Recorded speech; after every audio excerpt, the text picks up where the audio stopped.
to speak? Will it make me weak? How will this unfold?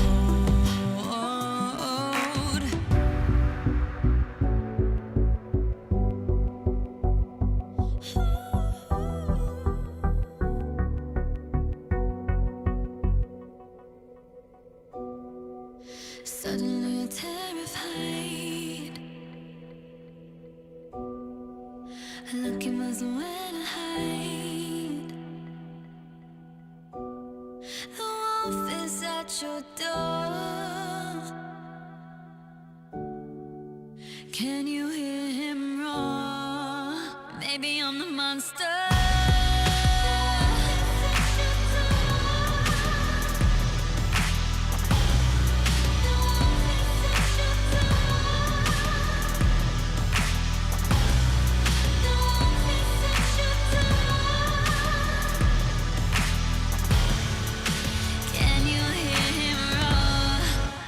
Maybe I'm the monster.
the Drake is now torn. Decent position. Double break down my walls, but I won't rise again.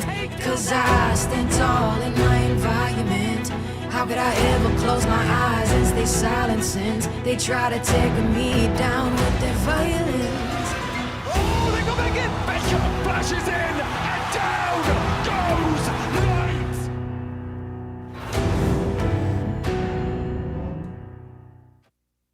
The human body was built to move. Not trapped at a desk in one singular posture for 12 hours a day.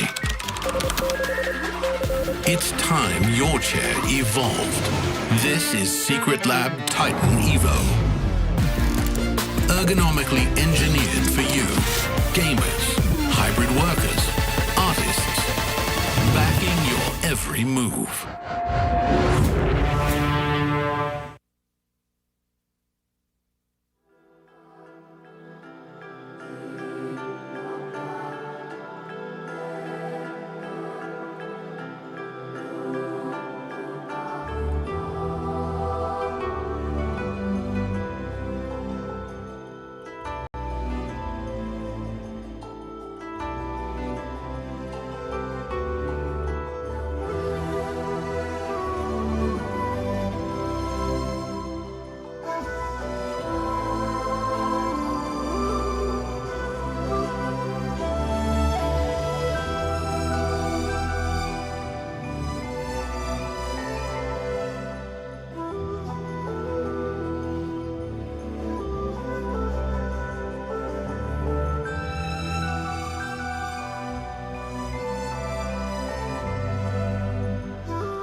lights cut through the night, setting the stage for the KO Coliseum.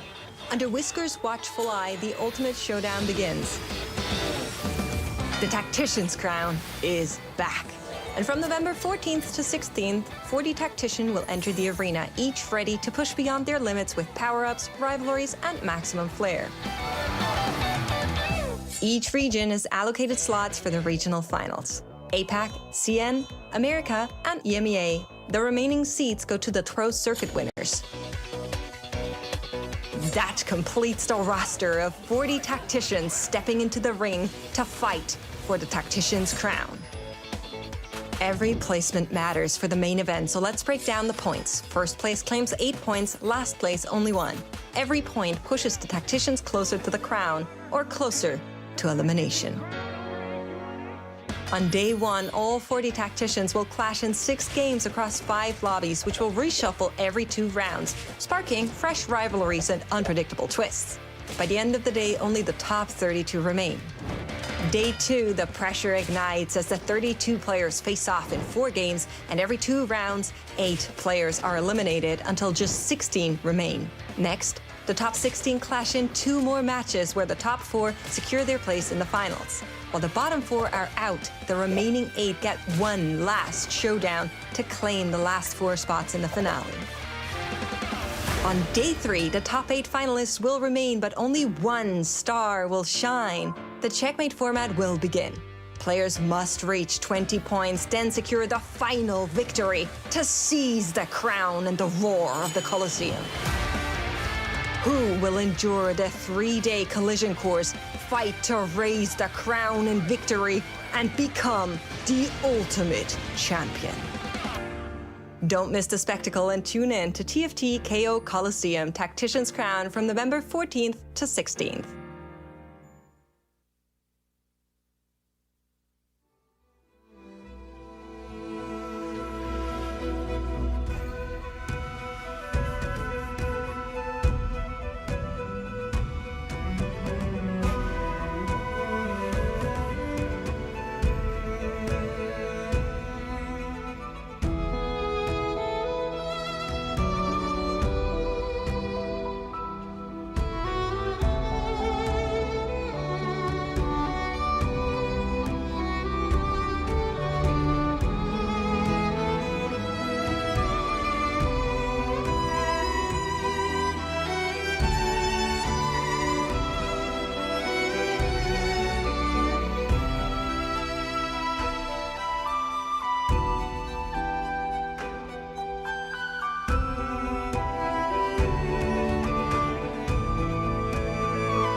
Forget the past, so you gotta learn from it. Heavy on the passion, let it burn on it. All the way you can outrun me.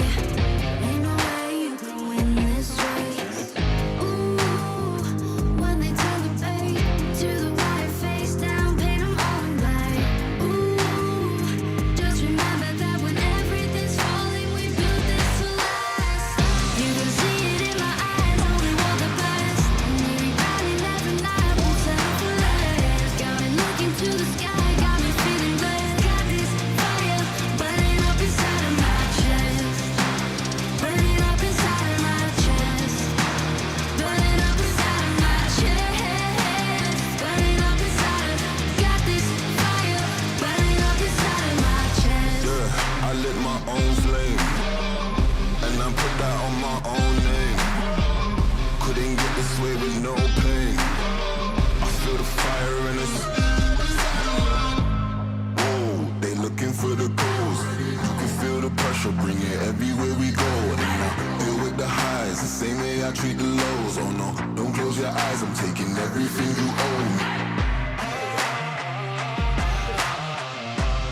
believer.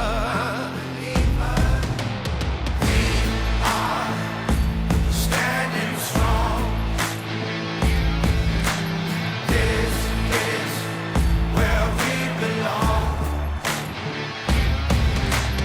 We are standing strong.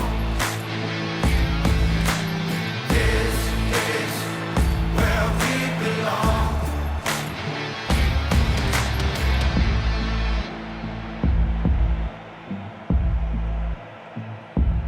We are believers.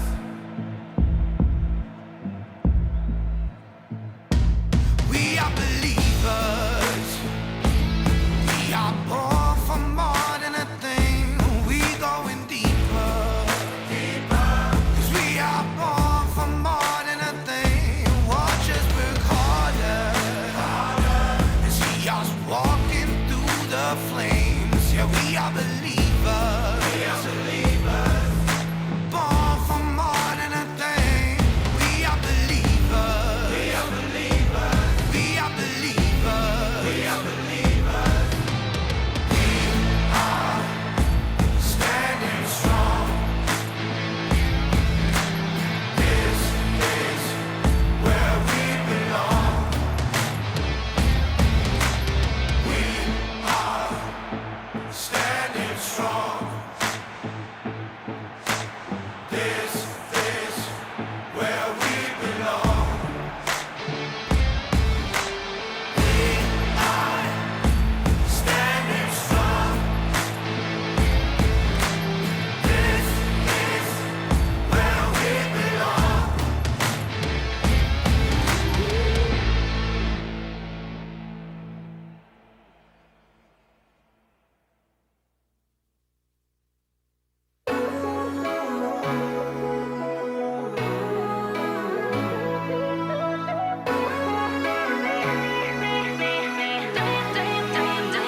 My thoughts are racing every time I see you.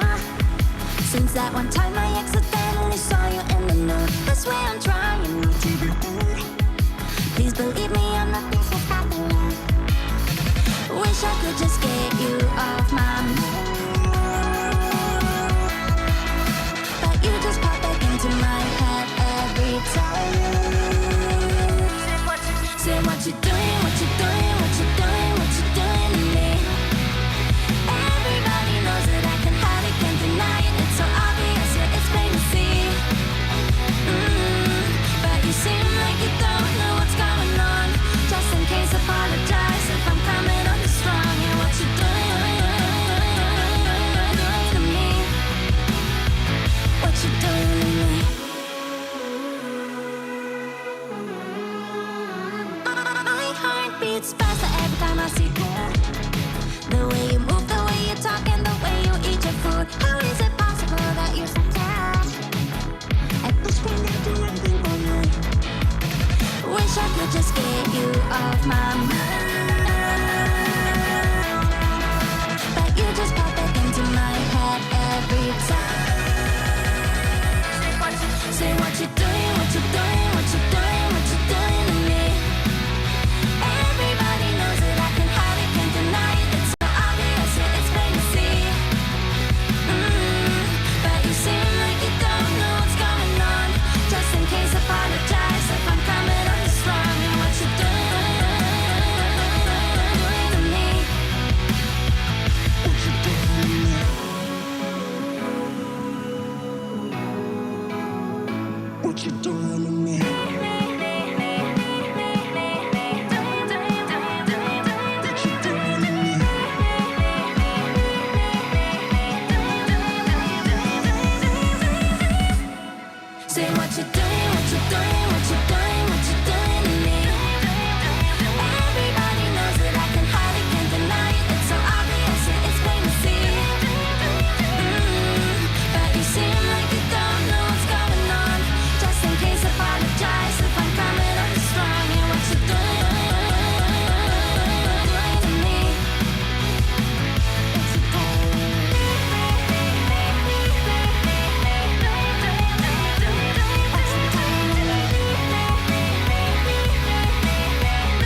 Welcome back, everybody, to the KO Coliseum Tactician's Crown. We are on day number 3, which is the grand finale, where 8 players will enter into the Convergence, and only one will come out as the winner at the end of it all. My name is Nakar, and I'm joined by Clement, and a very special guest on our broadcast. We have the Set 16 set lead, Julian, here in Alicante with us. And how have you been? How have you thought of the tournament so far? Oh my God, what a great tournament. The plays, just a 2 3-star 5 cost. It was so exciting to watch.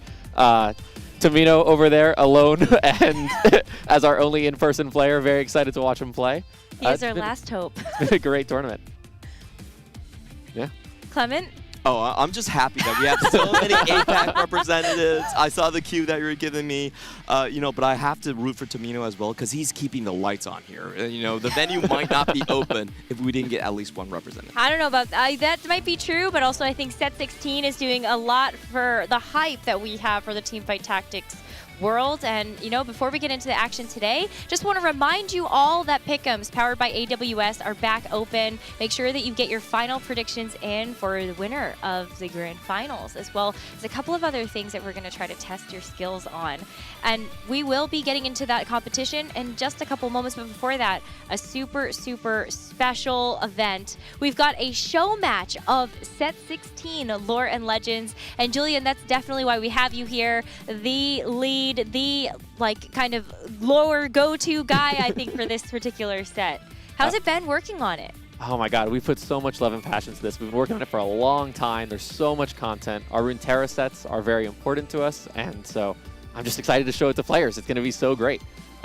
We have not seen this footage. We have no idea what's going to be on it, but I'm confident. I'm feeling great about the set. I think it's going to be a good game. I think so as well. I mean, yeah, just as a heads up to everybody, this was pre-recorded a couple of days ago, and we had a lot of incredible content creators take part, and so we'll be excited to see kind of where they started to first go to when they saw the set, as well as, what unfolds after that. So let's check it out. I'm sure you will all recognize a lot of the names of the players in this lobby. Yep, I'm so fresh here, starting out with the encounters. And what is this Seraphine encounter that we have? All prismatics. Oh, high inflation what a show game. match. Yep. All right, so check it out. We've got Sona as one of the first champions we get a chance to see here. She's in Demacia and Invoker. Now, Demacia was such a cool vertical trait to be able to play around with when we first saw it in the game. So what is it going to do in this set? So Demacians will continue to rally every time their team takes a portion of their damage, and that lowers their mana cost and eventually starts dealing true damage. What makes Demacia really fun, though, is Galio. When you have enough Demacian star levels, you unlock him, and when your Demacians rally, he'll come from your bench and join your board. He is a free fawn, a free emblem, and 2,000 effective health, good damage. He is just great to always have. How can you unlock him? He sounds like he must be very difficult to get. It's not too hard. It's 12 star levels of Demacian, so a 2-star Sona, 2-star Jarvan, 2-star Garen, etc. up until 12. Right. You'll see I'm So Fresh is kind of hovering the traits.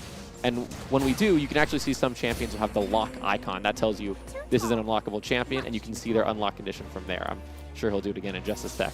Can you start unlocking things just on stage 1? Is it possible? Yes. Yes, it is? Okay. Bard's unlock condition is to reroll 4 times before the stage 2 carousel. So if you want to just send it and hit that button 4 times, it's time. You can do it. I love that. I'm no longer going to be punished for all the times that I'm trying to roll for just a 1-star upgrade.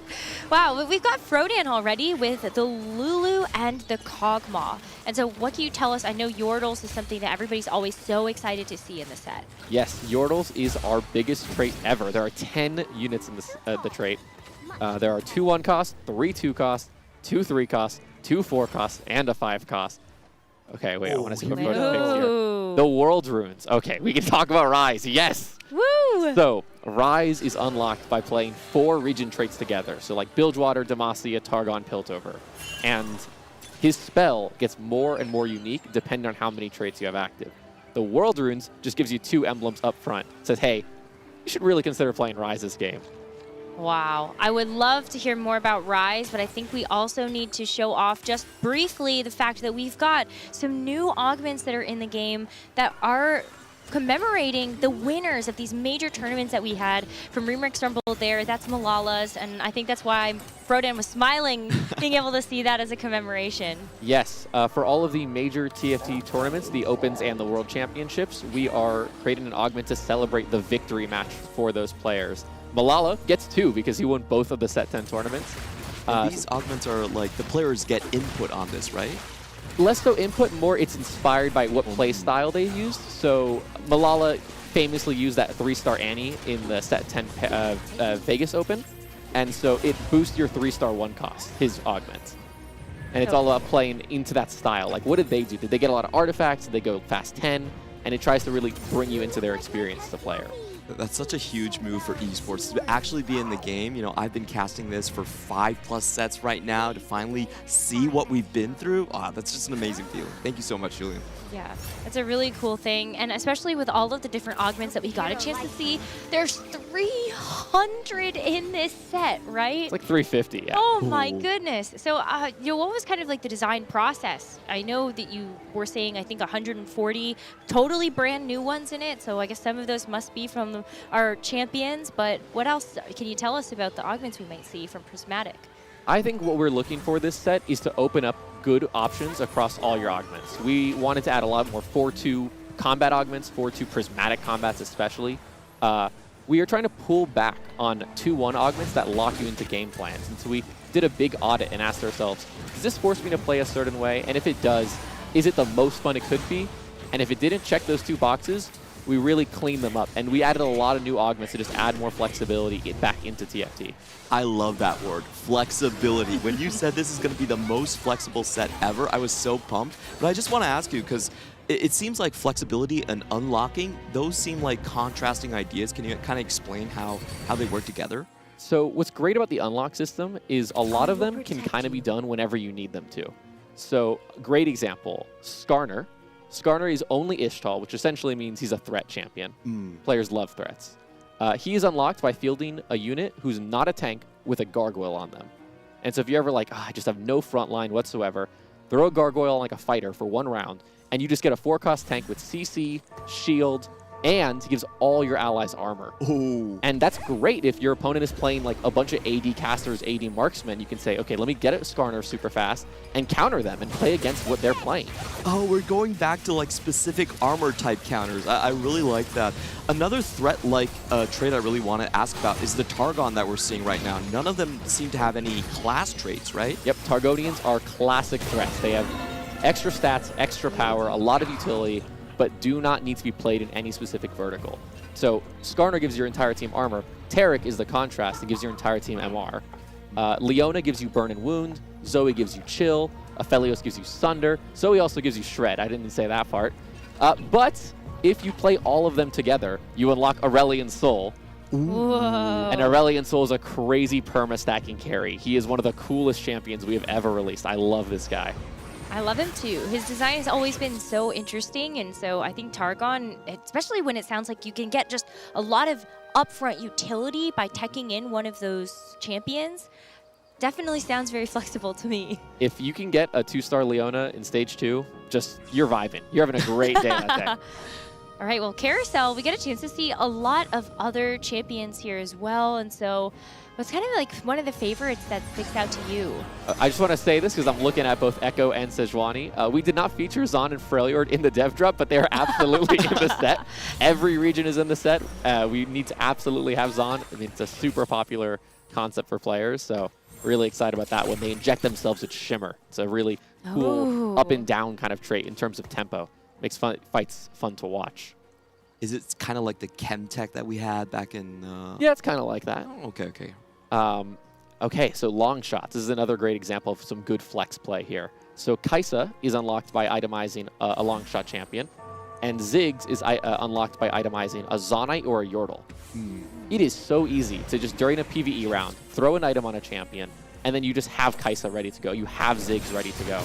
And you can play with those in mind. You can say, okay, I have some AP items. Let me just go for this. I've played a couple of games, and I think unlocks makes the stage 2, stage 3 so much more intense. Because if you're lose streaking, you don't have tempo, you can actually aim for some of these unlocks. You're not kind of like feeling bad if you don't have a cash out trade and you're losing. You can just start thinking, what am I going to do in a couple rounds? Maybe I should start holding Nico so I can go for Nidalee later. There's so many more options this time. Every round, you're checking tooltips, you're looking for what you're unlocking, and I really like the UI adjustments you've made for unlocking. It actually makes tracking a lot easier. Can you kind of walk us through this? Yes. So the trait tracker, like I mentioned, you can see all the unlock conditions there. You can also see them all in Team Planner. So if you're just like a huge Mel fan, you can just go into Team Planners, check her, got it, I know how to unlock her. You'll also see this little nub right next to the lock button. There's 2 great features there. One, if you put a champion in Team Planner, all the Team Planner quests will be there ready to go. So you can just quickly check, you don't even have to open it. And then the other one is any champion you've already unlocked, it'll tell you what you did to unlock them. It's just, so if you accidentally unlock something, you can at least look back and learn why you did.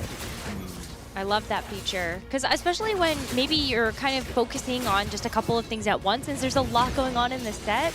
And I remember when we got a chance to play test, we did have something pop up and I was like, oh, that's weird. I didn't think I did anything special to actually unlock this particular champion. And so now it's like, the more you play, the more you also internalize a lot of this unlock conditions too. As someone who's seen a lot of people play Set 16 over the past year, you know, all my coworkers tried at some point, you learn the unlock conditions so fast. You just start picking them up, you start feeling them really naturally. I mean, most of them kind of happen by accident in a good way. If you want to play a certain comp, you'll have access to the champions you need pretty often. It really felt like the unlocks were auto-completes to me. You kind of type the first half of the sentence and it just pops out. So that was something that I think a lot of players were kind of concerned about, because this is the biggest set ever. As a new player, what's the correct way to get into it? I think what's so great about our Runeterra sets is that they're intuitive, right? Teemo fires poisonous mushrooms. Taric is a tank. Champions do what you expect them to do. Ashe fires her ice arrow. And so I think the initial experience of playing Set 16 is actually very natural for a lot of folks. And you don't have to think too much about unlocks until like Game 3, Game 4. And then once you get past that, then you really start exploring the system. Well, I really like what we're seeing here from Johnny. We've got the Freljord as kind of one of the bigger verticals. And so tell us a little bit more about what we can expect from this trait. So Freljord gives you an ARAM tower and eventually 2 of the ARAM towers. And it'll give your units in the front line health and your units in the back line damage amp. What's really cool about Freljord is the units. So Ashe and Tryndamere perma-scale each other. When Ashe gets takedowns, Tryndamere gets stronger. And when Tryndamere gets stronger, Ashe gets stronger. Anivia and Lissandra both deal extra damage to chilled units. And so there's a lot of like, ooh, let me play Sejuani or Zoe or Nico so I can get chill on the board. And that synergy is really fun to build around. Oh, I love these like non-conjoined traits that actually synergize off each other. That's such a cool idea. And I know Tryndamere was added because of your boss, so I assume it has to be a good trait. Oh yeah, Mark was very excited to have him in. That must have been kind of fun. I mean, how much of that was people were just really excited about adding in very specific champions because they were excited about seeing their favorite in a Runeterra set? Everyone has a favorite champion, and obviously we don't have all 173 league champions, but I think we did a pretty good job representing a huge breadth of Runeterra. And, you know, obviously that commercial was scripted, but it was pretty real to have people walk up to my desk and be like, hey, can we get Ari in the set, please? Shouldn't she fire Foxfires, please? I love the Foxfires. We do have scripts. It's confirmed. Frodan looking for something. What would be the best hit here? He's playing Bilgewater. But he also has the original one you were talking about that you were hoping like maybe he gets Rise unlocked, right? Yes. So how many traits does he have active right now? He's got Bilgewater and he's got Noxus, so he still needs 2 more. I'll come back to him later. But I'm excited for him to unlock Rise. I love Rise so much.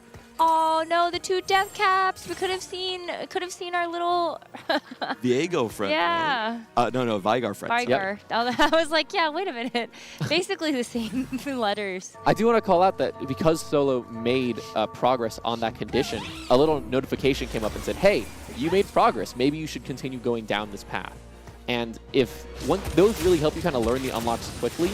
Once you know them, there's a button to disable it, and you can just have no notifications on your gameplay. Oh, that's huge. all my games, I unlocked Kennen, and I was just like, I don't want to see Kennen anymore. Just, we can get rid of that. Once you know it, you know it. But it was really cool, something that you stated in the dev drop is that even if you unlock a champion, you won't see them bloat your shop, right? Because if you don't buy it, it doesn't actually appear later. Now, what happens if somebody unlocks something, they say, I don't want to play it right now, but they might want to play it later? So as long as the champion is never going to be completely removed from your shop, just to go back a step, we do, if you roll past an unlocked champion, suppress their odds a little bit. Just say, hey, you probably aren't interested in this. But they're never going to stop appearing. And honestly, when you're rolling down, a 2 cost that you unlocked by accident in Stage 2 doesn't really affect your Stage 4 gameplay that much. If you're looking for it, you generally find it, in my experience. I've played enough. I'm like, I forgot Poppy. Let me go back and get Poppy. It works pretty cleanly. Awesome. Basically, if you really, really want to min-max, maybe you'll avoid, but it's not a big deal. Like, Not a big deal at all. yeah. The Dead's got you covered. They suppress it. One thing we saw was Revan was holding something that I think brings a lot of trepidation to set 15 players, which was the Luden's Ari on the board. I heard the philosophy with artifacts is actually changing a little bit in set 16. We have some minor changes coming to artifacts. For one, 6 or 7, I need to check, have been removed, and 11 have been added, including the Darken weapons, which I'm really hoping we see those as well today. But then also, we've been adjusting the power of artifacts. So, for example, Blighting Jewel, we've raised the AP and lowered the MR shred as a way to make it a little closer to a completed item in design philosophy. It's still going to have an artifact level of power, but it will be a little less sharp and a little less narrow on certain champions. That's what I want to see. Look at all the chibi misfortunes, actually. I just noticed everybody has picked up some of the new in-game cosmetics that we have here. Yeah, they tested 16. They were immediately like, KDA Ari Unbound, Chibi Prestige Misfortune. Thank you very much. I love that we get to see all those different features. And actually, that was something that wasn't mentioned yesterday. We saw a quick cinematic for the Unbound Ari, but it looks so good in-game. It's so pretty. Take my wallet. Take my wallet. Alex hits every time. It's amazing. Whenever you place a champion, she blows a little kiss at it and like sends a the heart missile towards it. I love it. It's very nice and pleasing. And the finisher, she's great. Oh, and we also have some champions from Into the Arcane back. Not necessarily League of Legends champions. Yes, Lauren Legends is a Runeterra set. Runeterra is more than just the characters who are part of League, right? And so we have Loris from Arcane. We have. You're a big Loris fan? Dude, did you see how he saved Runeterra? Yeah. He gave up his. True. Okay, I won't spoil anything, but you should really have You should watched watch it. Arcane if you haven't seen Arcane. But then Rift Herald and Baron are both playable, itemizable Void champions. Really excited about that. Kobuko and Yumi are one champion together to kind of represent that Yumi classic gameplay. There's a lot of different ways we've kind of pooled and asked ourselves the question, what can be a TFT champion? Like Brock? Brock. Oh my God. We're never seeing Brock in this game. That's for sure. Maybe not, but I wanted to take this moment, maybe ask you a little bit about the Ishtal trait.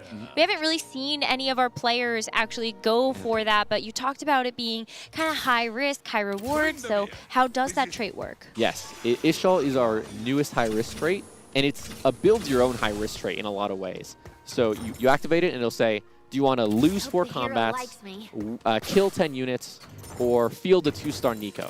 And you're like, well, I don't have a lot of health right now. I can't be losing combats. And there's no Nikos on my bench, so I'm not going to be getting that one. So I guess I'll start killing units.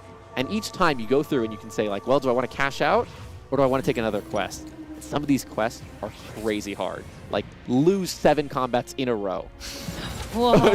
No room for failure. That? If you lose 7 combats, it has to be big, right? I mean, Brock is a big guy. Brock's pretty big. Brock looks very cool, so I think I will have to try it once or twice, but maybe not in a ranked game. Oh, we do have chess coming out here. Sorry, that's just Spoils of War. I got too excited. I did want to talk about player damage as well, because I heard that's something that we're shifting around. Yes. Stage 3, we are increasing player damage by 1, and in Stage 4, we are decreasing player damage by 1. Whoa. This kind of forces you to play Stage 3 a little more. We want people to be interacting with the game. And it also pulls a little pressure back from stage 4. You don't need to hit your 2-star 4 cost, 2-star 4 cost, 2-star 5 cost by 4-4 or death. It reduces a little of that pressure. Maybe you can wait till 4-6, 4-7. I love that change. Yeah, really excited. As somebody who definitely struggles a lot on stage 4. Oh, I'm so bad at stage 4. I'm like, yes, I get to actually see level 9 of games. You know, I love it for competitive because a lot of your play is decided from your roll downs 4-2 to 4-5, but now you have more time. If I can also hijack that, we are making level 8 more expensive, and we're making level 9 and 10 cheaper. This is to make level 8 the real hit your 4 cost level. We're also really pumped about that. That honestly makes more intuitive sense, it feels like, because especially when we've always had like fast 8, fast 9, kind of like that fast 8 is supposed to be like hard. Yeah. Yeah. Really excited about that. Can you give us some insight on what Revan might be playing for here? He's suddenly dropping a lot of Yordles. I believe 6 Yordles gives you some interesting stuff. So, yep, Yordle is going to help you hit your units. That's what Yordle's all about. The 4-piece gives you a Yordle in the leftmost shop slot every round. You're going to hit one every single time. The 6-piece gives you 2 free rerolls, and they can be banked, so you can save them for a big roll down later. And the 8 is going to give you a ton of loot. It'll give you components, 8 gold. Wow. Really good stuff. A lot of Yordles, of course. As for what he's going for here, I'm not sure. He's got 25 health and a dream. Maybe it's just to show us all the Yordles, in which case Revan is a winner in my book. Yes, I agree. Anything to save Revan here if you were coaching him on set 16?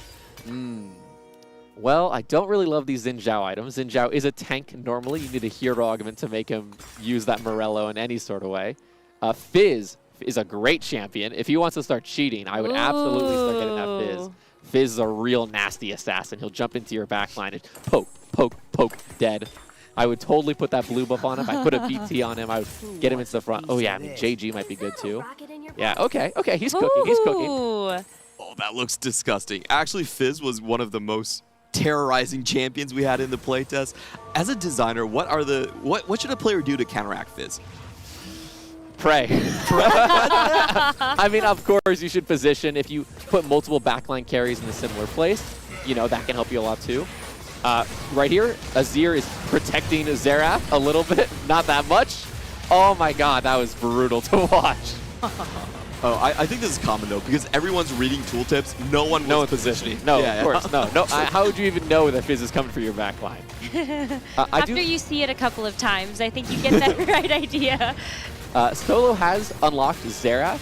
Xerath, Nasus, and Renekton are all unlocked by fielding Azir and going in different directions in terms of your win and loss streak. Xerath also gives you Charm, so getting him at 4-2 is really good for getting a lot of value towards the late game. I could see him capping out super hard here. That sounds fun, but I'm looking at I'm So Fresh right now with 100 win streak. Whew. And like, what a flexible play. I mean, you've got 1 Targon unit in. Yep. But he also has... I mean, 2 Warden, 2 Defender, 2 Invoker. He's just playing good, great units. Zillion has an Adaptive Helm. Every 2 casts, Zillion gives you 1 XP, and that adds up real quick. That is a fast 9 board for sure. You'll also see now that he's hovering the tooltip. If Zillion casts on an enemy, and that enemy survives for 18 seconds, they instantly die. They just blow up. Zillion, it's called Visions of the End, and Zillion sees it and says, hey, you only have so much time left. Oh, wow. That's so cool. It's a really fun 5 cost. We have some of these. Can unlocked champions appear on the carousel? Nope. Unlocked champions can only be gotten by buying them from the shop, and then once you've unlocked them, they'll appear in loot orbs and stuff. But until then, if an augment says, like, get a random 4 cost, you're not going to get that unlockable champion until you've unlocked it. It's good to know. Yeah, so you can't really cheat the system on carousel and just pick something that you haven't worked for, basically. And all you people out there asking, what about Filfer, the augment that gives you a copy of a champion? If you haven't unlocked the champion, you just get gold. So, sorry guys, you have to unlock the champion. In Double Up, you have to unlock it, and your partner has to unlock it to trade the champion. Wow. We've thought about it. Okay, yeah, definitely some good thought going into that one. No cheaters out there. In I'm So Fresh spot where he's so high on HP and tempo, like what would be a potential unlock win-out condition for him? So there's so many 5 costs in this set. There's 24 5 costs. Wow. I would just start buying yellow units. I would put these mana items, you know, maybe the Morello, maybe the Nashers on Zillion, and just start getting casting as much as I can. And you can go for Fiddlesticks, Lucian and Senna. Oh my god, there's so many. Can you talk to us about maybe the biggest legendary Exodia? I mean, Shurima is pretty Exodia, but what's so great about the 5-cost in this set is the ones who are not unlockable, the base set 5-cost, none of them have origins. And so if you see any 5-cost in your shop and like 3-5, you should consider playing them. They're all super flexible and can go into any board. I remember I hit... You were here for this. You coached me through this game when we were playing. And I was so grateful for it because I got to hit that 2-star Shyvana on like 4-1. And it was really fun because it just goes in. And I love that it just had synergy. Like even just putting in 2-piece Juggernaut felt like it made my board stronger than just having the vertical trait. This amazing finisher. Blood Moon Misfortune. This is So amazing. Poor Revan. All of the base set 5-costs also either have Econ or Auras as part of their effects. So Shyvana gives your entire team, they take 10% less damage from abilities. Very classic dragon thing to do. And 10% less damage from abilities adds up real fast. That is super useful on your board. My Fizz enjoyed that.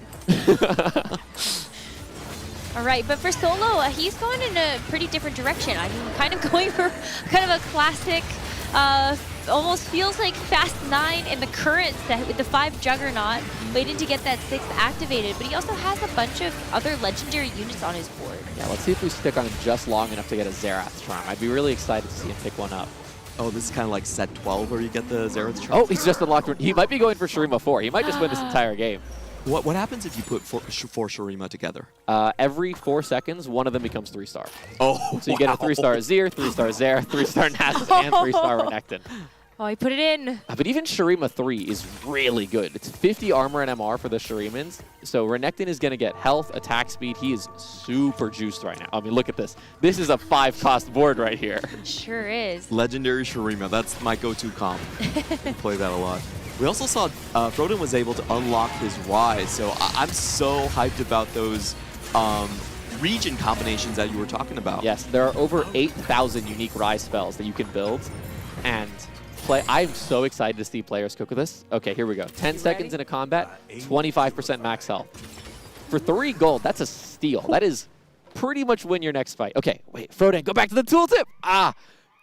No. What's he building? What's he building? He's got Bilgewater, so that's going to make his blast deal explosive damage. Noxus, which makes his blast pierce. Void, which makes him ignore armor and MR. And Targon, which makes his damage heal an ally. So Rise really can, you just keep putting more and more traits on the board, and Rise just gets more and more special. Yeah, can you actually explain how that works? So we hear about how like you can kind of like make a spell with Rise, but what exactly do you do to actually put those combinations together? Is it really just unlocking those traits on your board? Yeah, you just field the trait. So I really love Shurima Rise, which knocks up enemies and gives you gold, and that really creates like, okay, so little tech here. Zaun gives you a dot, Shurima gives you knockup, Targon gives you healing, and Ionia makes it split again, hitting more units. And you can play like a really slow dot Rise with like 6 Juggernaut or 6 Defender, and that's a really fun build. I mean, good luck finding 6 Defender with all those other traits active. I'm assuming you have like 10 emblems for this. That's fair. Flexible time. Do you guys still have Trait Tracker in the game? With Rise, that sounds crazy. I would have to check. Okay. He also has 268 Bilgewater Silver Serpents. Little pro tip, spend your Bilgewater Silver Serpents. Oh my gosh, Tahm Kench is such a fun unit in this game. He's my favorite unit. All-time favorite unit. Just feeding the Yordles to him. Yeah, look such at the great shot. feeling. Okay, here we go. Health, attack speed. What else are you going to get, Frodan? Copy a Restock. Gangplank, maybe? Restock, Gangplank, great, ADAP. We didn't want it. Health, no. This Bilgewater shop is so beautiful. Our Vizd team did such a good job, and our engineering team getting it all set up. I it's mind-blowing. I love seeing the full realization of this black market. It looks so smooth. Yeah. Like playing with Bilgewater, it felt like so intuitive to actually open the shop and be able to collect things. And so kind of like, is this the vision that you had in mind originally, or were there other iterations of this process to get to the Bilgewater shop that we have here in Set 16? Very early on, we knew like black market is just a cool sounding thing to say. Someone wanted to go into a dev drop and be like, there's a black market in this set. And there was a lot of concepts of like, well, do we put special items in? We ended up putting special items in. Do we put stats in? Do we put units in? How much is a Silver Serpent worth? And there was a lot of conversations around that. I'm really proud of Ryan Collins, the other main designer on Set 16, and Mort, of course, Balance God. The two of them really made Bilgewater something super special. I take no credit for this trait. It's an amazing one. We also have another amazing champion, which is Aurelian Soul hitting the board on Targon. Can you kind of explain the scaling about him? So anytime Aurelian Soul hits a champion with an ability, you're going to get Stardust. Stick with me here. At 20, 40, 60, 80, 100, 150, 200, 300, 500, and 1,000-ish, you're going to get a new ability added to Aurelian Soul. So he starts with an explosion, and then a 2x AoE, and then a knock-up, and then a Meteor Storm, and he's a really super high-cap perma-stacking 7-cost champion. That's so cool. There's a lot of strategy in how long you play the other Targonians, because for every Targonian, you get more Stardust with Aurelian Soul. And so you're like, do I play this Aphelios? It's 40% more Stardust, but it's a 2-cost that gives me Sunder, and I'm playing an AP comp. That's a really cool conversation to have with yourself while you're playing. Yeah, we heard this a lot with the regions, is that you actually want the players to be relatively flexible. You don't want them always chasing for the verticals. Can you kind of tell us about maybe the design philosophy there? With 100 champions, we want you to play 100 champions. Yeah. Right? And so if you're only playing the same 7 Ionians every game, why do we put all this work in? And so we really took a step back and approached our vertical design very differently here. I think Void is a great example. So Void gives you mutations you can play on to units, and so it only makes the specific units you choose better. Void 2 gives you 1, Void 4 gives you 2, and Void 6 gives you a third one. You don't really need that third one necessarily. As long as you have one on your tank and one on your carry, maybe there's other things you can be doing besides Void 4. And that is implicit to the trait design. It's not really a balance thing. It's a concept of how the trait was made. Got it. There's a lot of customization. Play what you hit. Flexibility. Play what you hit in a sec. Play what you hit. Those are the words I love to hear from a designer. Let's go. Let's go. You know my preferences. Wow. So Freljord 7, though, what's going to happen? I was going to say what would have happened, I guess, if Johnny couldn't get it, but we're never going to know. Looks very cool, though. I mean, we did see eventually the 2 arrows that you were talking about, so that was very cool to see. I also just want to call out Annie here. Annie is a super flexible 5-cost as well. You put her on the board, and Tibbers appears on your bench. And so for 5 gold, you get a 5-cost carry and a 5-cost tank. Tibbers can be itemized in the set. Annie can be itemized. Wow. And when you 2-star them, they both become 2-star. And so now all of a sudden, you cap out way quicker than other players. So you have to put Tibbers on the board, though. Yeah, he takes up a team slot. He is a full unit in by all standards. Can you put Tibbers in and not Annie? Nope, you need Annie. Okay. That makes sense. What was really cool about Tibbers is I believe the bear actually provides you with an Arcanist +1, right? Yes, they're both Arcanists, and so you can get +2 Arcanists just by buying Annie. Whoa. And Arcanist in this set gives your entire team AP. So even if you just want to use Tibbers as a tank and just Annie for burn, that's super great. You get AP, burn, and a tank for 5 gold. It's a good deal. Okay, look at this finish. Oh. Beautiful. Oh, it's just like the music video. Yeah, it's so good. I They did love such it. a good job. I know the next one that I'm buying immediately, but... What's in the loot orb? What's in the box? 4 more emblems. Keep building rise spells. But 2 defender emblems. It's such a high roll. Yeah. There we go. That's that 6 defender rise board. I promise. I did not see this footage in advance. I know. This is where we did get spoiled.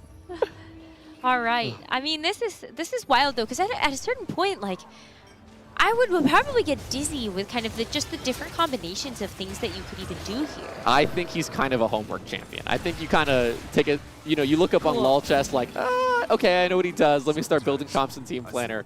I mean, don't get me wrong. If you have 7 emblems, You got to make it work.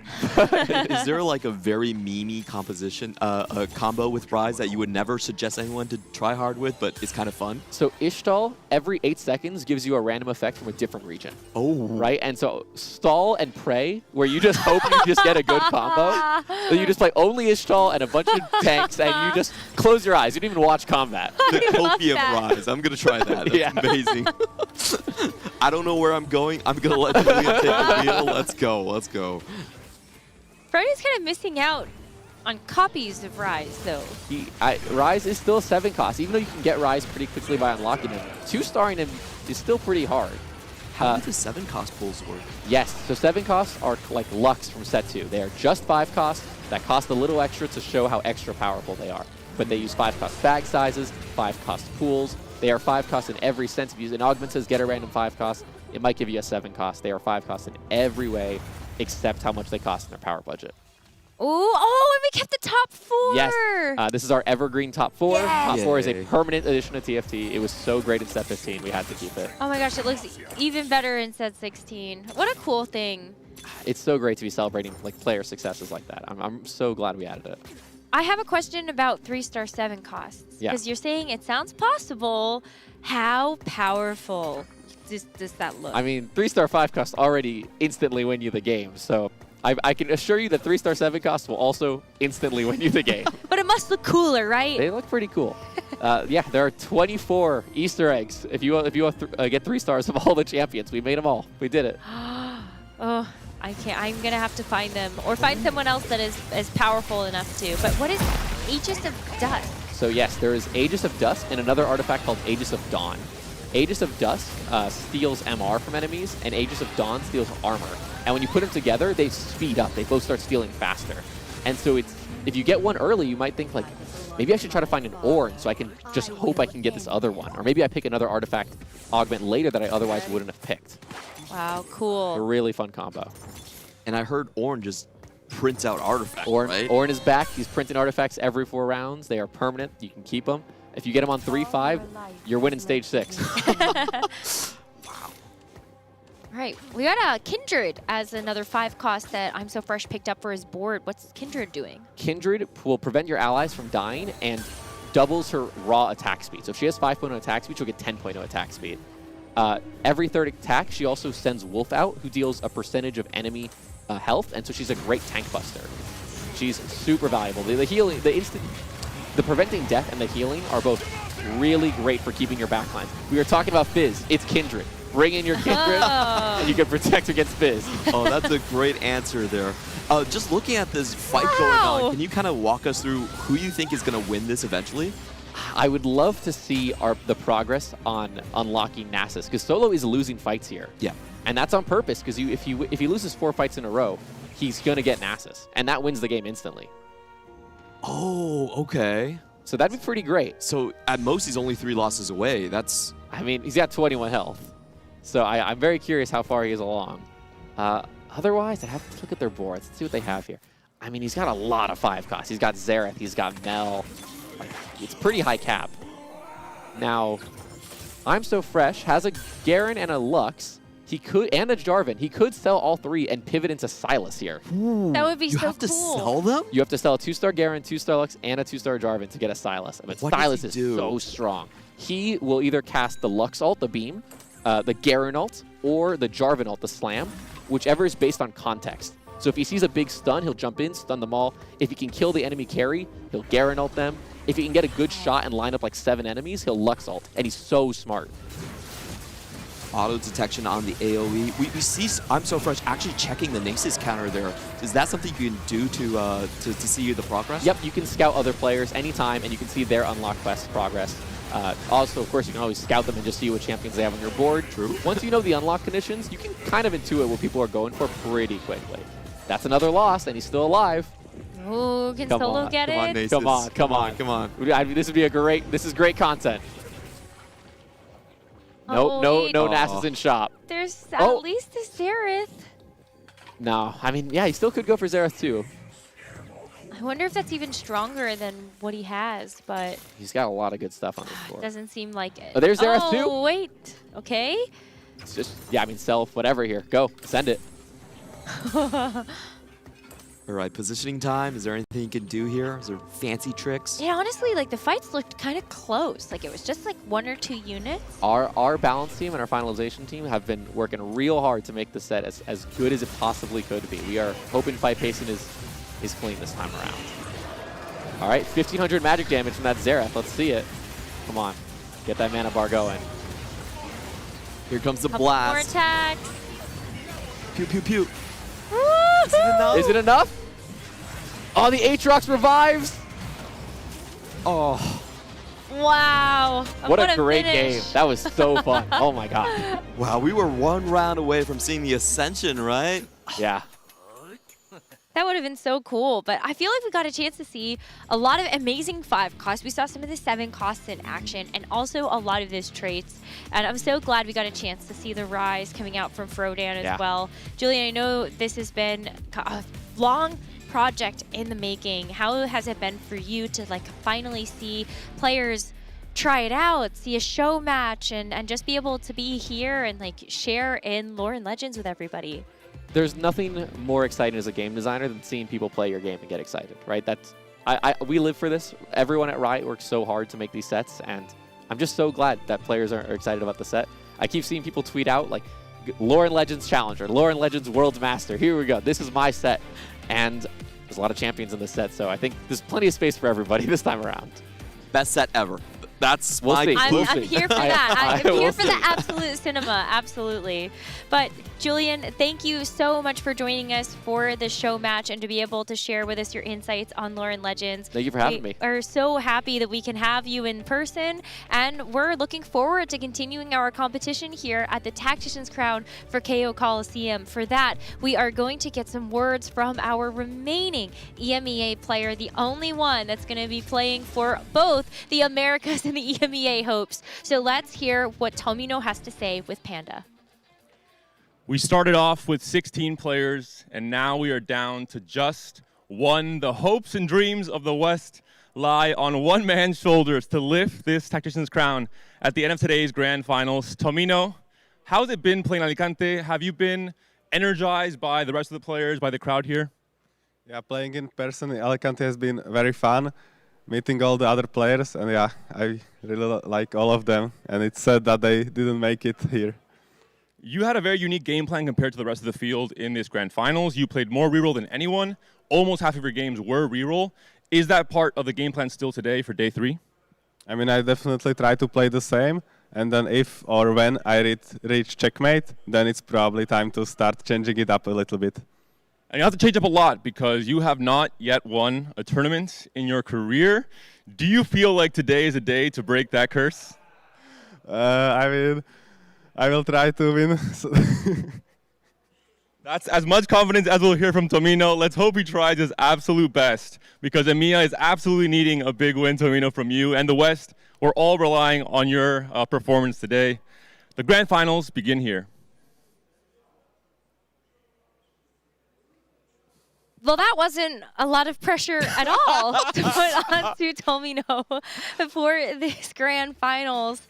But in all seriousness, making it to this stage is such an accomplishment for all of our players. Hope, welcome back to the broadcast. I know taking a look at this final lobby, it's going to be a very hard-fought day.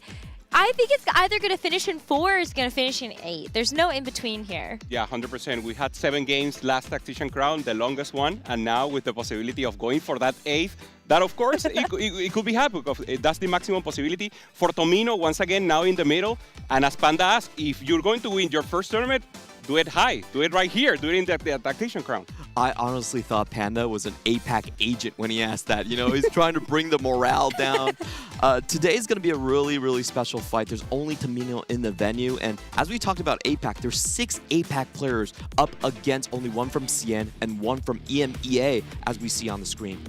Yeah, I mean, this is going to be a really tough road as well. But I think what's really stark about this particular Grand Finals lobby is that 6 of these players have never been to a Tactician's Crown prior to this one.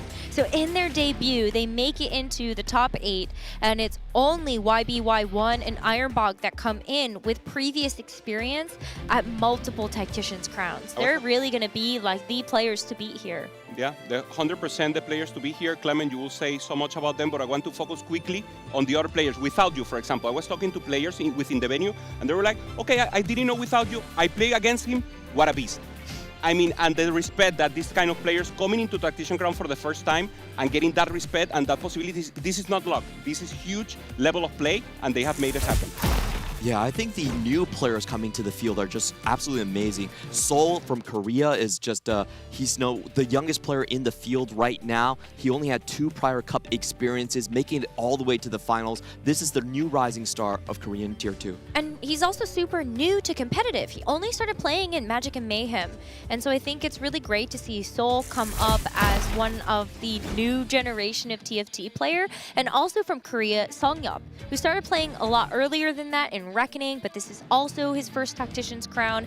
And just, I think the two of them come in with a very unique take on the meta as well. Yeah, for Sanjo, 4 times in regionals, and now having the possibility of being Tactician Crown, going all the way now for day 3, I mean, it's huge also for him. And for Korea, once again, a possibility of taking another crown. He is no stranger to the big stage. His biggest tournament win was in the Asian finals, where he beat out Tidal and Hwan Mie to take first place. So, you know, I think a lot of Korean fans are actually hyping him up. They say he's a completely different beast. He's a very top 4 player in groups, but a killer when it comes to checkmate. And he had so much compositional variety. I actually think he played some of the widest number of compositions in the entire field. He also comes into today with a 25% win rate, which will be very important for the actual checkmate format. As a reminder, players will need to hit a certain number of points. Our threshold is 20, and then after that, they need to get a first place in order to win the entire tournament. And I think it's just stellar. Like Songyup and Seoul, I think they both had incredible consistency, making it to level 9, and then just winning games from there. And being creative, right? I mean, for Sanjo, having the possibility of playing Karma Sork, sometimes getting a first in that Wandering Trainer game. For Seoul, also the possibility of playing something different. We saw the From for Life. We're seeing so many comps that are niche that we didn't expect to see in Tactician Crown, making a first, making a second, and that's the aura level, right? That's the difference you need to have to not only take a 6 with a different comp, but they're taking first, second with something that everyone else was not prepared for. Yeah, and then I think we have to take a look at one of, and actually the only player remaining from China, Weimu Lo-Chol, who is coming in from the JOC, so a bit of a different tournament format from our tournament TOC players, but this is also his very first Tactician's Crown. Yeah, Weimu Lo-Chol's story is just incredible. I think I first started to pay attention to this player because of the name. It's a very poetic name. It means curtain fall in autumn, which is just like, wow, that's, you know, different levels. And he is also one of the newest faces. This is actually his first JOC competition. He comes from the mobile circuit, no prior experience whatsoever. But as the biggest circuit on the planet for TFT players in the JOC, they always have emerging talent. And I think that's just such an amazing testament to their scene, the depth, and their history, that they have just another new, just mobile player showing out of nowhere and claiming the top points in the group stage. And there's like a meta within the mobile players or within CN as a region as a whole, that is the Cal reroll. And he played it and got first. So actually having that possibility, we have seen it so much. Here also Tomino likes to play it also in that reroll line.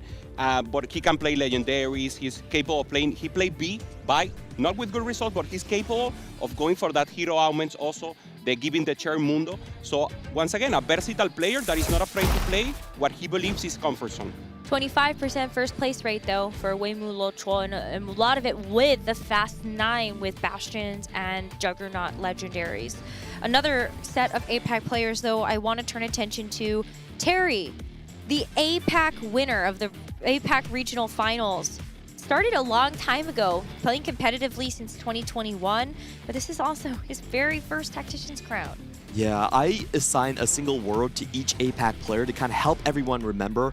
And Terry, the word for me is grit. This is the first player in our study group to go out of the region. He wanted to study with the CN players. He started scrimming with them proactively, always had a lead on the meta, and he started really quite low. He was not immediately a success on the scene. He had to go from set 9, set 8, and he was usually considered a tier 2 player.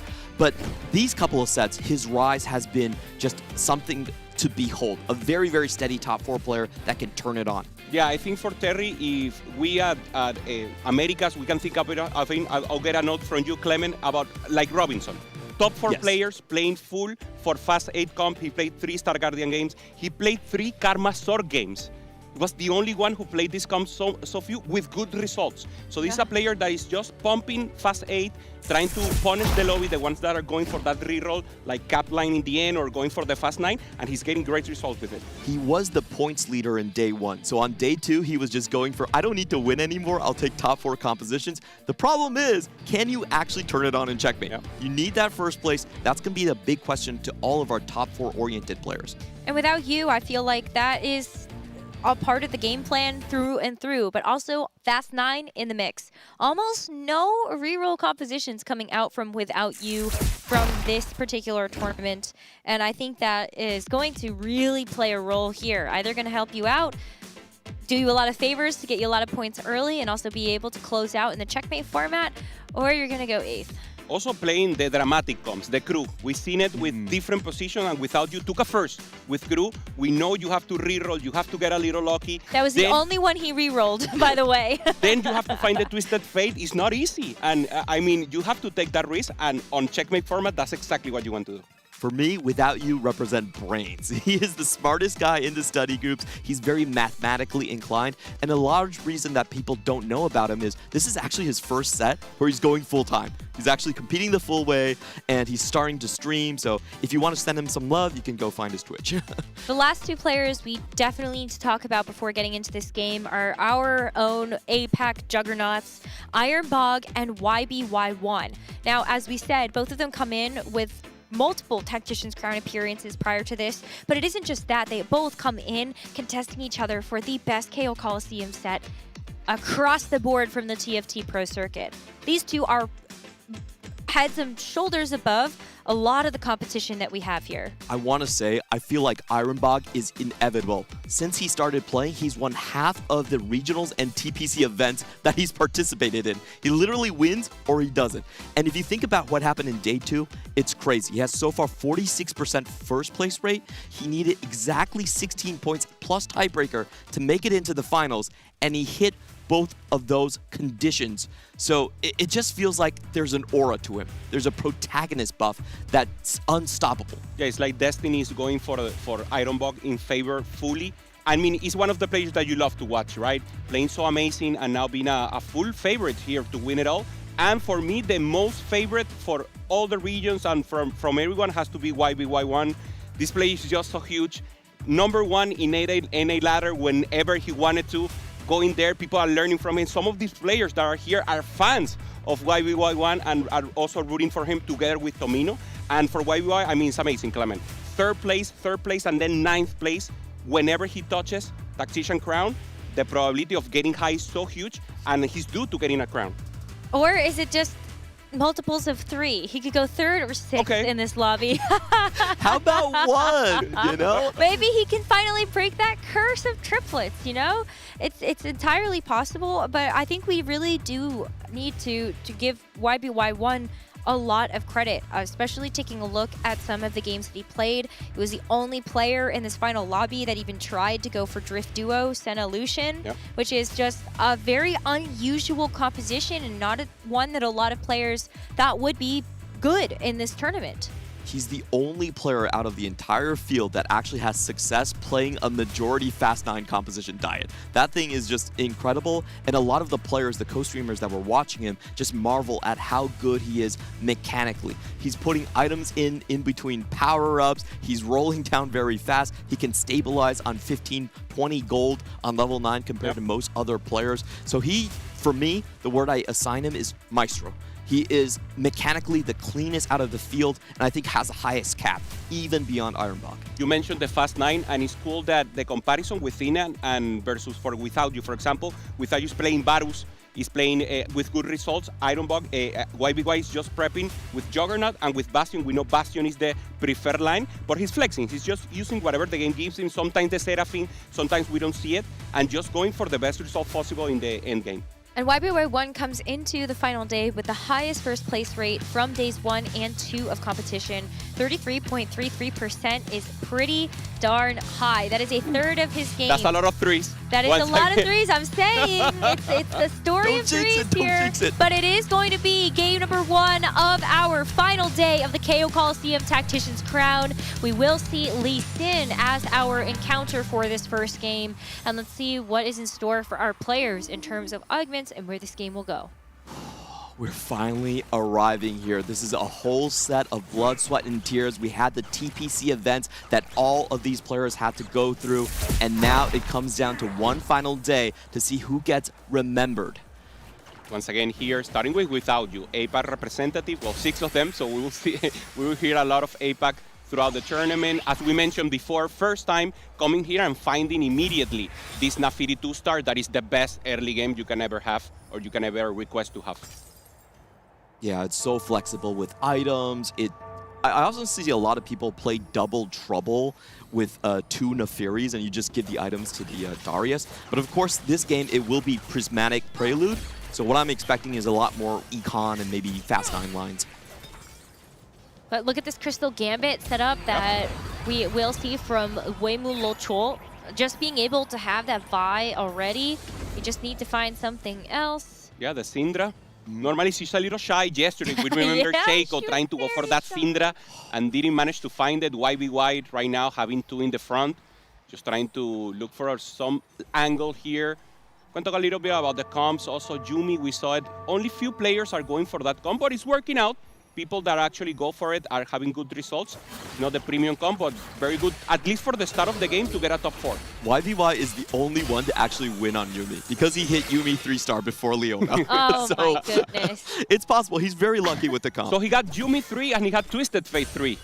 Yes, Whoa. that was the same Whoa. person. It's also happened for Sanyap. Sanyap also hit a Lee Sin 3 and a Set 3 in yesterday's games. Yeah, it's been a little bit of More a wild ride here at the Tactician's Crown from some of our APAC players. But as we get that first augment, we'll get an update on exactly what players have selected. A level up for Without You, already going for that fast 9 line. With YBY going on that line as well. So big thing about these Fast 9 lines is you don't really want to end up on the same line. You know, if I'm going Bastions, I hope you're going Juggernaut. So it's going to be crucial to see what their item slams are going to be. Yeah, for YBY, obviously slamming here the Juke Gauntlet. He's telling, hey, I want to go for the Seraphine line. I want to go with Bastion. Yeah. And this is good because Without You actually likes to play more the Varus line that is a little more flexible. You can go into it by playing Jinx sometimes and then just tempo it out. Normally it's with Bastion also, but you can flex also with Juggernaut. And we can talk about the different styles of these players. Terry is known as a bruiser. He's going to come in, try to get win streak. Of course, he kind of lucked into this one. This is Prismatic Destiny. So he's going to go quality over quantity, and we have seen this a lot in the Soul Fighter line. Yeah, Soul Fighter line that we haven't seen it that much, but when we see it, it has taken good placement. Obviously, a full tempo line. You want to have a good early game, punish the lobby, punish the Fast 9 players, and now Weimu. Already with the 3 crystal early, trying to pressure or at least lose these few rounds, go for the immediate double up, and then just try to cash out amazing and some possibilities here. Do you think, normally the Crystal Ash is not like the preferred comp, but I think with 2 players going for that Fast 9 possibilities, I think going for the Ash here is better. Yeah, this is a very cool line because he's playing 9 lives. It's been a while since we've actually seen this, but it's one of the actually premier crystal lines to go for. He already has the crystal in, as you mentioned, and the cash outs are going to be really important. I think the standard way to play this is still to 3 loss streak, get the econ early, and the big question is when does he start to roll down? Yeah, for people coming into TFT to watch the finals that are not maybe accustomed to it, you see now, as you mentioned, 9 lives, so he's already at 7. So that will be one, each time he loses, he will lose one of those lives. So it will not be like the rest that has 96 or everything. So he still has 7 rounds that he's capable of losing, and getting that additional bounty every round is just so huge. Normally, when you have 3 lives, you're already very strong. Yeah, and the reason this is so good with Crystal Ash is because your life is so low, you will always be able to get Ash from the carousel if you want it. We see Static Shift there coming up as an artifact. Iron Bug already with the Radiant Giant Slayer. Iron Bug, once again, one of the favorites here, the Aura element fully in place for him. Going for that, obviously quality over quantity. And for now, just trying to go for, I mean, as tempo as possible, right? As strong as possible for now. Getting items on whatever 2-star he has for now is the Aatrox. Yeah, it does feel like the high hand for Terry right here, as he also got some extra gold with his quality over quantity. But I think both of these players tend to go for very similar game plans in their Fast 9 route, is that they want to be win streaking into the Fast 9. This is what we saw from Ironbog in both of his comeback games, like very, very big win streaks. And what he likes to go for in the Fast 9 is actually going for the legendary Varus line. Weimo Locho going to be the first one, and he's already got the Udyr with the bow, so most likely going for that crystal line like you were talking about. Okay, Sanjo, we're seeing also going for some economy here with the Mogul's Mail. So just trying to tempo it out, probably with the Shadow Clone there on the Syndra, 2 Syndras there on board. And this could be trouble for YBY. Sanjo maybe going also for that Fast 9 into Karma line, into Seraphine line. But also with some possibilities. Finds the Malzahar early, also a chance. And looking across the board, we have 3 dedicated Lost Streakers. They're just not going to be putting any pressure. We're going to have to pay close attention to how their streaks end up. All 3 of them, I assume, want a full Lost Streak for the maximum econ. There's 2 level up players, and of course there is that 9 lives player. And for the rest of them, it's actually very high tempo. We get extra items coming in from Sanyap, Terry, and Ironbog, both Hong Kong players, going for quality over quantity. And then we have Tamino on his preferred line, the rerolls. Nice. Nice for Tomito, already having that Static Shift to pressure the lobby in a significant way. Not having enough tankiness here. So I think he's taking the loss here, taking the loss against Terry. So for now, only Ironbog and Sanjob, the one maintaining win streak, and obviously going for that tempo possibility and pressure the rest of the players. Yeah, Tamino's already setting himself for a line that I think Ironbog fans are going to be very familiar with, and that is the Kog'Maw line. It works well with a lot of different artifacts. Static Shiv definitely going to be one of the better ones coming into it. Does kind of overlap on the Magic Shred, but it's a lot of damage with attack speed scaling. Now, one board we haven't seen so far is the Soul board. I think he is the most flexible player we've seen this tournament. Finding a Lerly Leona here, just playing the Winsus, and many possibilities. We already know. Could play around their Jinx, could go Fast 9 also, prioritizing Twisted Fate. So, I mean, just playing tempo, and we saw him. He was the player who played the Bronfons live yesterday, a player that is willing to be flexible, as you mentioned, Clement, and just try to go for whatever the game gives him. Yep. Now we have YBY's one's board. He's obviously angling for that Bastion Legendaries, has all the items for Seraphine built up, done already. It's just about his streak control and how much econ he can get from the early stages. Meanwhile, Sanyap is going to pick up this 5-win streak, the only player to do so. As for him, lose streak, we see Tomino and Weimo, so both of them will try to ramp up here. Of course, Tomino going for that reroll line, so it's perfect to do lose streak. He can even lose the next one and then try to pop off at 3-5. Or maybe wait for the 4-1. Normally it's too much. You lose too many health. Finding already one Kog'Maw. It will depend. Maybe if you get natural Kog'Maw, you start pushing a little more and go for that level 7 a little earlier maybe and try to push and get a good front line in. Yeah, I already feel it, but this is going to be so high cap of a lobby. You know, you have 3 Fast 9 players. It's only Prismatic Prelude, so there's a chance for forward thinking on 3-2. Okay. And that would be insane for a lot of our level up players. There's just so much gold injection going into it. I'm really curious to see what the next augment is going to be. That's really going to decide the pacing of this game. Smolder is found here for Without You. And interesting that Weimo is actually losing. Normally you wait a little, you try to win. He decides to go full lose streak with the 9 life and going for that threshold that we mentioned, 3 lives. will be when he starts to get, I believe, the Radiant, and then try to push with a lot of gold, additional resources in general, and will start to pressure the lobby maybe in 1 or 2 rounds. Yep, still looking to cash out, but he is angling towards potential re-rolling lines with that Darius and Malzahar on his board. So he's keeping his options open, hasn't slammed the Krakens as we were imagining. And good news for Tamino. Tamino did find that Kog'Maw. Took Ironbog nearly to 3-6 to find his first one, but Tamino's getting ahead early. Yep. Immediately here for him. Waiting, starts to win. So Tomino was with the lost streak, starts to win now. So maybe we'll try to pressure a little more. He cannot roll right now. We know he will roll at level 7. So it will be waiting time here for Tomino. Maybe he wanted to lose one more. But, I mean, this is fine. He needs to start tempoing out the comp from now on. Oh, and it is going to be gold. Gold does provide you with a lot of income injection for our Fast 9 players if they need it. Crimea River. Gets the Kobuko interesting for tempo right now. 2 heavyweight in.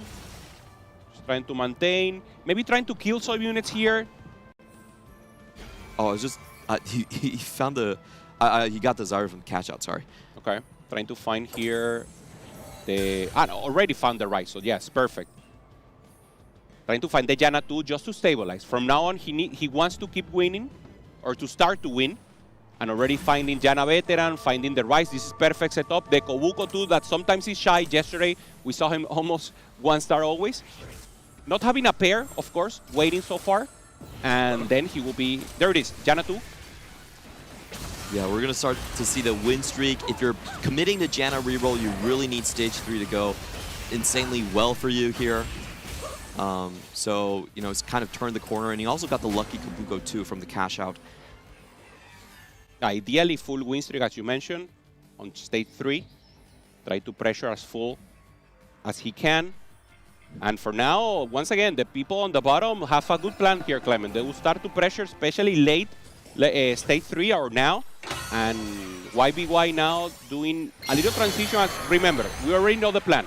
This is full tempo, having a possibility to go to a level 9, finds a second economy augment here. And he's just thinking about that fast 9 as soon as possible. The normal threshold is 5-1, but with double economy, I mean, he can do it a lot sooner. Without you, much like YBY1, who is also on level up, also picking up another econ augment in the explosive growth. I think he's going to be angling more towards like, Juggernaut. You want economy, you get economy. Immediately. Everyone gets it. So at least they're keeping themselves apart, you know. It's one Juggernaut, one Bastion Legendaries. Okay, Tomino for now wins again with not the best board right now. Shen2 helping, finding the Leona just to get that 4 Bastion in with a good unit. Now up against Tanjop, who has that Shadow Clone, Super Syndra, double Gamblers, generating so much gold. And as you mentioned in the start, this will be a highly capped lobby right now. Tomino keeps the win streak. And now the question, does he wants to maintain it, sacrifice gold and economy to just pressure stage 3-5, or wait the usual way, go to 4-1, and then roll, I mean, above 50 with more tranquility? Well, a couple of big finds here for our players. There is going to be a Leona, 2 Bastion legendary players angling for that. There's an Ashe also. Yeah, very important for those Crystal Gambit players, especially without you. He decided not to go for it, goes for the sword. You can see Tamino, he already has Raid Boss, but YBY1 beats him to the punch, takes away the Leona. And Tamino, being a very emotive player, I like how he's the only one in the venue here, but he's keeping his spirits up, you know? Nice. He's giving the thumbs up to YBY. Sure. Okay, the Ashe goes to Ironbog, that we know probably will not play it. He's playing quality over quantity. Normally, you have so many items. I mean, it could be, right? You have so many items that maybe you can do it for tempo. I mean, no, it just doesn't make sense at the end, having so many units and then just going for quality over quantity. Oh, and we have, take a look at Terry's board here. I'm guessing Soul Fighters is the most likely line with quality over quantity. And if I'm looking across the board, I have to say Sanyap is probably in the best position here, right? Yep. 91 HP, double item econs. Casante 2 there for Ironbog. Uses the Ash for now, just trying to get a little economy in. Maybe 30, 60. It's a very interesting play from Ironbach. He's going for a stage 4 double down. He's at 90 HP, so he can definitely afford to do this. And as we've been saying, this is probably like 4 players going for Fast 9 so far. You know, both level ups, Sanyap and of course Ironbach. So, you know, Braum is going to be the most contested carry across the board. I think we're going to have to pay close attention to that one. Yeah, there. And I would say overall that Tamino did his job. The reroll player making sure that the Fast 9 players don't get away with too much HP. At least he's kept his win streak intact there. However, for Waymo Locho, kind of the same as well, getting the Janna too. So there's still hope for the reroll players, but definitely I think Sanyap and Ironbach might be running away with this one, given the HP totals they have.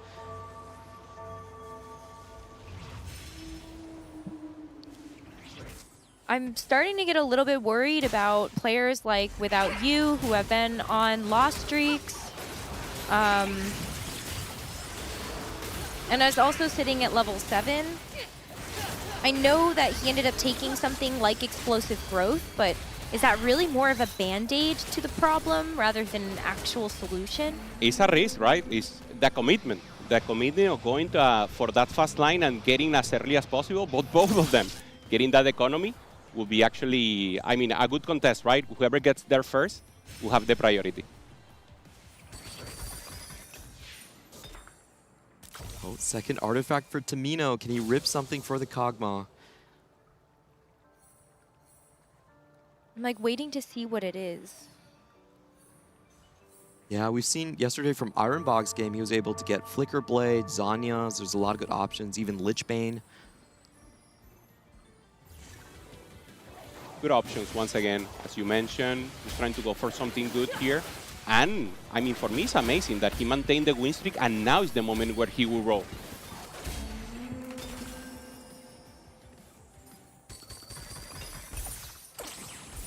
Just checking his components before he rips his artifact. Value rolling now. I mean, he hit what he wanted. He got the natural Kog'Maw right now, so doesn't need to roll. Maybe find the Swain too. A little better. Rolling for Swain, rolling for Xin Sao also. Yep, gets 6 Bastion in and does find something relatively good, Lichbane, as we were mentioning. Do you like Lichbane, Static, and Shojin as a combination together?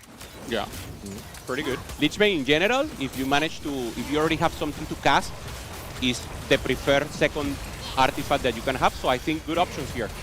Looking very good, the Kog'Maw.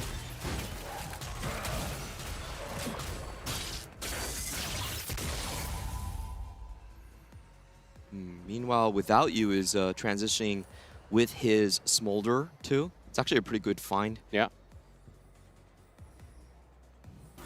It's the volley also. Last augment. Ooh, it's going to be Prismatic as the final one. Sponging. Favorite augment from Clement, no? It's so strong on Juggernauts, and he hits the early Braum. That's what we were looking for. Has the Varus and the Seraphine, but I wonder if he's going to end up playing either of those options when the Luchador is active. He likes the Varus, and maybe the only one who likes the Varus and decides to keep one. There's the Twisted Fate, obviously more priority. Doesn't have items for the Seraphine, decides to sell it. This front line's still looking kind of tough. Yeah, he is lacking a little bit of items compared to the rest of the players, so I think sponging just works perfectly in that spot. Oh, look at Tamino's Kog'Maw. Wow, that's a scary Cog. Wow. Wow, with the Radiant Shojin as well from Radiant Refractor, that's crazy. Beautiful for him. Also double front line, the Shen and now the Swain. And looking good. Waymo drops down to 2 lives, so we'll have an additional bounty here. Looks dangerous, but actually now is when he keeps getting stronger and stronger. Needs to find that final Janna.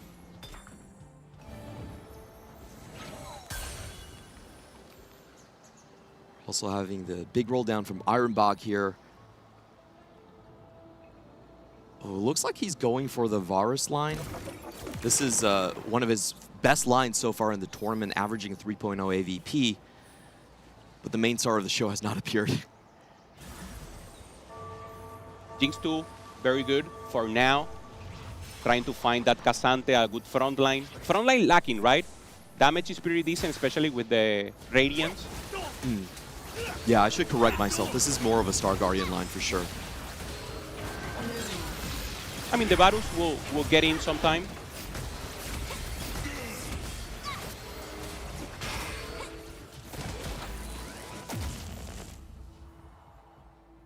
So Tomino now the 1-8 win streak for him.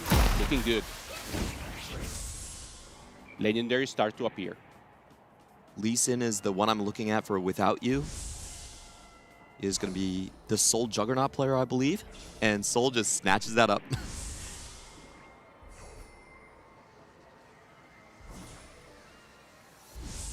Good access on the denial. It's a relatively calm legendary situation. Yeah, the calm before the storm. And Weimu that already found the Janna, so he will pressure right now. He had to find it maybe a little before. And now we're very close to see that fast 9 from the two players. Soul first. All right, 250 gold cash out. Going to be contesting on the legendary Bastion line, I believe. Ooh, Pharaoh Brown, still 50 gold. I'm surprised they didn't want the Seraphine. Yeah, no items also. I think the only one is YBY. Seraphine will be a huge hit right now, but not having the items, not the priority for now. With the Radiant Sterex is actually going to go with the Juggernaut line, so contesting Without You on the same direction. And this is something so cool about Soul is in his previous 2 games, he's actually used Yone as his main carry. A 5 cost that is generally looked down upon.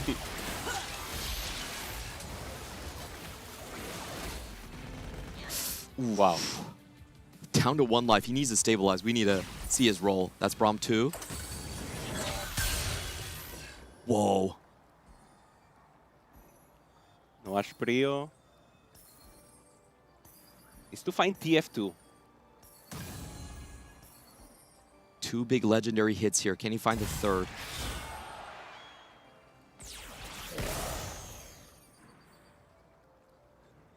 Wow. No Twisted Fate 2, so Lee Sin is the one who will have to do the heavy lifting here. Sanjop looking strong right now. Leona, maybe not the best item here for Gwen.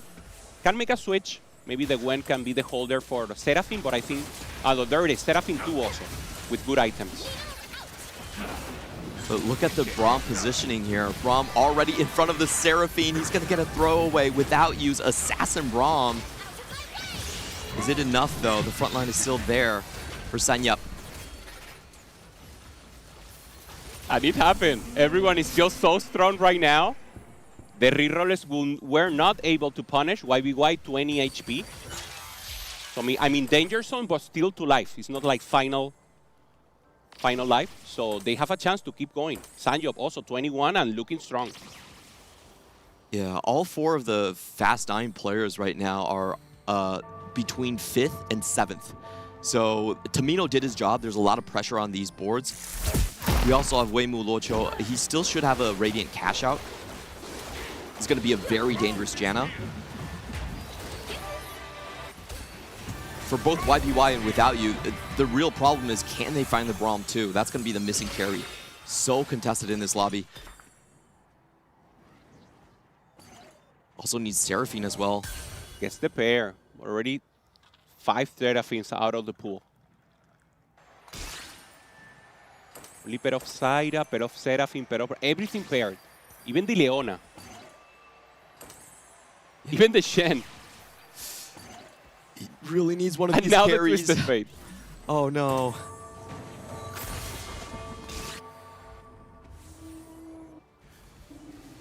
Tomino 3-star triple combat augment. Here to keep it in for the West.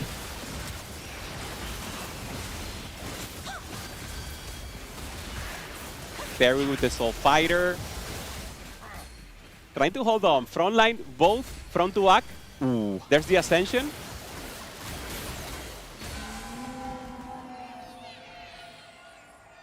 Yeah, and for Tomino, this is great. Finding the Kog'Maw, maybe on spot, 5-1. He maintained tempo in the latest game, and now 11 win streak. Perfect spot for him. 3 players on 1 life. Sanyap, YBY, and Soul. Expect 2 of them to be going out this round. Can YBY find his carries? Terrible for YBY. Only find the upgrade of the Leona, and the carries are not there. There's no damage. I mean, the items are good. The front line is decent when we see the Leona, also with the Brown, but there's no damage. No 2 stars in the back. Yeah, Sanyap's positioning was just so much stronger. Had the HP lead, found the Seraphine earlier as well. Now Soul with the Juggernaut legendaries. Let's see where this Lee Sin kick is going to go. Doesn't find the Seraphine. Oh, turns out and eliminates the Twisted Fate there. Maybe a chance here for YBY. But the listing is just too huge. Radiant Sterax. Access to backline, and YBY is out. Wow. What we hyped up as our tournament favorite.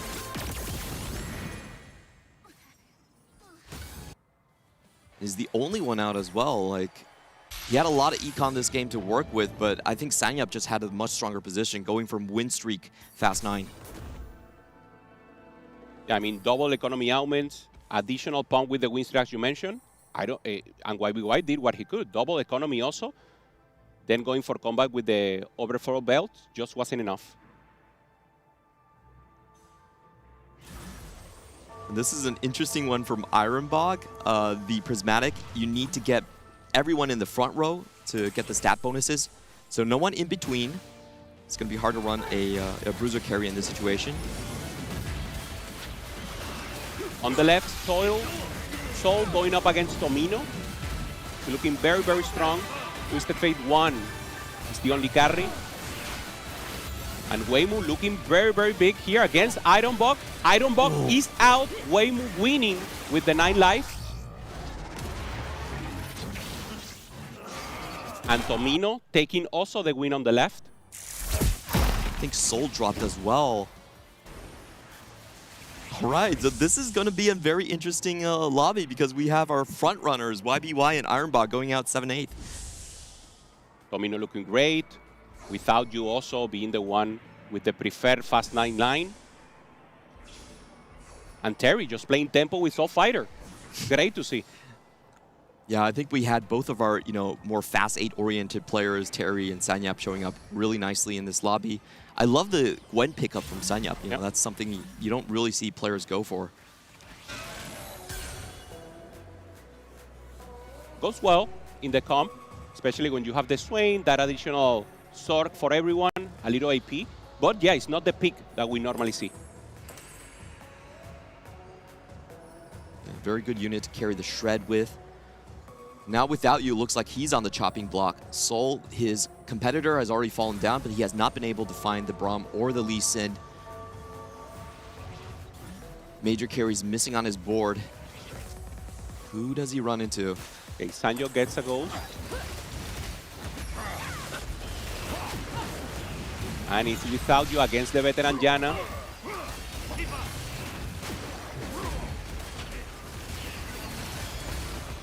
No access to backline.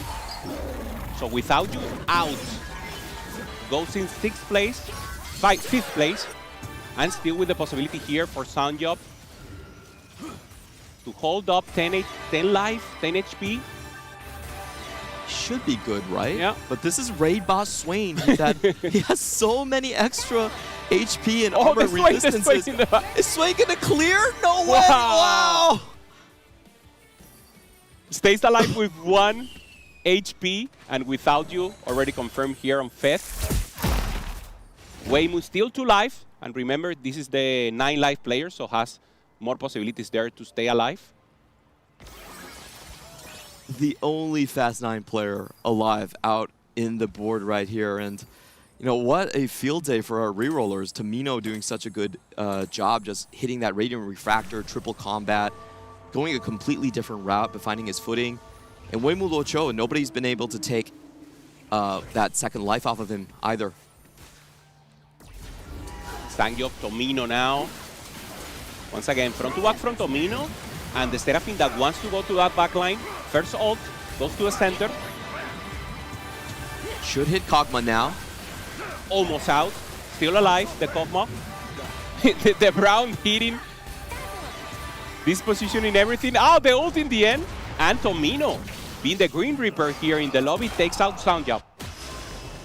Oh, we thought Raid Boss was nerfed and only playable with Twilight Assault, but Tomino proves us wrong here.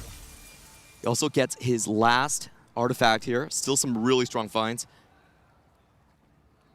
I would have to imagine double static is probably stronger, or he could go for something for the Swain. Yeah. No Brown, so Trickster doesn't make sense. Maybe thinking about the future now that Fast 9 players are disappearing. Getting that double Brown. Probably will be thinking about taking them out now. So goes for the Locket.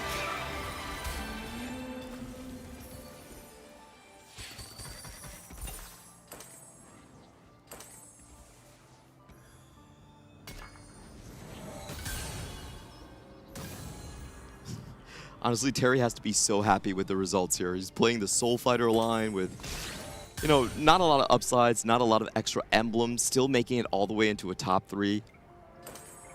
Just an honest day's work from him. Yeah, humble TFT, if you will. Yeah.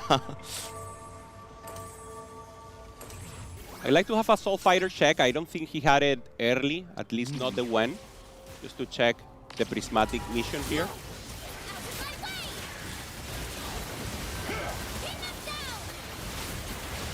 Going up against a lobby leader and Tomino. Let's see if this Samira can find something in the back line. Oh. Huh? Wow. I mean, the Ascension. Punishing the rest. So many stats from the Soul Fighter, and then the Ascension is just too much damage. So that was a ghost, but I'm so surprised about that result. Wow. It's very rare to see Soul Fighters being able to hang when it's coming into stage 6. That's one of the comps you liked the most, Necra, on Americas, the Soul Fighter. I just thought it was a nice option when everyone else was contesting Jinx. You may as well use those same items on something like the Samira when all the other units are available. And I think that's something that is a problem that a lot of our players ran into, is the Fast 9 boards are not working because everybody wanted to angle towards that from the very beginning, and nobody could hit the upgrades in time. Way too much contest, and oh, it wasn't a fluke. It wasn't a fluke. There's the Ascension. Wait. Oh. Okay, it was a fluke. It was close. The fluke was very close. I thought it would have actually been a win because the Kog'Maw started to get walked on by something. And so that, when you're stopping all of that damage from being applied to the rest of the units, like it almost felt like that Kog'Maw lived on like 1 HP in a dream. Yeah, the importance, right, of having them. I mean, good base HP, now 3-star. But yeah, very, very close fight.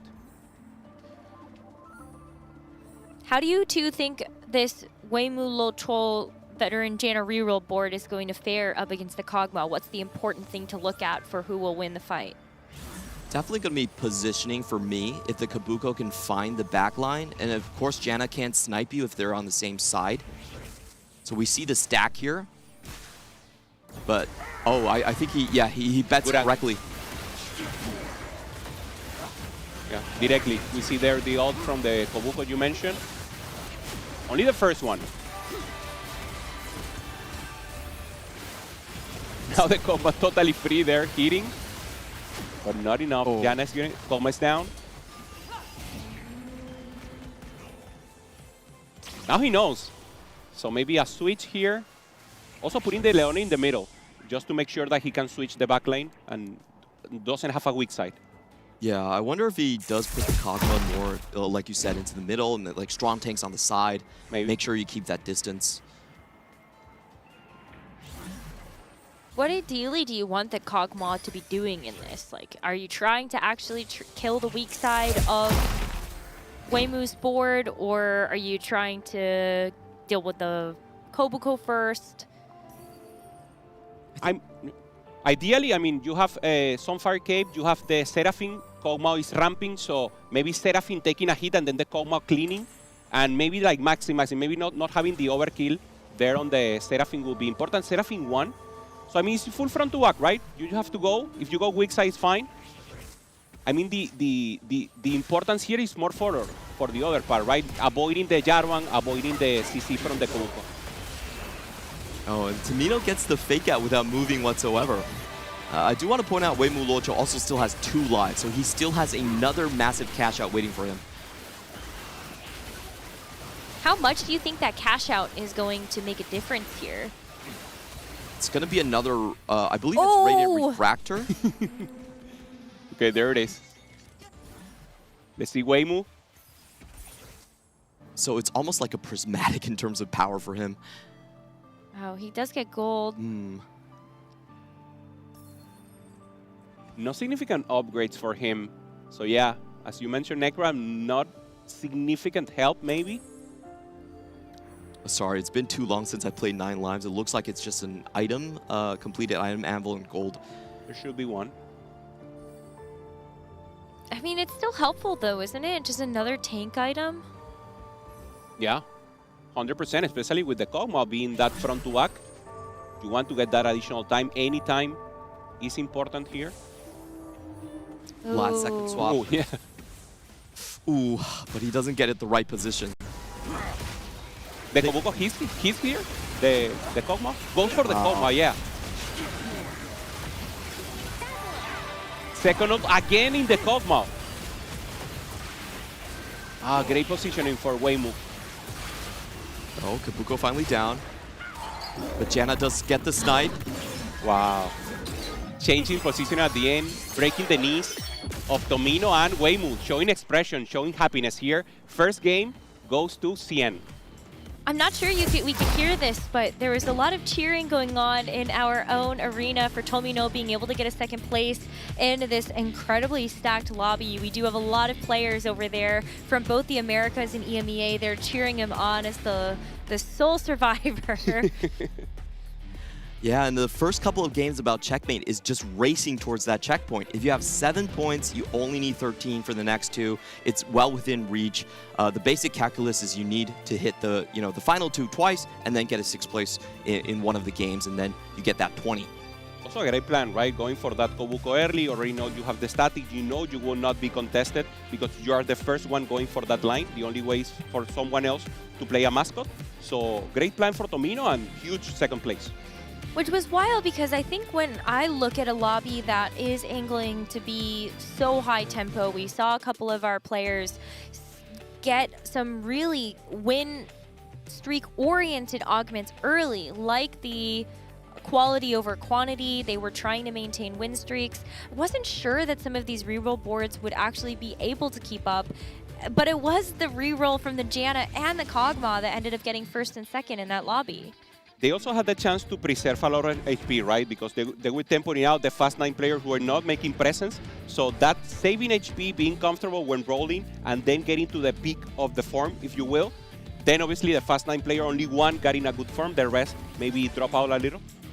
Yeah, we had 4 of our Fast 9 players going from all the way from 4th to 7th. Actually, YBY was there as well. So it looked very, very dire. It's just the tempo wasn't there for them. And they were also contesting the same units. You know, Braum, Twisted Fate, Zyra, just couldn't hit 2 of them. I think you guys both made a great point, especially when it was a Gwen 2 for one of the Bastion legendary boards. I love just being able to see that unique take on it because that was a legendary unit that was uncontested. No one else really wanted to play it outside of the Soul Fighter board.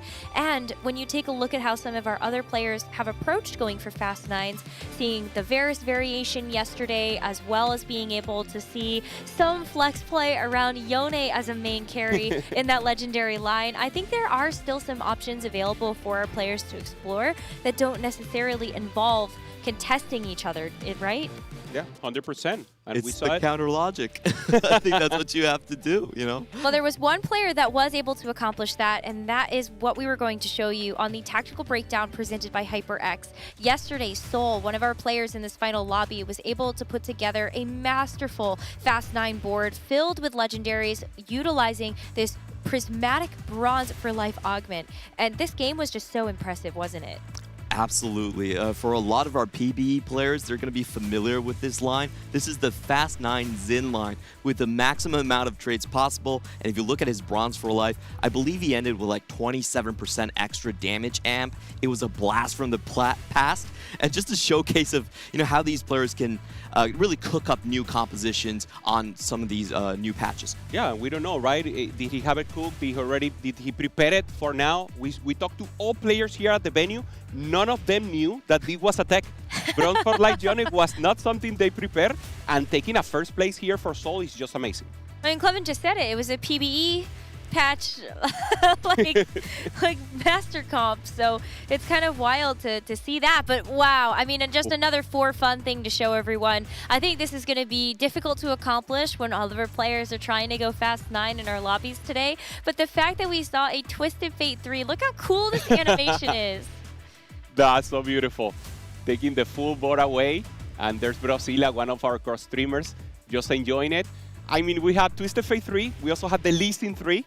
And I mean, it's always a blast. It's so hyped to see them in action. And both of those 3-star 5 costs came for our players in the final lobby. It was Sanyup with the Lee Sin 3, also putting off a show yesterday. So I gotta say, we got some high rollers here. maybe just a little bit, but I think it's also going to take a lot of skill in terms of trying to figure out how you can weave in your own place into the lobby tempo. I think we saw a lot of lessons from this first game, and so I want to ask the two of you, when you know that accumulating points, maybe you are the type of player that wants to go fast, stay fast. And we have 5 players right now that are very used to that style or really want to go down that direction. How do you change that? Do you even want to play that game of chicken and actually say, oh, you know what, I will let the other players have Fast 9? Because then that gives them the edge. Yeah, maybe having the ideal position, right? Maybe scouting, knowing that you know when someone is going Fast 9 since the beginning. You know the augments, you know the possibilities. So maybe just get a line that is uncontested, going for your comfort zone. We see Tomino going for the Kog'Maw, going for a reroll line. I mean, you said it, Necra, Soul Fighter. There's the Jeans comp that is volatile and is pretty good. So, I mean, a lot of options. Yeah, I think for this lobby, the reroll players really did get a little bit lucky. Both of them hit Radiant augments to kind of take them over the top. So if I'm a Fast 9 player, I'm sticking to my guns. This is why they're in the finals. If you look across our field, the players that did best at Fast 9 are in the finals. That was the biggest difference maker in terms of their AVP categories. You know what, Tomino, if you hit 3 good artifacts in a row, we'll let you have that one. But, you know, I'm still trusting in it. I think the artifacts were certainly a problem, but I wonder if it's also knowing that you have so much support behind you. I hope that that's something that our players can feel, whether it's here for Tomino or it's in the Chengdu hub, where it's probably a very vibrant arena right now for all of our players. It's basically full stage. Yeah, and for Tomino, even before he already managed to be on this third day, the players here at the venue were already cheering for him. It was like, hey man, you're doing amazing. Hey, you're a beast. So maybe that confidence, he really took it and took it in a good way. It's like he's not over hyping himself, no ego. He's just playing the game and being the best he can. And there we hear it from the crowd. You know, the players are cheering him on. You know, do it for the West. You are the best of the West for sure. I wonder what's going to happen in this next game, because we have an interesting lobby dynamic now.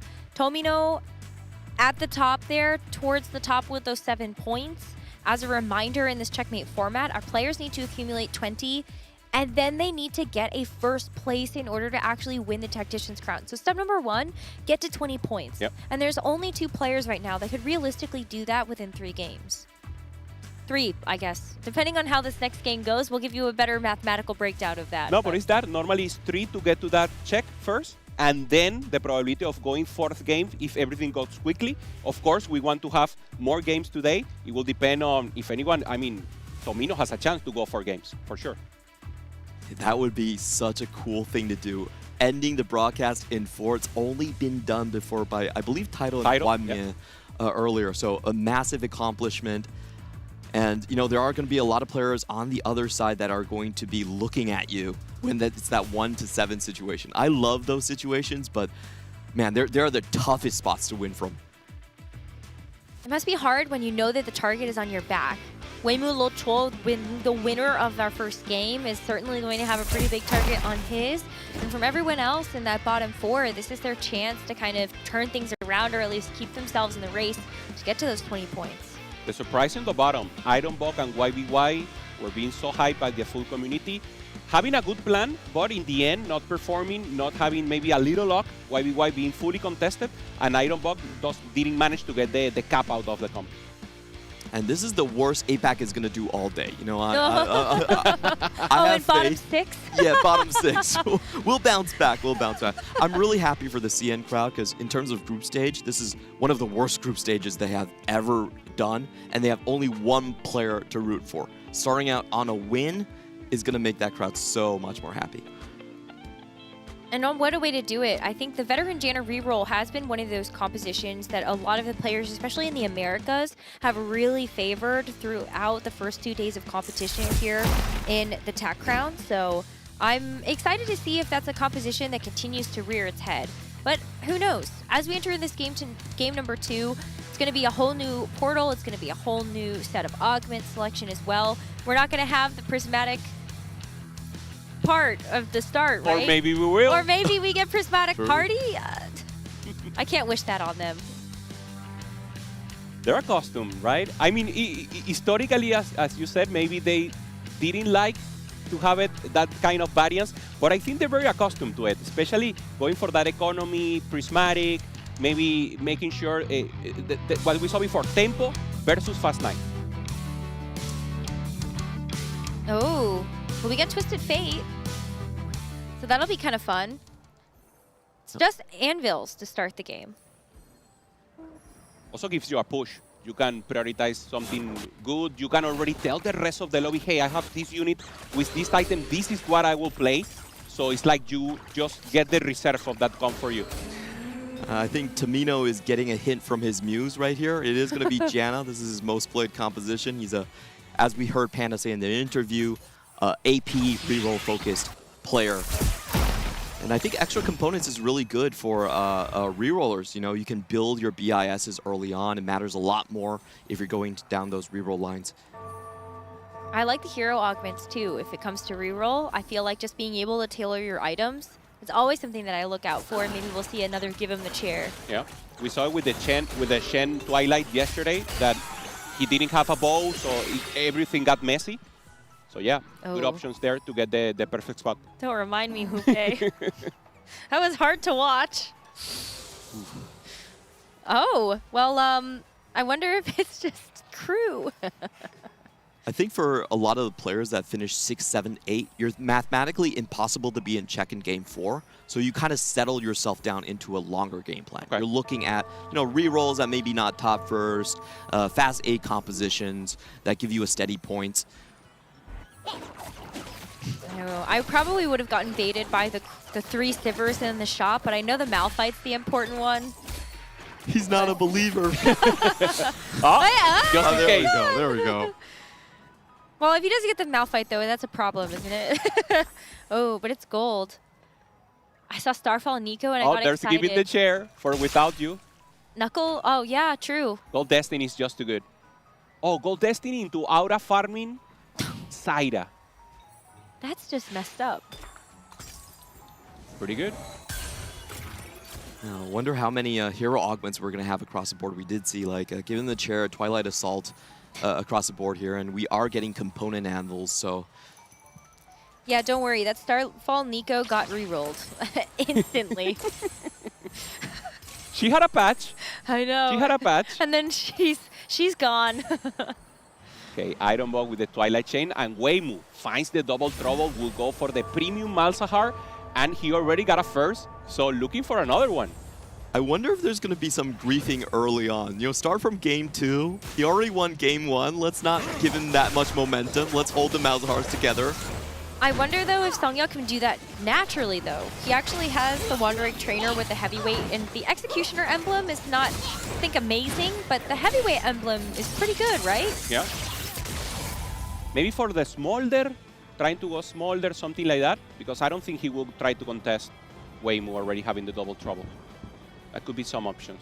You see anything else with the heavyweight, maybe? I think Smolder is the most likely line. Malzahar, those two. I say do it anyway. Yeah. Weimu already Just has in 8 case. points.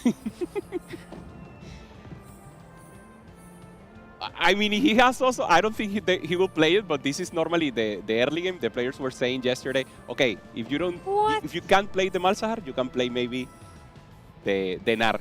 I think Seoul has like an illegal spot, by the way. Seoul has Nafiri 2, Syndra, and Vi 2 with an Ezreal on his board with Slammin. I mean, Most likely win streaker. Yeah, will push fully. Also remember, Shadow Clone applies to the double trouble. So those two Nars have that additional stats. You know what I think Weimu is doing? I think he's trying to bait everyone out. It's like, no, guys. Don't worry, I'm not playing Malzahar. There's a heavyweight emblem. I'm not even popping my anvils, okay? Chill. I don't think anyone is fooled, though. No. I don't think you can fool anybody with that. But there has to... Oh, so this is the Soul board, by the way. This is what you mentioned, Necra. I mean, so many looks so upgrades good. here. Yeah. Too much upgrades, decent synergies also. And I mean, the highly above tempo versus the rest. Yeah, he could angle for a lot of different comps there. I think Star Guardians with the Shojin, Samira really is the most flexible line. Sanjot finds an early Smolder. Tomino finds a Juggernaut here. So probably going for that fast 9 also. It's going to be a couple of players, I think, because, you know, without you also having the aura farming, slammed 80 items onto the Nefiri 2. Yep. Soul wants to play for the win streak. And I wonder, yeah, if Songyeo and Tomino also want to consider trying to go a little bit further than that. But Terry with calculated loss only has 1 champion on his board. Doesn't want anyone to grief him, you know? He wants to make sure he gets all of the extra resources. And this is the first look across the board at all the augments from the players. Without you, going to go for high cap, fast 9 play, and then we have Ironbog clearly going for just, you know, Twilight Assault. So getting those bows are going to be really important for him. Now, at least he got the 1 here. So that's a Rage Blade onto the Shen, right? Yep. Looking good. Already 1 ball is always good news. And Terry just full open, as you mentioned, Necra, just trying to achieve this. No one else with Crystal yet? No. So I think they all just saw in case. Terry's spot and they went, I don't think we can do this. I don't trust that. Yeah. Maybe you already have it in rotation, but you will get him later. Tomino is the one Terry is really afraid about, because Tomino could actually full sell. There he goes. That's why Terry's playing it safe. Last second sell. Being sneaky, Tomino. Taking a huge hit here from Without You, the tempo player. Still with 100, so is Seoul. I see what you're doing, Tomino. We play with the Korean players. They always try to grief us, so... It's not a bad plan, though. It's what he should do, but it's against APAC's interests. I'll just put it that way. Oh, I see. So Clement just doesn't want Tomino to go against APAC here. I got it. But this is kind of risky, right? I know that a lot of it is about generating the econ, and actually Terry has started to put some things on his board now after with the calculated loss. But Tomino, what kind of board is he now going to look to put together? Or is he? Maybe he will do the same. Yeah, yeah, you're right, actually. Terry could just full sell his board again. For your question, Necra, Tomino's board, I mean, trying to go for jogs, just maybe flex the backlane. Tomino does it again. He can't sell the dummy. Do they face each other? That's a big question I want to know. That's so interesting. If they do, that would be nuts. So who is Tomino going up against? Yeah, it could be the fake out into the double fake out. You know, Terry slamming items like, you know, I'm just going to play a normal board. And then he sells and Tomino loses because he has one emblem. Oh, YBY1 is going to snap without use win streak, and it looks like Tomino and Terry both come out as losers in that last round, so not going to be a snap streak there. Okay, without you taking out, so no one with win streak. Will be maybe less pressure from the lobby, less economy also for now, not being prismatic the first one. So it will be more difficult for the Fast 9 players. I think a lot of the Fast 9 players have kind of learned their lesson. We're not going full lost streak. We're going to go into more tempo-oriented styles here. Like I said, players that started off 6, 7, 8, you have to go for a long game plan. You have to hope for a game 5, game 6. So even if it caps you lower, you know, just go for a tempo game plan here. Do you think YBY1 is actually going to play the crew here? No, right? Because he's already level 5? Already 5. Normally you want to stay for 3-1 roll. I'm just smirking because he's holding on to the Darius. He knows that what Wei Mu Luoqiu is going for. You ain't fooling me. He has blue buff IE, so maybe Smolder also. But he has Salvage Bin, so he can actually pick apart those items and then make like Shojin and something else. Also having the Lulu and not taking it. Nice call there, Necra. Terry now, also with the blue buff.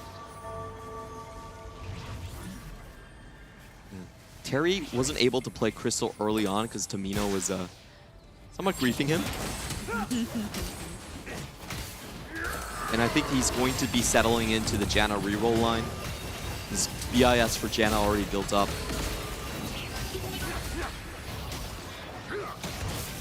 And we've seen it once and again. We saw it from Dehua, looking good. Last game also, taking good placement. Premium comp right now, Janna, especially with good early game. Of course, you have to hit that. You have to hit the power of veteran. We saw also Kambuli not hitting it onto very late game. So you need RNG on your side. Oh, I want to see how Wei Mu Luoqiu can navigate this contested. Well, he's not really contested, but everyone's looking at it to contest him. Right. The double trouble Malzahar spot. He already found 2 Malzahars, but can he get some extra econ or duplicators? Well, he picked big grab bag, so he's going to get some extra components that'll help out to itemize both of those Malzahars if he wants. But maybe he wasn't offered like champion duplicators then, because I also would think that that would be super important for a comp like this. The power level of double trouble, as you were speaking about, is so high. Even if you take double econ afterwards, you still have a very high chance of just going first place. Well, that would be back-to-back firsts for Wei Mu, so I think that's something that a lot of people will be pretty scared about. Hold the door. Hold the door. Deny the Rammus, deny the Darius. That's why I was actually kind of surprised. We saw the Darius hold, but I thought we would maybe see a Monster Trainer hold also, just to have the one copy out of the pool. That Rammus is the one I feel like is the real killer. Like, it just buys so much time. Yeah, and with Rammus the Warmogs. with the items is just so strong because he infinitely stacks HP, and double trouble gives you that extra resistances on top of it. So I think the most important one is actually going to be the heavyweight emblem player. If he is going for Darius and maybe like a Smolder, that means everyone else in the lobby is probably safe. Yeah. I don't know. I think as of right now, Sungyup does actually have Kaisa and Kennen on his Kaisa board. Cool. Okay. But is this a Kaisa reroll angle? Do you like these items for that?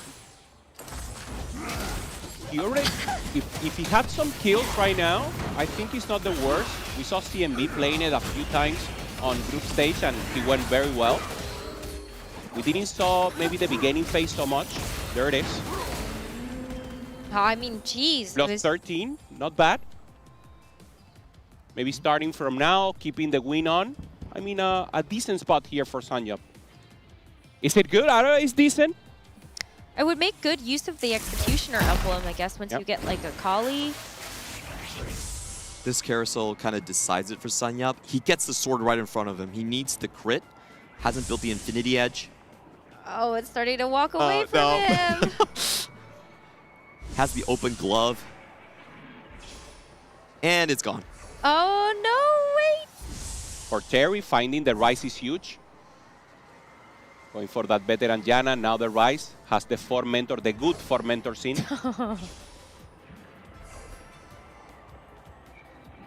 I mean, the fact that Songyop ended up getting the sword at the end of the day, that's pretty nice. True. Instantly swap and finds a free Kaisa there in the shop.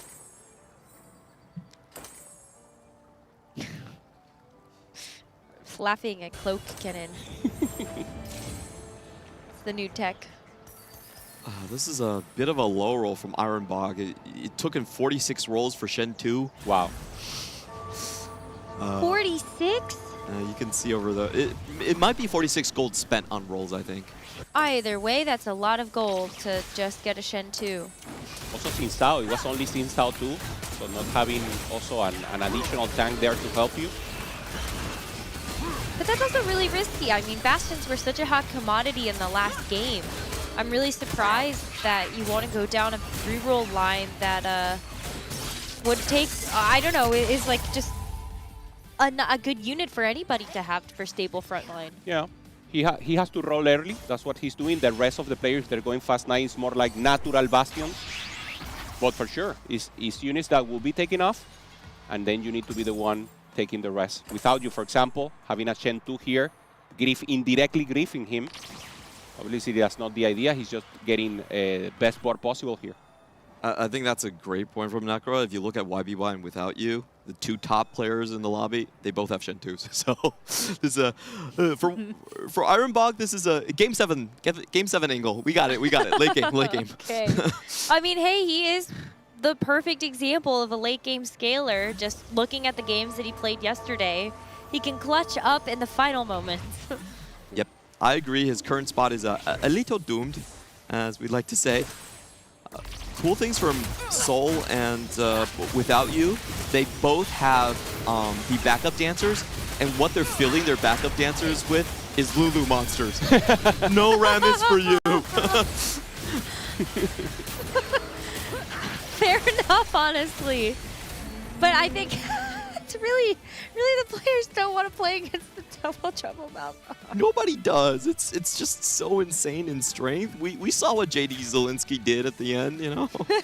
And for Weimu, Double Troll Marshall, for Tomino, also Crystal Gambit already at 200 approximately. So both players that went second and first going for that first place once again.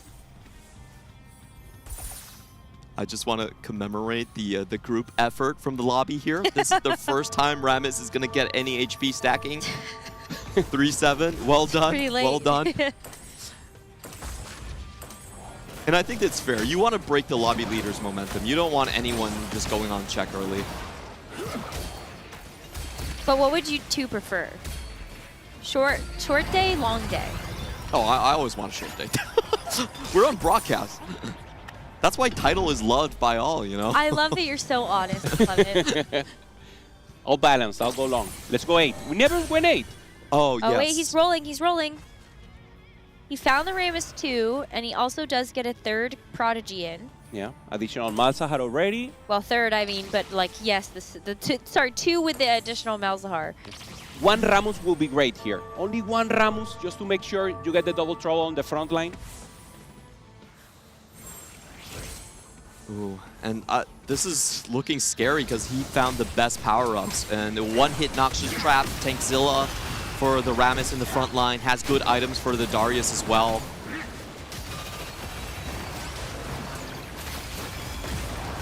Terry looking strong also with the veteran Yana. Perfect positioning from the Kobuko, but it's just not enough. Wow, we even found the Yumi. That's insane. Yeah, getting some extra Prodigy in for the entire composition. Yeah, 2 Prodigy normally. Good enough. Ugh. Does he get invested? I think that would scare everyone. Oh my goodness. Would you just instantly send all of that gold?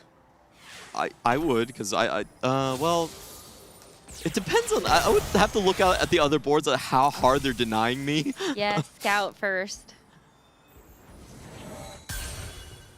Okay, so Tamino clearly not doing his job, not holding the mouses. But he's holding other important things, so I think we can't hold it against him too much. True. Trying to find that Samira.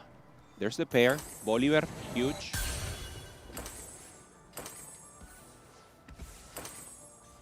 And I think this is good strategy. If you're a lobby leader, having someone else who's also high points is actually good for you. So you might not feel like you need to deny. And he's also on 16 HP, which is, of course, yeah, he has yeah. Oh, true. Yeah, it's so weird to see how far Tomino 3 fell. Yeah, he was playing full open stage 2, and then was he the one doing crystal? He did crystal, He yeah. did a little crystal. 180 in a moment he had. Hopefully this is just strong enough, but it looks so barely good enough to win against this fight. Makes me very nervous for the rest of Tomino's fights in the future. It definitely does. Sanyap, we're going to do a Kaisa check on him. Very far. Level 7, only 5 Kaisas. Terry found Kobuko 3, but still doesn't have the Janna 3, just for another re-roller. Ooh, this is a terrible low roll for Soul as well. Below 10 gold. And has nothing, yeah. One star Jinx. 1 Jinx, 1 volley. Not even paired. I think he was the call to chaos and hit the sniper's focuses. Yes, that's right. For Really Terry need also. that, 4-3 right now. Tomino spent all the gold, so he's strong. And Terry hasn't found the Janna 3. I thought maybe the Kobuko 3 would be good to just kind of like buy you some It time. is. It is. And it's helping a lot, but he needs to position well. He needs to make sure that he's doing things. I'm less nervous about Tomino now. He might have rounded the corner. For Uemu Luocho, Oh, he denies the pan. that's huge. You know, the heavyweight Ramus is one of the scariest units in the world. See, he's doing his job. He's doing his part. Yep. Doesn't have to hold the units. Oh, both going for that Seraphine. And I do want to get an econ check onto Uemu Luocho. He didn't find the econ augment on the final one. So that means, you know, the sudden chance of him just getting a 3-star Malzahar on stage 4 is greatly diminished. Okay, there's the Janna. Finally here for Terry, 4-5. And 2 off Malzahar for Uemu. 36 HP. So only 1 win, taking a loss there on 4-2. As to Ramos, I mean, this comp is already stable, and that's one of the strengths of Double Trouble. You don't need 3-star. Of course, you need it to win the game, but in this moment of the game, you're pretty powerful also.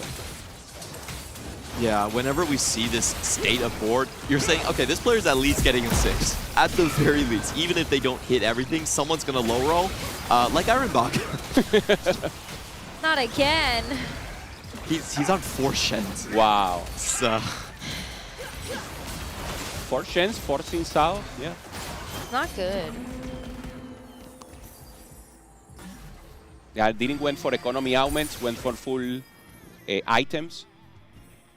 As we mentioned, maybe he didn't get anything. He didn't find any duplicators, nothing. I think he used all of his karma yesterday. Yeah.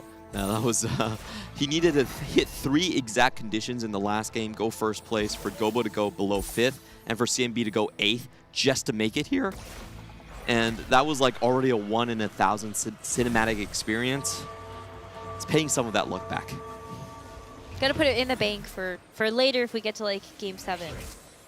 Absolutely. And without you, we finally get his aura farming champion here. It's going to be the Zyra. And he's the one that will cap out the most. He has 5 crystal. If he starts winning right now, Oh, he will get a lot of additional resources. Bloodthirster on the Ashe is a little interesting, but it's basically just AD, right? Yeah, you want some healing and an extra shield, I guess, against the backline carries. I like it here because there's a Malzahar and a Janna in the lobby. Right. That makes more sense. We've actually seen this tech a little bit. It's like the Crystal Ash versus Mal's matchup. You really want something like a Hex Tech Gunblade. And great point out, this Bloodthirster kind of fills in that role.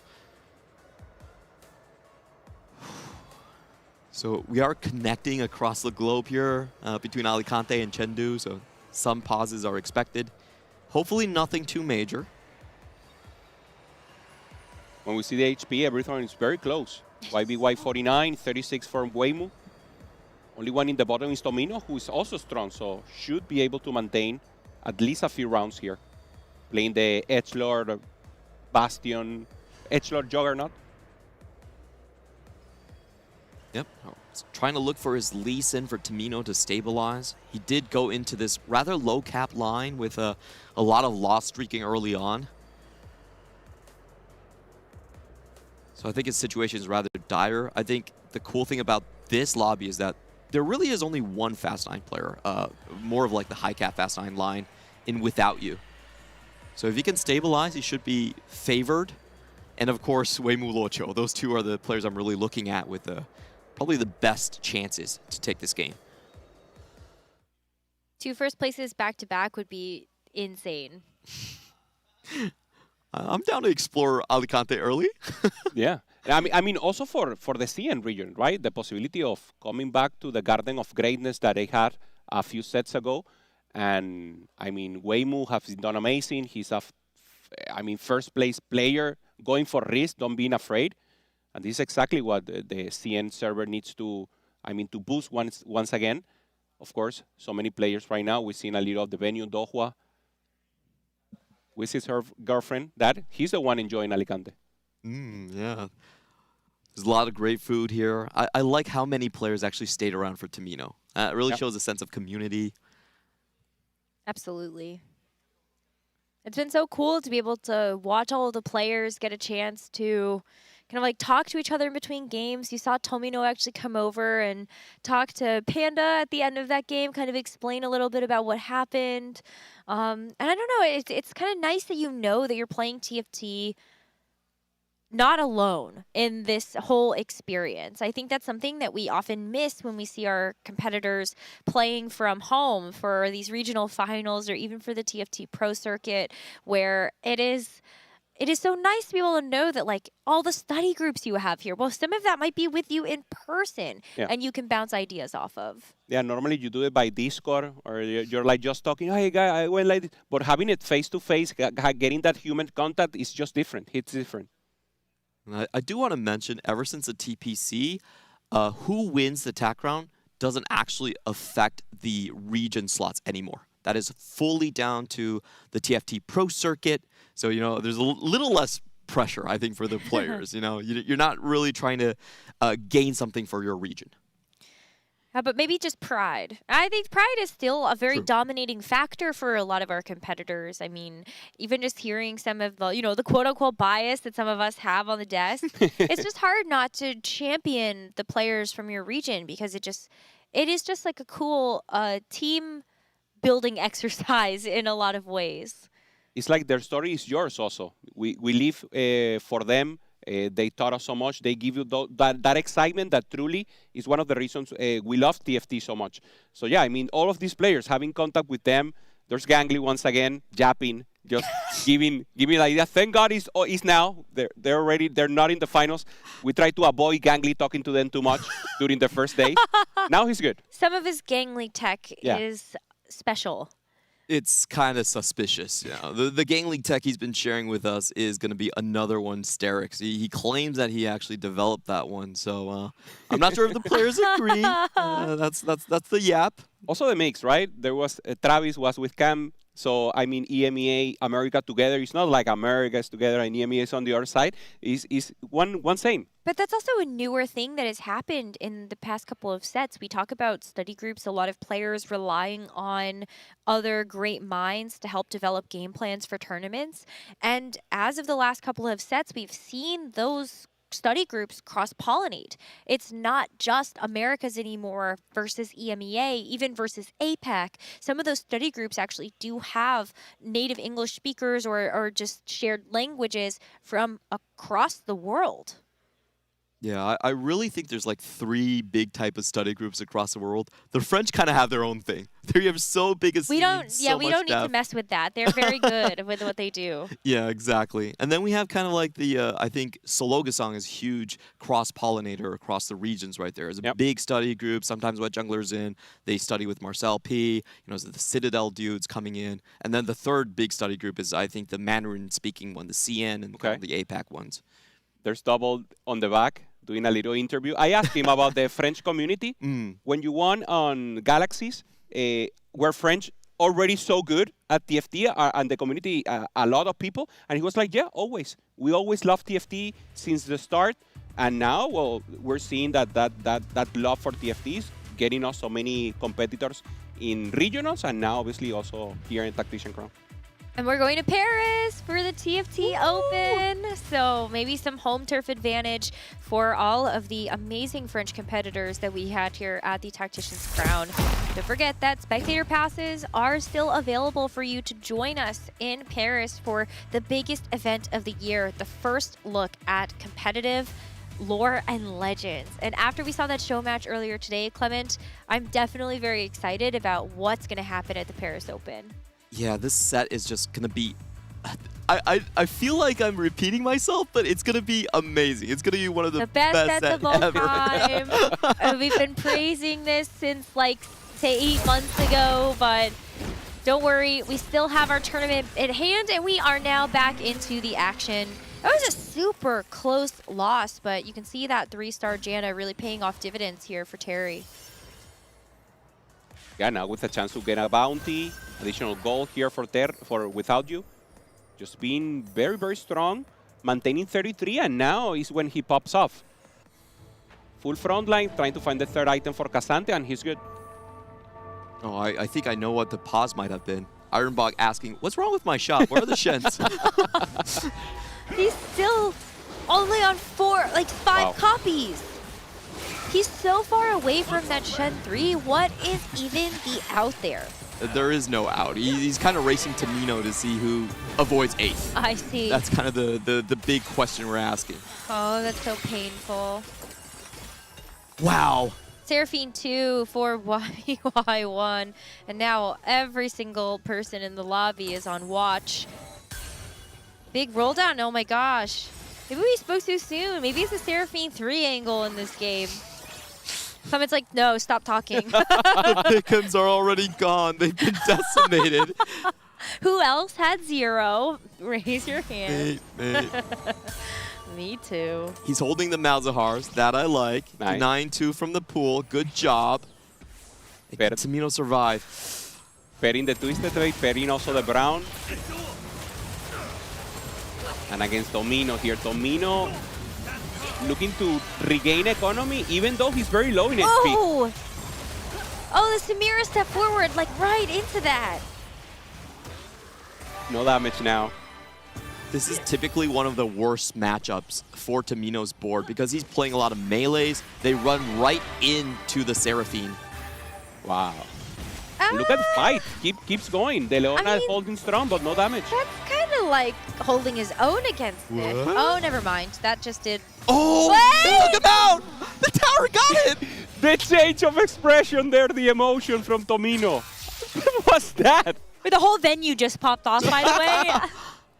That was such a crazy fight. I was thinking that of all of the damage that was coming through from the Seraphine, Set was just shrugging it off, and then there was that just major bomb that put Set in just a low enough HP. I don't know, he just kind of finished everyone off. That was wild.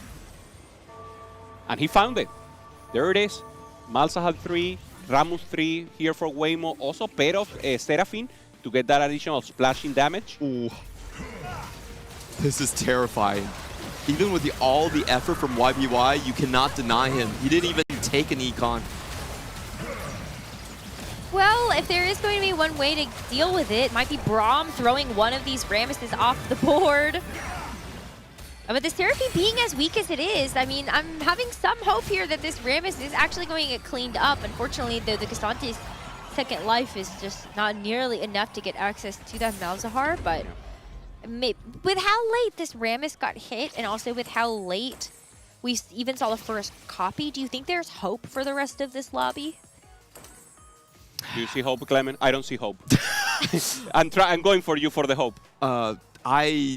I think Without You is probably the best chance now because he has the multiple cash outs. Okay. He has the Radiant item on the Ashe. But it's typically not a very favored matchup. You really need Braum to be doing most of the work like you were mentioning in the fights. Yeah, the access to the backline for Malzahar is just too strong. He spreads, he goes to the backline. If you don't have anything 3-star, maybe the Janna can hold a little. But again, there's no cap out for the Janna. Oh, I forgot we also talked about that Bloodthirster on the Ashe as well. So that was, yeah, great call there, Clement. Yeah, really wants to keep his backline topped off. It's not really about racing the front. It's about keeping your backline away from that Noxious Trap, which also burns, by the way. Anything here for our competitors? Yeah, Iron Bomb with a huge low roll, confirming 8th. So not the best start for him.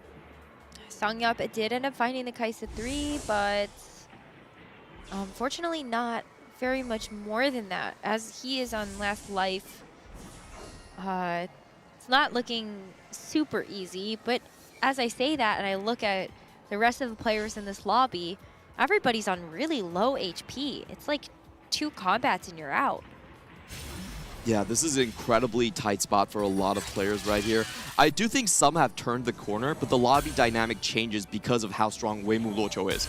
He currently has the most HP. He's hit everything he needs. Yeah. Even if you turned, if you like full upgrade YBY board, you still have to fear that Rammus. Yeah, from Samju that you mentioned, Necra, nothing else. He doesn't have something, trying to find the Darius here too off. And the games gave him the Akali, gave him the additional frontline, but he lacks damage. I want to say that it was because Waymu Locho is also playing the Darius and is holding several copies. It's been harder for either of them to actually find the star version. Okay, for Sanjop, going up against the Janna veteran. It's 1 life for both of our players here. Sanyap does get past the front. Oh. Oh no, but the backline is gone for YBY. Oh, even though the Malzahar actually did get taken down, the Rammus was just so strong in the front. But that fight was close. But now look at how close it is. Songyup, Terry, Sol, and YBY1 all 1 fight away from being eliminated. And there is a very big point spread available for our players. A lot of matchmaking that they need to be careful of. Overall, Tamino needs a top 4. If he gets 12 points, that means he can get in check in the next game. That's what he's playing for. That's what we hear the players cheering all across the board. They want to see their boy make it. Maybe a good chance. But on the right-hand side, YBY1 up against Sol. Sol has finally found the Jinx as well as the Volley Bear and applied those 2 snipers focuses to it. But with the casts from the Seraphine, it's doing so much splash damage. And with this Twisted Fate still being ramped up, fortunately, that is going to be a knockout onto Sol and Terry and Songyup all fall in the bottom 4. So Tomino does get the top 4. There is that chance for check next time. And with every extra placement he gets, he can go a little bit lower in that next game. So absolutely pivotal. We have both of our front runners still alive right now.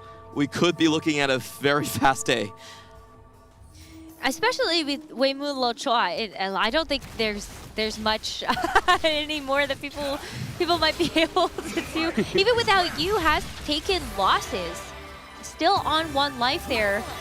Without You and YBY1 both now that can fall in the next round. Yeah. Tomino and Weimu Locho still on full win streaks. 8 rounds since they faced each other, and now because Sanjo, Terry, and Sol didn't fall down, it's resetted again. So it's possible that they don't face down once again.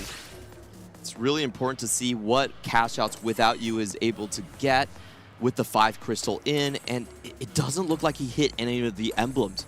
Those are typically the most important ones you're looking for that really boost your composition. Not exactly a very high cap crystal. And that was even with like the aura farming. So I'm really surprised that we didn't actually see that go a little bit further. That's the 50-50s with those 5 crystal. This is going to be the battle for 3rd place. Well, the Ashe is still alive. No second ult from the Seraphine. Oh, just needs one more damage!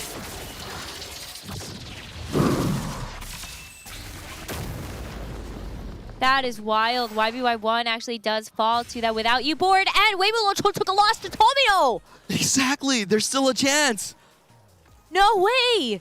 Could Tomino win with this board? Maybe it was just the lack of HP scaling that we've seen from the Rammus.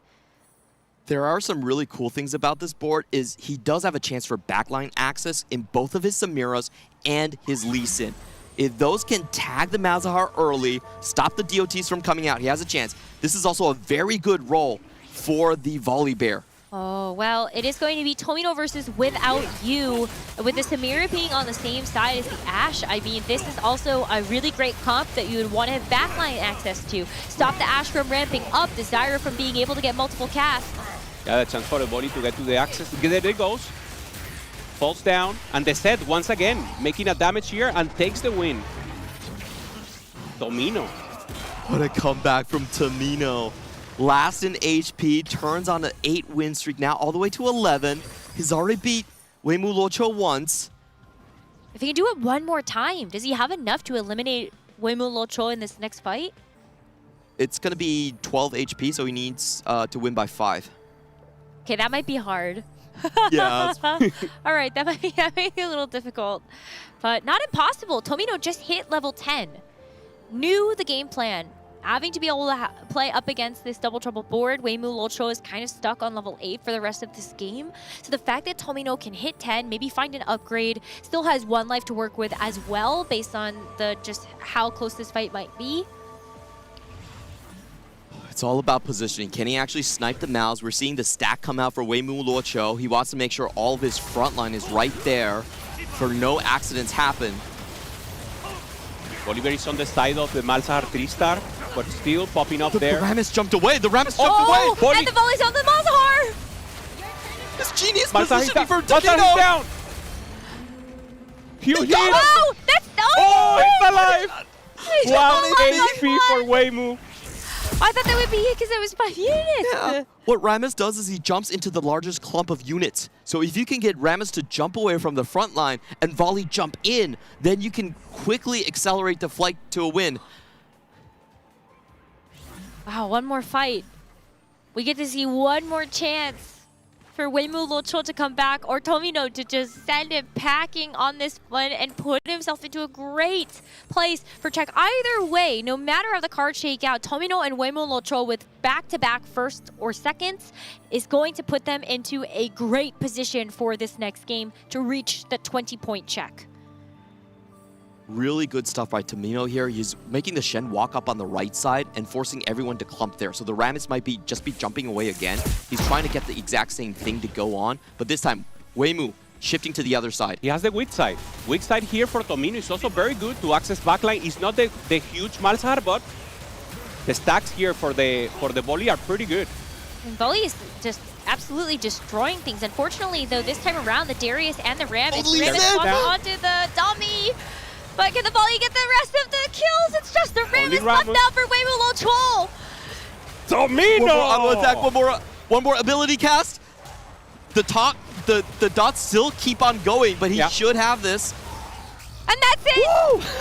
Tomino gets a first place in the second game, taking down Weimu Locho Double Trouble Malzahar, the one composition that everyone has looked at to be one of the scariest and the best poised to be able to take first places, and Tomino found a way to do it with Soul Fighter Samira, no less. Soul Fighter, size 6 juggernaut, thanks to the dummy that he had, the additional emblem. And we thought he was going maybe for a fast 9 angle, knows why BY is going for that angle, wants to play uncontested, and takes a great win here with little bodies. What a game to be played. And just think about how much risk-taking he did. He was coming in with 7 points. He didn't really need to play that risky. Full loss streak open, Crystal on stage 3, gets an additional emblem in the Edgelord to then go on to Lee Sin 2. And he comes back from, I think, 16 HP, never loses a round afterwards, to clinch this. That has to be a confidence booster. Absolutely. Look at the big smiles on his face right now. And the cheers, you can hear every single player supporting him right now. And what a performance for these first 2 games. Still needs to hit 20 points for Czech, and then we need to see a first place for Tomino or Weimul Locho to actually take this title, or any of our other competitors. It's only been 2 games. Who knows what's going to happen after this? I mean, the boost of confidence is there. We've been talking so much throughout the tournament that if you start bad, normally it keeps going bad. That's happening for Ironbuck. The mental for Tomino is the opposite. All the field is with him. He's doing great. His plans are doing amazing and being creative. I mean, I'm so happy for him. It's been such a wild ride for our first 2 games. Only so much more in store for us after this break. So please don't go anywhere. You're watching the Tactician's Crown for KO Coliseum.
Drake is now Doran. Decent position. Double Break down my walls, but I won't rise again.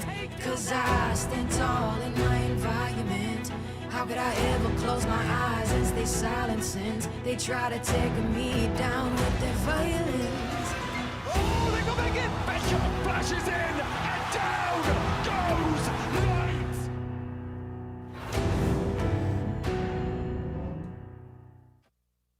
The human body was built to move. Not trapped at a desk in one singular posture for 12 hours a day. It's time your chair evolved. This is Secret Lab Titan Evo. Ergonomically engineered for you. Gamers, hybrid workers, artists. Backing your every move.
back with the grand finals. Game 3 coming up very soon, and already a shocking turn of events in these first 2 games. A 2-horse race has now developed, with the entirety of the APAC field having to catch up and hopefully try and stop Czech from happening in this Game 3. Let me just say, it's a good time to have always been a unified fan of the West, because it's a good day for the West today. Tomino, I think, obviously one of the largest underdogs coming into the event. By many, I would even say, was considered the weakest representative from EMEA. And I think it's just kind of showing that you don't need to be a big name, you don't need to be a star in TFT. The improvement he's shown since set 12 is finally coming to fruition, and in final day right now has had 2 top 2 placements to put himself in a great position for Czech after Game 3. It's also not a fluke. You know, we've been looking at him thinking maybe he's just a lucky reroll heavy player, but the way he was able to do it the last game, very, very high risk game plan going into it, getting that 15 points. Looking at the lobby complexion, there's 2 players that just need top 4 now to check. And the biggest concern might be for Ironbog, currently sitting only on 3 points. This is a player we talked about, is a first or 8th player this entire set, had the highest win rate, but with that win rate comes that risk where you may be going 8th in a few of those games. I have to be honest, these last 2 games he wasn't necessarily playing for Fast 9. It was just games that the spots were not quite good enough with the Shen reroll in particular this last game that we saw. If there's anyone, Clement, that can bounce back from this current position 2 games in and has the mental fortitude to do so, I think it might just be Ironbog. For sure. We have seen so many tournaments where Ironbog is on the cusp of being eliminated, and then he pulls it back, just going back to what he really likes to play, the Fast 9, the Varus Legendary. I can think of one of those tournaments you're referring to, which is the one that we're in right now. Yesterday, he took 4 first-place finishes to barely find his way into the top 8. This is exactly where Ironbog finds his edge. And I think in order to be a first or 8th player, you have to have that mental resilience. Is that shot trying to hint something? I see the crown floating over Tomino's head on the screen right there. Oh, wow. I'm not going to jinx Tomino just yet. I have to remind viewers at home, we had a similar start last set in TAC Crown. Click Hornet had a really good start to the grand finals. Couldn't quite close it out in the end. So there is still, I think, a lot of history to be written in these next few games. One thing I do want to mention is there is a lot of regional responsibility for 2 players, both Weimu and Tomino. CN and EMEA have not won a Tactician's Crown in a very long time. One of those regions is longer than the other. It's okay, Clement, or Haley, you don't have to remind the viewers. And these are the players who maybe have the most pressure to perform. They're the only players obviously representing each of their regions in this grand finals. And to start off at 15 points, just 2 games in, is absolutely fantastic. I thought you guys were the unified West. He didn't say it's been a long time since the West won. The West is going to find another win today. The West wins all the time. Something that I love about the standings is how well it lines up with the archetype of players. Players like Tomino, Sol, Ironbog sitting in the outlier positions are the 3 players with the highest first or 8th rate coming into this event. And then in the middle there, Songyop, one of the players with the lowest win rate, but clearly has showcased his prowess for playing tempo, playing that Kaisa mentor line, which is certainly not something I had on my bingo card of compositions being played, but showcases that he's willing to play things that can net him a middle placement when he recognizes that a first place is not on the table. And for both Weimu and Tomino, Operation Top 4, this next game, that's all they need, of course, to get into Czech. Because there are 2 players angling for Czech, it's harder to have the rest of the field try and contest them or grief them in terms of maybe Tomino playing reroll, for example. And there is such a big point gap, players can really try and ignore their own game. Players like Ironbog, they have to fully focus on trying to scratch every single placement they can to catch back up in points. So it's a prime position. I think it's almost ideal 2 games in. You can't really hope for a better situation for both Tomino and for Weimu. Game 4 will be slightly different. If someone like without you can catch up in points, only needing maybe a 7th or 8th, then he can play more of that griefing game plan. But this game is going to be really interesting to see how each player balances their own needs with trying to prolong the tournament for as long as possible. I think for Sanyap, Without You, and Terry, their job is looking at Game 5. We just need those 11 points, we get Game 5, and then we're in check. So they might actually be playing even more conservatively in a lot of these issues and saying, hey, you know, Ironbog on the bottom, Sol, you guys be the one to try and stop the top point leaders. Yeah, that is weird. It's a very strange dynamic where everyone's kind of playing chicken. You do want somebody to stop the people on the top, but I actually almost feel like Ironbog and the people and Sol at the bottom have more leverage, where they can kind of look to the people in the middle and say, like, I'm so far away from hitting check that at this point I need to play for me. It doesn't make any sense for me to play for you. So I would actually be more surprised to see Ironbog go out of his way to grief the players at the top. And Tech Crown is, of course, about winning the crown. That's the big goal in most cases, but there's a lot of prize pool for each different placement that you end up on as well. So it is very hard to take the responsibility on yourself and be kind of selfless in that way to try and prolong a tournament, when most of the times you have to be playing for your own placements. And then if you have the right spot to grief maybe a double Malzahar when a player's in check, that's the easy way to do it, of course. And this does come into calculations at the end of the day sometimes. If you can secure a second place, hey, it's still $50,000 in terms of the prize pool. I think that's a very respectable decision to kind of lock that in. I never look at players and go like, oh, you should only play for first places. We saw all the way back in Remix Rumble. I remember when Malala had a very good position to win the game. Relic could have, I think, griefed his lose streak and then ended up not doing so because he was playing for his own placement and his own position on the standings leading up to that game. So we might see something similar happening here today. Game 3 loading up. All eyes on two players who have outperformed the field at the start of this grand finals. Tomino and Weimu both trying to reach check. They only need a top 4 to do so. And we're going to start the game off with some early 3 costs around the board here. So, a couple big ones we're going to be looking for: the Smolders, the Darius, and the Mouses. Those are really giving you a lot more direction. And the encounter is the grand finals. In the grand finals. How appropriate. Would be ideal maybe if every player was in check, but I guess we can take this one as well. We'll run it back in game 7. Don't leak the script. You guys got it already? And Tomino, I have to imagine he is really hoping to find a good spot to play one of his favorite reroll lines. I mentioned it in the interview at the start of the day. He played 6 games of reroll in 13 total. The only other player even close had 4 games of reroll. Most of the field had 3 to 2, with players like YBY top 4ing all the reroll lines, but much more selective about when to go for these plays. And I think it's a high chance we're going to see some of the lesser played reroll lines, especially things like Katarina that was nerfed on this patch. If you're just aiming for a top 4, that's still a very good line to go for.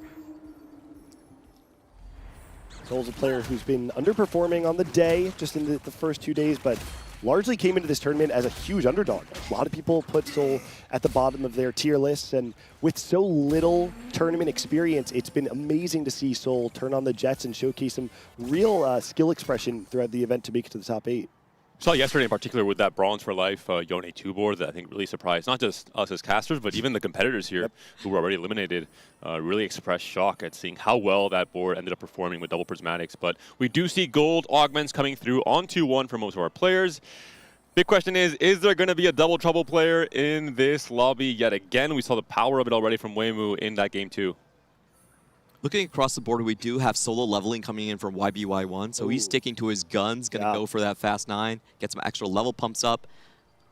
2 different options for too much value. I think they might be waiting to see if the other person takes it. It looks like it's going to be Wandering Trainer for Soul. Weimu does roll past it. Instead, it's going to pick up Cluttered Mind. Bastion Soul Fighter, pretty good pickup here for the vertical Soul Fighter line, even in some cases for just the Bastion line as well you can play, alongside the more kind of 4-cost oriented with Samira and the Volibear with the Edgelord variant. Yeah, I've seen a lot of boards actually going for something like 4 Bastion, where you have high quality units, the Shen with triple traits, and of course things like Braum. This really helps with the buff a few patches ago to 6 Soul Fighter. It makes it so that not playing the vertical can still be a way to perform well in stage 5 and onwards. YBY not hitting the Neferi 2 and not getting a single kill there. Yeah, I mean, it's also solo leveling with 3 components is quite different than solo leveling with 4 components or 2, to be honest. When you're in this halfway point, you're not able to get the same amount of value or as much value as you would if you could have 2 full items on this kind of giga unit of the solo leveling.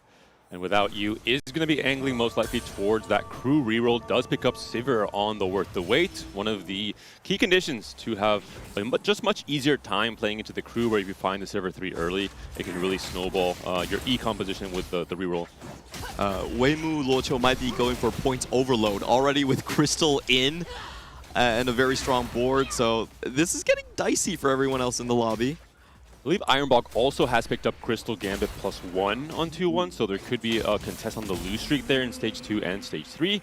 Obviously, Ironbog, he's on 3 points. He has nothing to lose. He has to start playing that traditional first or ace style very early on into the tournament.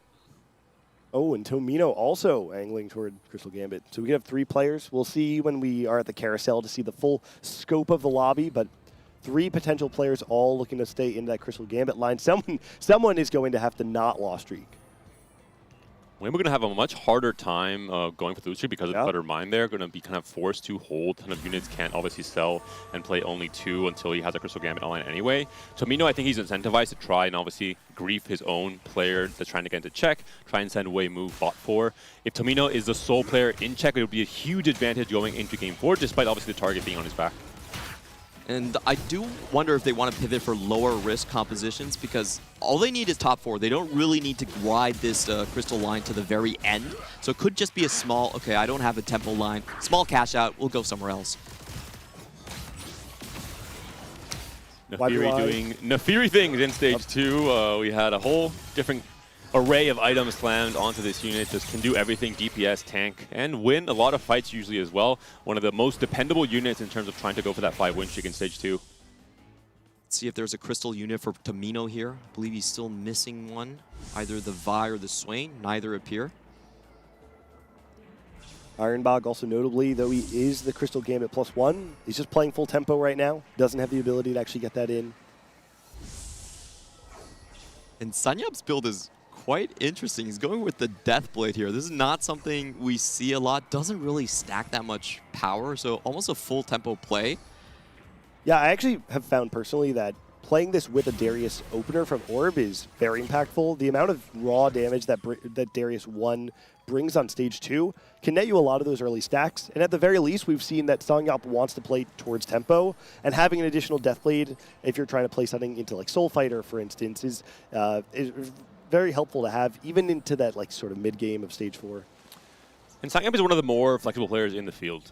Across the first 2 days of competition, in those 12 games, because I think he auto-qualified to day 3, he had 11 different comps played. So, I mean, it's hard to be more flexible than that. The only comp he doubled up on was the Fast 9 Bastions, understandably so, with its strength in the meta. Yeah. And he's also a player who had played a lot of AD flex as well. I think the DB fits in so many different comps. It really fits the play style and the vision that Sanyap has in terms of how to play TFT, at the very least this weekend.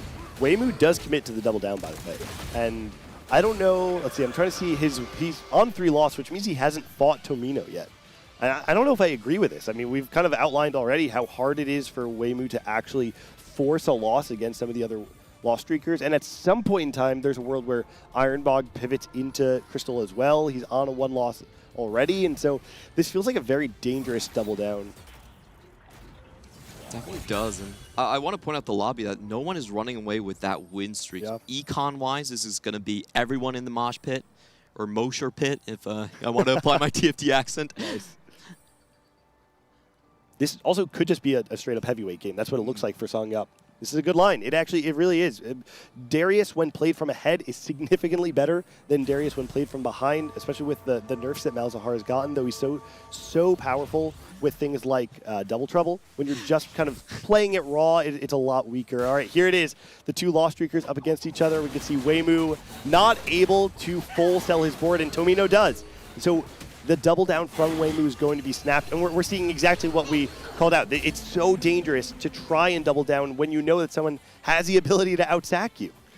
Obviously, you can't, if you sell your entire bench, you even can't proc it the turn after. I guess maybe with PV you can, but you lose a lot of those 1 costs, then you maybe lose Econ in the future, so it's too much to sacrifice. I think Wei-Mu just hoping that luck would be in his favor. Not the case, unfortunately. And Tomino going to come out ahead in terms of the lose streak gold at the very least. The 3-2 augments, I think, will dictate a lot of what the game plan might be for Tomino for now, just with Trade Sector. Not too committed in either direction. I'm trying to see what Wei-Mu Luochuo has held on his bench, because when you find yourself in the position where the streak is broken, you kind of have to pivot into like a level 7, especially with him having the Cluttered Mine. Just go on a reroll line. And I don't think he has a lot of good components there. The Yasuo is probably the closest thing we see to potential. Bastion Edgelord, I think that's probably the direction. Also, solo leveling from YBY did lead him to a 4-win after we saw that first loss on 2-1. And so YBY is going to be sitting with a lot of experience built in from the kills he got from solo leveling. This is not a very fun position for Without You. He's actually slammed for Tempo, the Kraken Slayer. Not exactly needed on the Sivir, and he's got the worst streak possible. So no real item plan for the Malphite. It's only a Malphite 1, so very far behind on the rest of the crew units, despite the Sivir 3 coming in early. Definitely an unusual position to play into the crew role if he is going to opt into that. Is there a chance, Clement, you think that Without You might just play some kind of sniper flex and just ignore crew rule as a whole? He's very adept on this line. This is the line that he studies the most, but to be honest, I haven't seen him do the Malphite Jhin too many times. He did win yesterday with a crew, one of the few crew wins that we saw on broadcast. Though the good thing about the Malphite Jhin is you can continue to level with just 1 3-star, so maybe that's a possibility, considering he only has 2 Malphites. Another Crystal Gambit player is entering the fray from Seoul, which means we're going to have Ironbog, most likely not going to be playing the Lost Streak variation, but we have Weimu and Tomino as well, who are trying to lose with their early Crystal Gambit, and Seoul is going to be getting it in now, and then after 3 rounds, most likely doubling down to get that cash out. That'll come actually on 4-2. Does have the HP to support this. Of course, his line is the most defined out of the lobby here. Just going to be going for Bastion Edgelords with likely 6 Soul Fighter. This is actually one of the Korean inventions. It was the most played by the Korean players in scrims, and a lot of people actually credit Sanyap for kind of developing that line. Will be Prismatics now on 3-2, so a wrench thrown into many players' plans, potentially, depending on what their idea was off of the gold augment start. For Seoul, going to be losing most of these next few rounds. Going to have to try and finally make and scale him into the late game. Pandora's items, makes sense. Yep. You're playing stage 3 very slow already. So you have plenty of time where you can greed the components that you feel you need to, find the optimal Radiant item, which you don't even necessarily want to slam on this stage if you feel like it might cost you one of the losses during your double down. So yeah, feels like it matches up with his overall gameplay.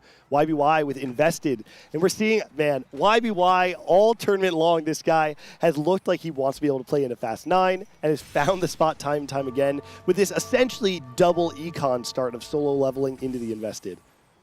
Yeah, and he did hit the correct breakpoint. He is on even numbers. That solo level thing is so important to get correctly there. An early rise for Tomino. I'm curious if he maybe is considering playing into Janna reroll off of that with the Water Lotus pickup. It would be very difficult because Weimu Luocho has already pretty much put his foot into that line, getting the Janna and full items onto it. So after the streak was broken, he needed a reroll line to land, and he's found it. Fluttered Mind with Janna reroll. Feels a little pretty strange to me, I'm not going to lie. I think it's maybe just a spot that he saw he had on stage 3. It really sucks for Tomino because Tomino's most played reroll, half of his reroll games, so 3 in total across day 1 and 2 were Janna reroll, had a really good success, 3.0 AVP, so probably a comfort for Tomino that, as you mentioned, Clement, is now blocked here by his kind of direct rival in terms of trying to make it a check.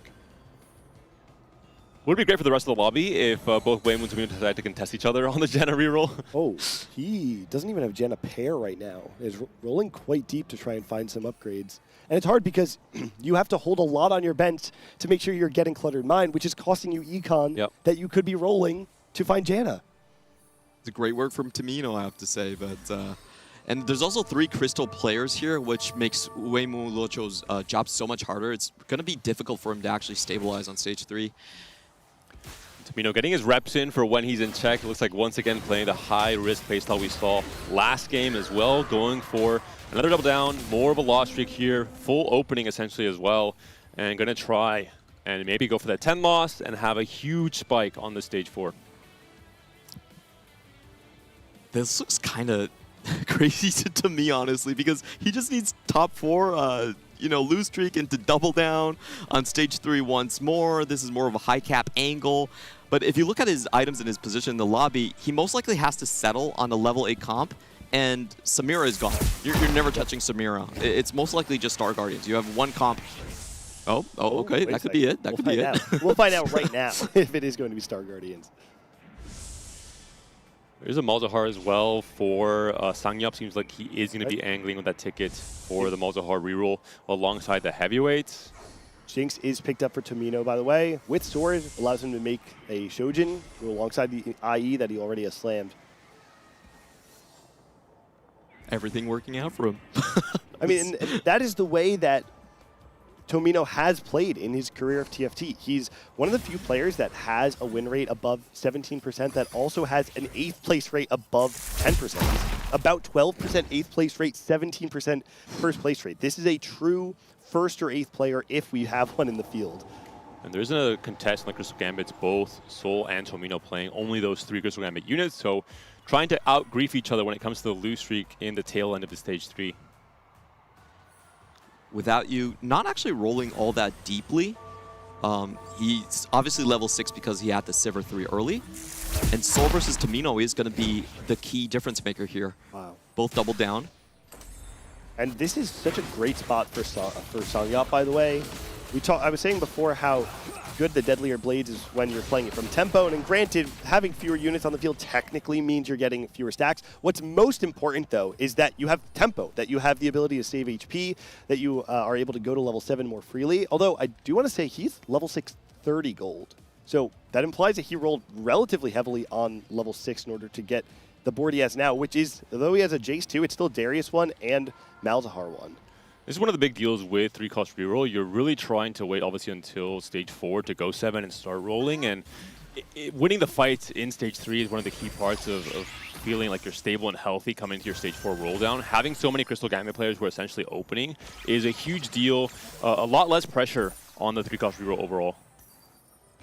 Did see Tomino cash out here. I think it was one of the smaller ones, not the 210s. And he did sell the Jinx in order to try and guarantee the loss that last fight as well. Wow. So really trying to value going for the 10 loss here and break Sol's streak in the process. All the players coming, just checking his board. I think he's going for HP preservation, so he's kind of okay if Sol continues his double down. You see even some frustration there. Maybe scouting his matchups and knowing that he has a handful that he might be able to win. Yep. This is certainly not the one that he had in his pool, though. Janna 2 found by Waymu, and you see Kobuko 2 with 3 items there. And that's going to be an absolute beast until we get our upgraded 4 costs. Would have been a huge win to preserve HP here. Now Tomino down to what should probably be 2 lives, depending on how big those losses are in stage 4.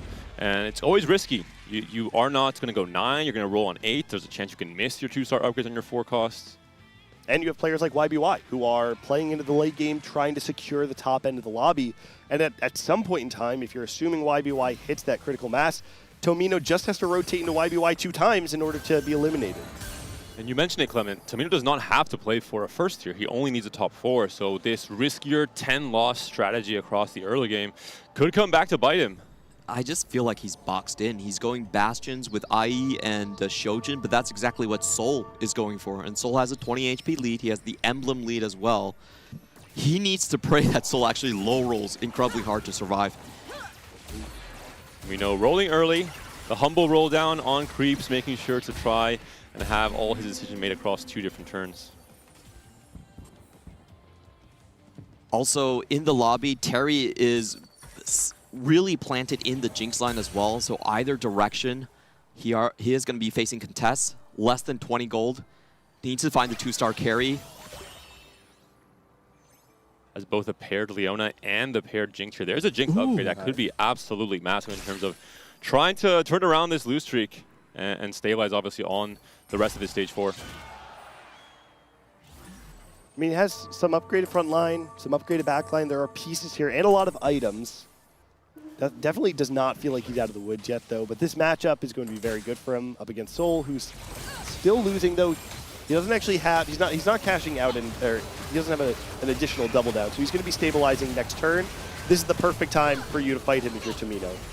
Especially if you have this next augment help Tomino stabilize even further, where we didn't see a full roll into 0 because of that. So very fortunate. Sol to pick up the second Soul Fighter emblem, so gonna be a pretty scary board, especially if the chance for a prismatic Soul Fighter win may be if Sol really takes over the game.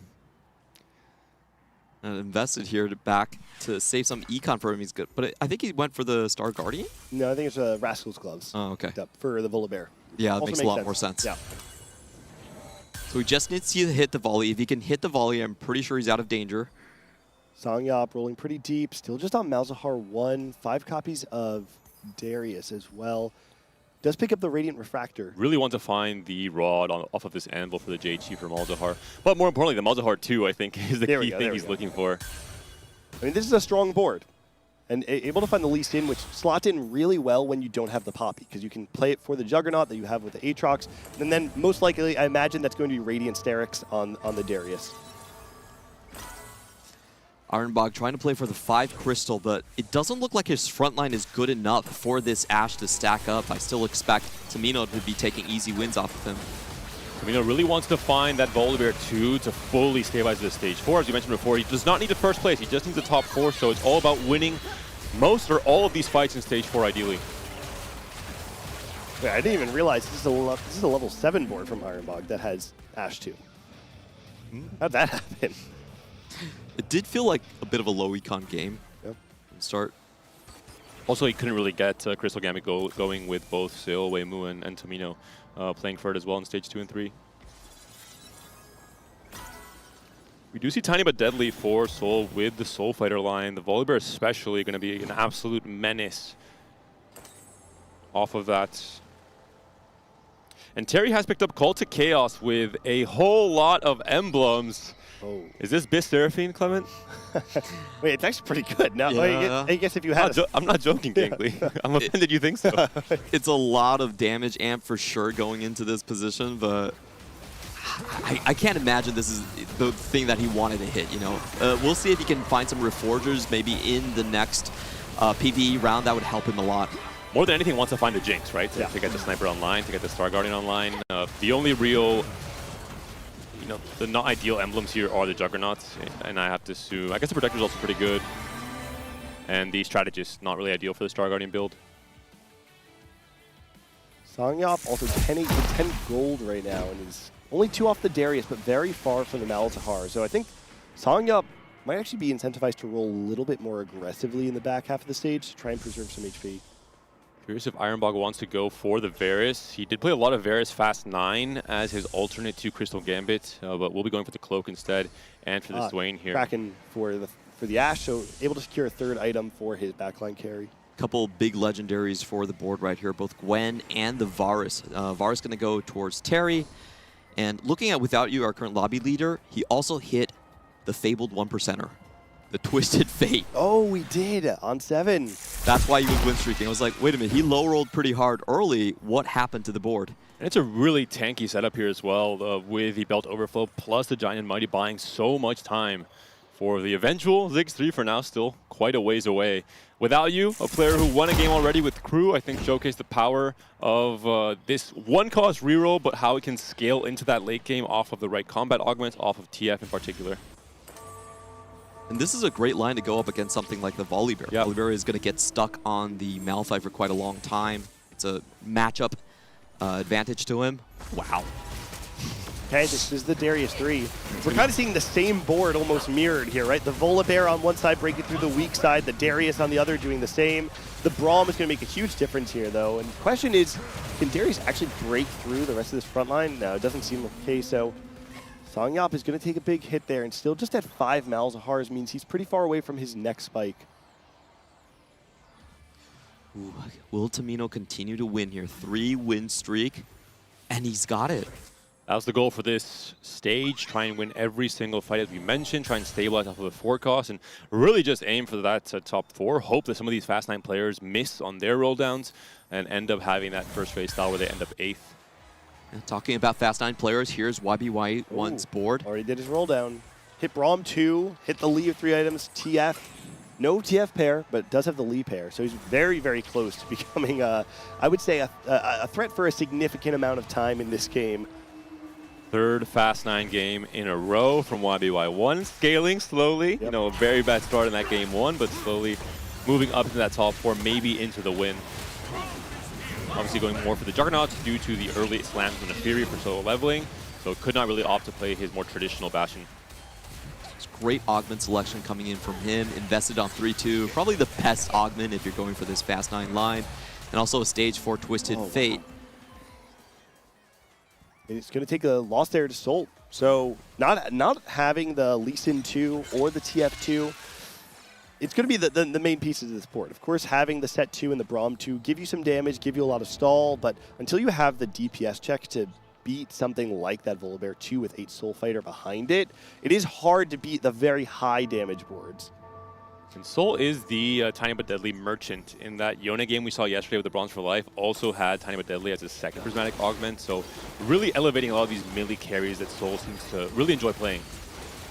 And I think for our top runners, Ironbog might be doing them a favor because he's playing 5 Crystal, trying to get tempo cash out, and he has not been winning many fights.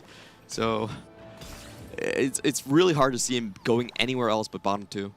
Non-ideal components as well. Want to obviously finish a Zyra item here, has the front line covered thanks to the sponging. Yeah, I mean, he has the items on the front line. The big problem is he doesn't have the upgrades, right? He's Leona 1, he's Cassante 1. Even if you do have 2 items on all of them, it's not going to hold up against the high damage boards. And we're seeing where those Leonas are. Tomino playing a unique variation of this Star Guardian board with Leona as the main tank over the Poppy, at least for this turn. Want to see him if he tries to go for some reforges. He needs extra tank items. His current line actually really likes to tank Poppy. Really big fight here for Tomino, facing Weimu before he hits a Gen at 3. Is this the window of time where Tomino can stay at 2 lives still? It would be a huge win in this direct matchup between both players who are angling for that check in this game 3, and it's a huge win for Tomino, a 6 win streak now. This is the part of the puzzle that he had to complete to try and top 4. Look at the HP totals. I think there's still a fight going on. It might be Ironbogs. Yeah, okay. Ooh. So Songyop is actually going to fall down to 13, but we could see, apart from Without You, who's sitting at 30 right now. Oh, Jace 3 going to be found. I think Jace is a bait. Yeah. But we're seeing 37 HP for YBY all the way down to 13. It's not a huge gap. So players like Weimu, who, even though he's in 3rd place right now, is in a position where he could very easily fall into the top 2 and potentially miss out on reaching check. Yeah, I think Weimu kind of low rolled, didn't find the Janna on 6 and was forced to level. So he's kind of doing it off tempo. Very slow, still doesn't have the Janna 3 pop. Also Cluttered Mind too, right? So yep. He's naturally going to level 7, which does reduce your odds to find the Janna slightly. Weak side for this Darius here for Songyop. Has to try and stay alive. It's a 3 loss streak for now for the Korean player. Darius up into the middle, going to be surrounded by the Lee Sin. A lot to chew through here with Malzahar slowly getting that damage in, but it looks like it's too little too late. YBY's board is just way too strong in this fast 9. That's curtains for Songyop. Unfortunate 8th place for the Korean player in game 3. Yeah, and it's tough because, you know, it did seem like he had a reasonable spot. I can't help but think back to when we saw him sitting at 30 gold on stage 3, though. Still level 6 with Darius 1 Malzahar. And maybe if he had been able to save a little bit more HP, get his board online slightly faster, he could have won some of those matchups that were playing around 4 cost, but you're not going to be beating the fast 9 players after they hit. Weimu Locho now on 1 life. If he goes down here, that means no check, and Tomino might be the only one everyone needs to focus on. But actually, both players just took big losses. Yep. Big win from Ironbog. The part of the puzzle, he's currently sitting at 4th place, trying to hold a line, not allow check to be reached here in this game 3. Weimu up against Soul here. Looks like it's going to be the Ghost. Yep, that is a huge high roll for Weimu to be able to play against the Ghost right now. Not nearly going to be as powerful as it would be otherwise. And it's just a Samira 1 sitting on the other side. So it looks like the Volibear, it's about to fall. It's extremely close. It does. Kobuko's barely staying alive. Yeah, there's no more damage on the other side. Does Tomino win? That's the big question. We have to check out his fight, the result of it. Because if so, Tomino's out. Weimu now the only player who can reach check in this game 3. He has the top 4. So the rest of the lobby, only 1 real player with a target on their back. They have to, if they can, try and outposition this Jan at the Kabuko. Soul is about to pick up, he's thinking about it, another Soul Fighter spat. And we have Terry denying the Twisted Fate plus the Infinity Edge from Without You. That probably just kills off a lot of the bottom part of the lobby. I do have a hard time seeing Weimu Luocho coming out on 4th. Ironbog, I feel like, might have turned the corner here. Depending on the matchmaking, though. Yeah, that's a big question. You run into YBY right now if you're Ironbog? I don't know if you have enough juice. Also, I feel like Ironbog loves this sponging augment, by the way. I feel like every game I see Ironbog play, he has sponging. I think it really favors the fast 9 line in particular because you can just get full frontline value with a ton of items while equipping 2 or 3 main carries like the Seraphine, like the TF, earlier into stage 5. Gets the strongest matchup in the lobby, YBY1's board. This is bad news for Wei-Mu Luoqiu and potentially good news for everyone else, but Ironbog and Seoul, this also means they don't have to fight YBY, at least not the real one. Yeah. There is a lot of damage on this. On angling towards it, but because he broke Wei-Mu's streak, he actually incentivized him to go there. Ironbog, the player with the most pressure on his shoulders, sitting on only 3 points, needs to play for a first, ideally, in this game to try and catch back up to the rest of the pack. This Ash is in trouble already. The set gone. moved in, and it looks like that's going to be the end of the road for Ironbog as well. A top 4, we're moving up in the world, but definitely not what Ironbog was hoping for. And look at the rest of the players that are in this field and their point totals right now, right? 6 points, 10 points, 9 points. Nobody's really threatening check. And in fact, some of them, even if you go first in the next game, you need another strong finish in order to reach check for the game after that. So we're going to see that the lobby start to slow down a bit in the standings as it starts to materialize more in that center point. We get players who are potentially going to reach check in Game 4, and Game 5 comes around. We might actually have 3 players in check. I think Terry, without you, is definitely going to be in check by Game 5, so we're looking at potentially a 4 open man lobby that is going to end the series rather quickly. And I love that YBY stuck to his guns, right? Had 2 relatively weak finishes on the day, but stuck with the game plan. And it shows a certain level of confidence that you know the game plan that got you here to the finals. And also, on top of that, that gave you one of the strongest TPC runs we've seen in the entire world all set long. YBY has dominated the domestic scene of APAC for set 15, and I love to see that confidence being shown on Game 3, even if Games 1 and 2 didn't go your way. I do think for YBY1 it was much easier in this Game 3 because the setup for Fast 9 was almost as good as it can be off of a gold prismatic start, solo leveling with a perfect streak into invested on 3-2. You can't really ask for more off of this augment category start, so really, really strong game here from YBY1. Definitely getting his reps in for the rest of the day. I think it's going to be Fast 9 all the way for the APAC player. I'm genuinely curious how many players with Justin Fury 1 would have taken solo leveling in that spot, and how much of that is YBY kind of showcasing his preference for it. Sniper Seraphine not quite able to close it out there for Terry. Down to 1 life now, so a 2-horse race at the very top now, YBY1 and Without You. Without You trying to scale those TF rewards, maybe that can get him back into the game, but YBY1 seems just too far ahead. Almost going to 10 at this point in time, so just a huge econ lead over everyone else. This is the typical line you play if you get a lot of emblems. Star Guardians usually is the preferred one. There's a lot of hanging traits that you can go into. But against someone like YBY1, I just have a very difficult time seeing it. There's not that scaling aspect that you get from the Twisted Fate on this composition. So Terry's probably just going to get out HP'd out of the lobby. He is up against a Ghost right now of Without You, and did also find the Varus too. There's a reasonable chance he can steal a win during the Ghost fight, and if he's actually that much stronger than Without You, matchmaking might have him up against Without You next, and maybe he could actually steal out a second. It starts here though. Just so much frontline to chew through. Cassandre holds on for a long time, though. There's going to be a win for Terry with an interesting variation, right? Adding in the Janna to get the Strategist online and the 4 Protector, doing a marvelous job of adapting to his emblems. Really only the Juggernaut that's left hanging. Ooh, Poppy 2 also going to be found there. And we get the artifact from the Rogue Captain. And this is the scaling we were talking about. This is why, despite Crew being a 1-cost reroll, it can find its way into more and more power, even in Stage 6. Level 7 Twisted Fate coming in for Without You, and then he gets the early, I believe it's 9 wins for the 9 rounds for the artifact. Is going to get extra attack speed with the mittens onto the Ziggs. Yep. He just played YBY, so he's going up against Terry. Terry adverse Without You in both reels. Has to split his backliners due to the Seraphine with the Sniper's emblem in particular, despite no mage. And we'll see what this Cassandre can do in buying time for the Jinx and the Seraphine, and the Varus, of course, to scale. It's battle for the 2nd place happening here. Watch the Varus arrow, see if anything's going to get sniped out. They get whittled down. The Seraphine does kill some, but doesn't break that entire backline. Another cast comes through. We still have the 2 Ziggs, but no, it's not enough. Without You, he's going to take a hit, and is barely eliminated. Just needed to kill 2 more units to stay alive. And Terry finds himself in the top 2 alongside YBY. Terry with probably the most stable game plan, and I think he's been top 4 this entire 3 games here. Just playing for the level 8 comps, knowing that some people are going to be forcing themselves into Fast 9. Fortunately, Soul no longer here to pick up his 4th Soul Fighter emblem, respecting his own name. Terry, one of the players from APAC that feels like has had a steady rise over the last couple sets, has narrowly missed making his way to TAC Crown in 2 previous sets, and winning the regional finals here. I think for a lot of Western TFT fans, we were a bit surprised to see Terry take that. Seraphine 2.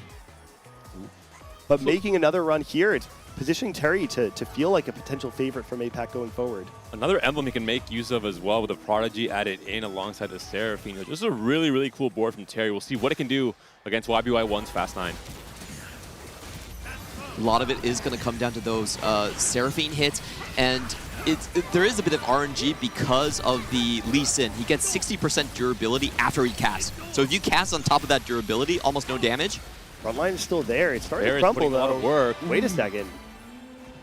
YBY1 still a lot of life to work with, but the win streak has been snapped now. The Poro fans took most or all of that damage there with how much the Braum had scaled the HP shield for YBY1, so still 2, maybe 3 lives. And there is a artifact in return here from YBY1 off of his own Twisted Fate. Real tit-for-tat moment. I don't know how much of a difference this is going to make. I imagine it's a pretty significant buff. Where does that last item go, though? See, that's the difference, right? When you have the mittens being put on the Ziggs, and we saw Rageblade put on the TF, that's one thing. But here, we're just kind of left over with this random Bloodthirster that's being put onto the Udyr. YBY1's TF saying, look at me, I'm the captain now. He wants to be on the same side with the Twisted Fate and Lee Sin against the Varus, who is already powered up.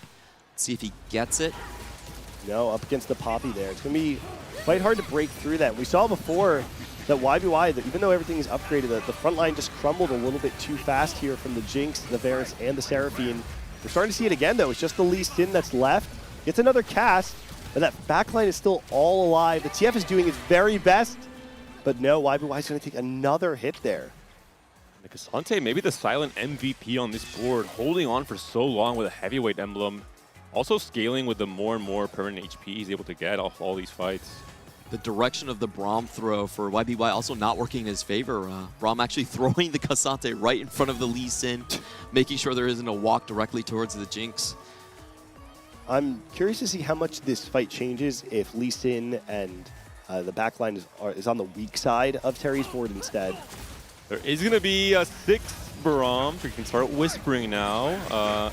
Maybe a chance for YBY1 to go for his traditional way of winning games in this weekend, apparently. He actually took it up. I thought he was going to look for the Lee Sin too. Uh-oh. Oh, no. Does he sell board? There's not a single Braum in possession for Terry, starting to roll now, trying to play defense. There's still 2 lives for YBY1. Doesn't have to pull the trigger right now, but if he's able to win another game with a 3-star 5 cost, someone must check his PC. This is not normally. Look at how much YBY's board has improved, by the way. Now with a second Lee Sin too, and on top of that, we saw a random Bloodthirster before that was on the Udyr, now sitting alongside a Titans on a Braum 2 in the front line. I do expect this to go in YBY1's favor right now. It's just about the stacking of the position. He has it on the Varus, which is actually bigger of a damage threat. It's not going to be able to reach it, though. Gets a little bit of chip damage onto that Seraphine there, though. The TF maybe able to close that out. Frontline is holding up a lot longer than last time for YBY, but we can see the TF is down. It's just the Zyra dealing damage alongside the TF. It's a close fight. That Lee Sin. Varus, does he have enough single target to take down the Lee Sin? And the Cassante, no. Once again, the Cassante surviving forever. YBY going to go down to 3 HP. This might be it. We'll have to be a that's board cell. 8 Braum. Braum Go. has to sell board soon. Go. Come on. There's a chance to go for the 3-star here for the win. Is there defense from Terry? That's the big question. Does he actually find it? Oh, he's got it! YB1, 3-star Braum to win game 3, snatching it away from Terry. How does he get it every single game? Every time, man. Oh, these pick'ems are so doomed. The third 3-star 5 cost of the tournament. I think most likely the first that we've seen at Grand Finals, at least in a very long time. If you're Terry, you just have to smile here. Yeah, This is unreal. Fit to win. has felt like a superhero all weekend long, truly superhuman, and this is just the perfect manifestation of that. Back up against the wall, loses fight after fight, making small optimizations at the end of the day. He gambles it all, and he hits. Even the delay in buying the 6th copy of Braum to not, let Terry know that this might be his only chance at winning the game. But the foreshadowing, right? We've seen this before. Yesterday, we saw it in day 1. YBY1 has found a major 3-star every day of this tournament. He does it yet again. I was going to make a joke he was going to slowly scale into the first place, maybe in game 5, but nope. He says, right now, I'm catching up to the leaders. I want to win this game. Going into set 15, YBY had been a sort of always the bridesmaid, never the bride sort of character in TFT, had never found a win in a major tournament, and found his first win in one of the TPC events, had an incredible run in 3 previous TAC rounds. He's gone 3rd, 9th, has never been able to actually close it out. This is the first time in a long time that YBY has felt like a true protagonist of the set, and is now setting himself up to make this comeback after 2 weak finishes in the first 2 games of the day to potentially put himself into check in game 4 and maybe win it out in game 5. Only needs a top 3 to get check, and I think this is the first time in the tournament where everyone looks at YBY and says, this is actually the man. This is the best boss player out of the lobby by far. You know, he really didn't even need to play the last 2 games to ensure his qualification into the finals here. So I hope he can continue that momentum. Ironbog, another one of the players that was sitting at the bottom, finding a top 4 there is going to give him a little bit of momentum. But for both Soul and Ironbog, they have a long road ahead of them. It doesn't mean that they're out of contention that we saw from Summertime or last set, right? It doesn't matter how low in points you are. Once you reach check, we're on even ground. I think especially with having a player like Ironbog at 8 points, where he might be that secret weapon in game 5 and game 6. We know he can win. He was the player with the highest win rate coming into this tournament. It might be a case where everyone is in check and Ironbog isn't. He wins game 6, he wins game 7. We could see maybe the fabled 8-game grand finals today as well, with how everything is starting to set up here. And overall, I imagine the crowd has to be happy with the excitement of seeing a Braum 3-star this early on. A huge spike in dopamine for all our viewers at home. This is one of the selfish regions. I love YBY. He is a natural entertainer. He interacts with his fans all the time. When he's winning, he's clapping, he's shouting, he's thanking Morkdog. He's a very expressive player, and he actually likes to get the emotions out. He's not someone that takes the stoic route and doesn't try to cause any waves there. And for a huge community, by the way, right? Vietnam being one of the largest communities that we have globally in TFT. I personally am a big fan of that region for the way that they try to innovate and do some wacky things on ladder. And if we have someone like YBY spearheading the charge there, I'm here for it. The big question now for game 4, not a single player in check, but Weimu's on 19 points, which means that he has freedom to, target grief any specific player. Most likely will be Tomino due to his own proximity, but Terry, without you, also sitting on 16 points, so maybe a good thing for Tomino to now share the load of that griefing bullseye. We have a total of 5 players that can hit check in the next game, and how many of them do is going to decide how hard it is going to be to claim the TAC Round Championship in game 5 going forward. If there's more players in check, then it actually is a little bit easier. There's less players griefing, focusing you. I love the point you brought up, David. I just want to kind of nail on that for a moment, that we really did think that Weimu was in a position to target Grief Tomino, but we can see it here. So many players all in check. I don't think Weimu has a potential to target grief any one player. And even if he does, it doesn't actually give him any sort of edge. So it almost feels like a sort of non-game for Weimu coming up. For Ironbog, Soul, and Sangyup, a lot of catching up to do. They have to really just focus on their own games, play maybe not the riskiest playstyle. I think they have the time to catch up in these next 2 games, but definitely try and aim for that 3rd or better, especially for someone like Sangyup, who's played so many different comps. I think he has the chance to adapt to whatever's given to him, play his own game, and try and cruise to that top 4, while other players will take bigger risks potentially. I do want to say Sangyup, one of the players I'm a bit concerned about in the position right now. Sangyup is the lowest win rate coming into the tournament of all the players in the field already. And so even if you do make it to check, on average it takes Sangyup more games to find a first place position than the average player. That said, Sangyup has played in many Korean domestic tournaments where he has showcased the prowess in checkmate. So what I wonder is if Songyop is going to be able to fully pivot away from this tempo-oriented playstyle and find a first or eighth position that he otherwise is just not willing to opt into throughout this tournament. I think for Terry as well, it's a similar question. Terry has a very unique playstyle across the first phase of the tournament. He played, I think, very little, maybe no Fast 9 whatsoever. He was only relying on a whole different variety of forecast game plans, which you saw here as well, with the Star Guardian setup, alongside some reroll, but also from selective spots similar to YBY1. I'm curious if he can also flip the switch when he is in check. Can he play for Fast 9? Can he find ways to maybe with double triple Malzahar or different augments enable himself to play for a first as well when he needs to? That's the big question. Some of the players that we've seen, like Robin Song's last set, where you can play for top 4, you're playing more humble TFT. Can you play confident, cocky TFT when you're trying to play for the big win? Big question for our top 4 oriented players. And historically, Terry actually has a 20% first place rate throughout the APAC tournament. He's been a top 10 player in our region for a very, very long time. The issue is, this is the first time at Tech Round. Yep. Do the nerves get to him? Do the checkmate environment changes his game plan and how he views his position in the leaderboard? Even just playing on land, too. We've kind of talked about it more on day 1, but just playing 2 additional days on land doesn't necessarily mean that you're suddenly comfortable for it. There are players in this field that have played in Chengdu before. I know Ironbog is one of those players that when they're under the lights, when there's a crowd in front of them, I imagine that has to have some level of distraction to your gameplay. Just looking at our bottom players, Soul, Ironbog there, they really want to hit 12 points the next game. You want to be in striking distance to deny someone with the first place and also be in check yourself. So that's kind of the game plan there. You don't need to rush yourself. You're just trying to play the long game, elongate the series, and also deny. Predictions, are we going to see a 5-game attack on this time? It's going to be 6. We had 7, which was, I believe, the record. Was the last record. set. Yeah, it was. We have never reached that far. It was obviously the most excitement you can ever hope for with every single player and every single region in contention for the big win. I'm feeling 5, to be honest. I feel like it's going to be a 4-man race going into game 5. I'll go out on a limb and say, I want to see 8. And by then, it's no longer checkmate. It's just who has the highest points. Yep. We've Basically never seen means that that before. Clement is all in on Ironbog, taking over from game 6 onwards. Maybe a few more Living Forge Kog'Maw games. You got my secret message. Game 8 comes along, it's just Clement on the couch. No one else. Everyone's tired. Everyone's just going home. It's just Clement here rooting for Ironbog alone. Something about Terry I wanted to ask you, actually, Clement. This is a perfect time. If you looked at just the stats alone and didn't watch TFT, you would think that Terry is like a baby YBY or Ironbog.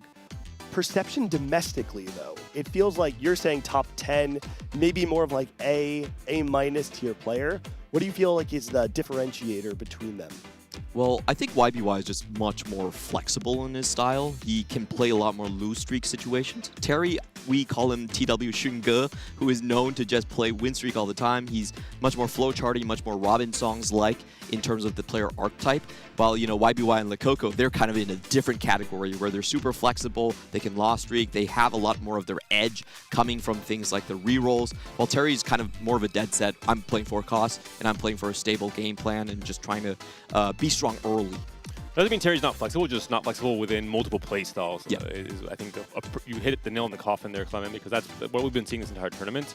It could be the case where you mentioned he does have 20% win rate domestically, that he purposely did shift some of that play style in day 1 and 2, saying, I don't have to play for wins here. I'm going to play consistent. I'm going to let other players try and coin flip even from game 1 of the tournament, playing into Fast 9, and I will just play much safer. And once I get into day 3, then we start shifting more towards that first play style. That was the thing about his day 1. He had double trouble, and then he had a Smolder 2 on 2-3.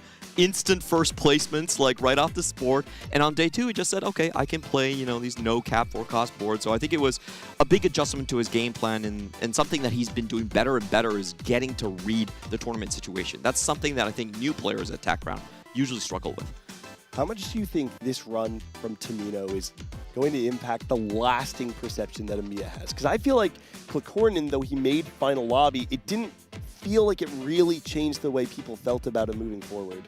I think the difference at Klikornin was a much bigger relative spike last set, whereas Tamino has been scaling across 3 sets. Tamino has not just performed well throughout this entire set, with TPC being a harder tournament now when you have 32 of the most elite players all concentrated into just one tournament.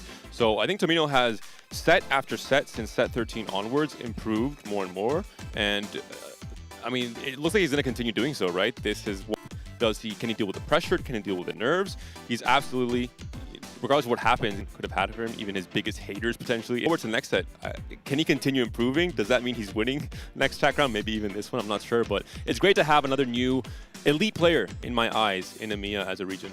I'm going to make a comparison that I think nobody in the world has ever made to Tomino, which is there is a part of him that actually reminds me of Replay a little bit, where Replay, if you had just seen his performance on ladder, if you would just kind of talk to him, like you would think he's good, but you definitely would not consider him to be an elite, highest tier caliber player.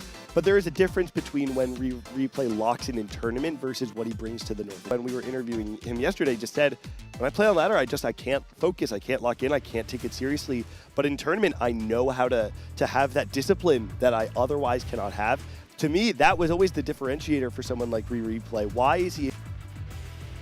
Consideration for these players of the amount of games they've played in the sets to try and master every small thing. Times they had to beat variants, they had to outperform in a game where you don't have total control of all the variables all throughout, all the different TPCs they had to perform in to make it to top 12, to make it to week 2 of regionals, to perform there, make final lobby, to fight against the strongest players in the world, to make it to this position in the final lobby, in this game 4. Everything on the line here.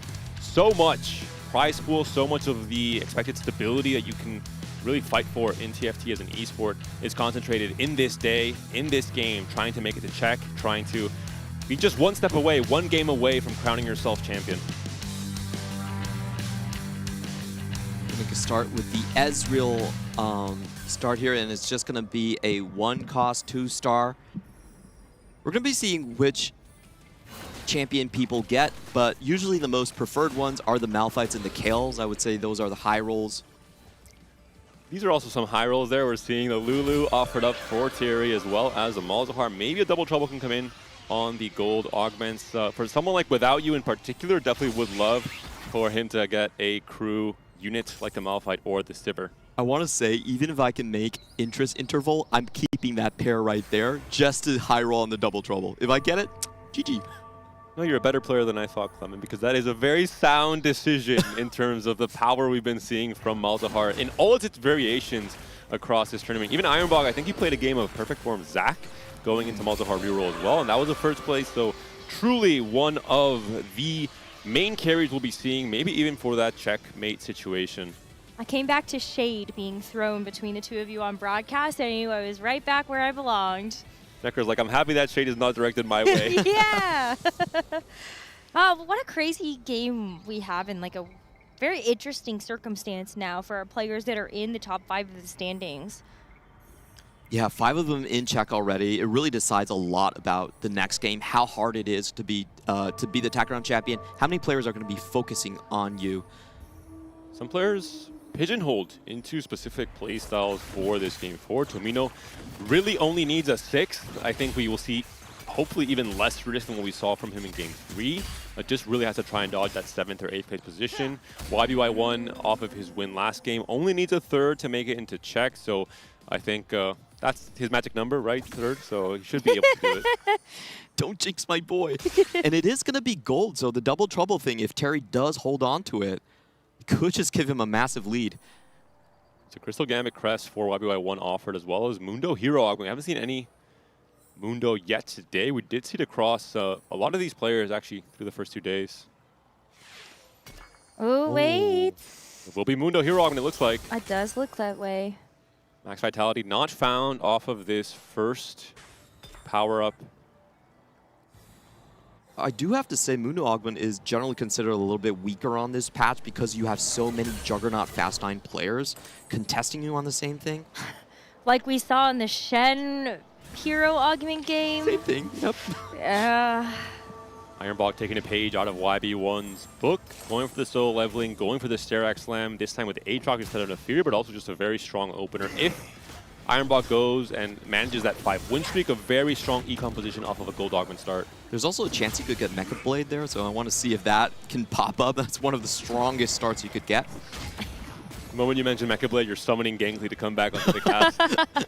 I'm waiting for him to just pop up behind the couch. Gangly was right now. I know.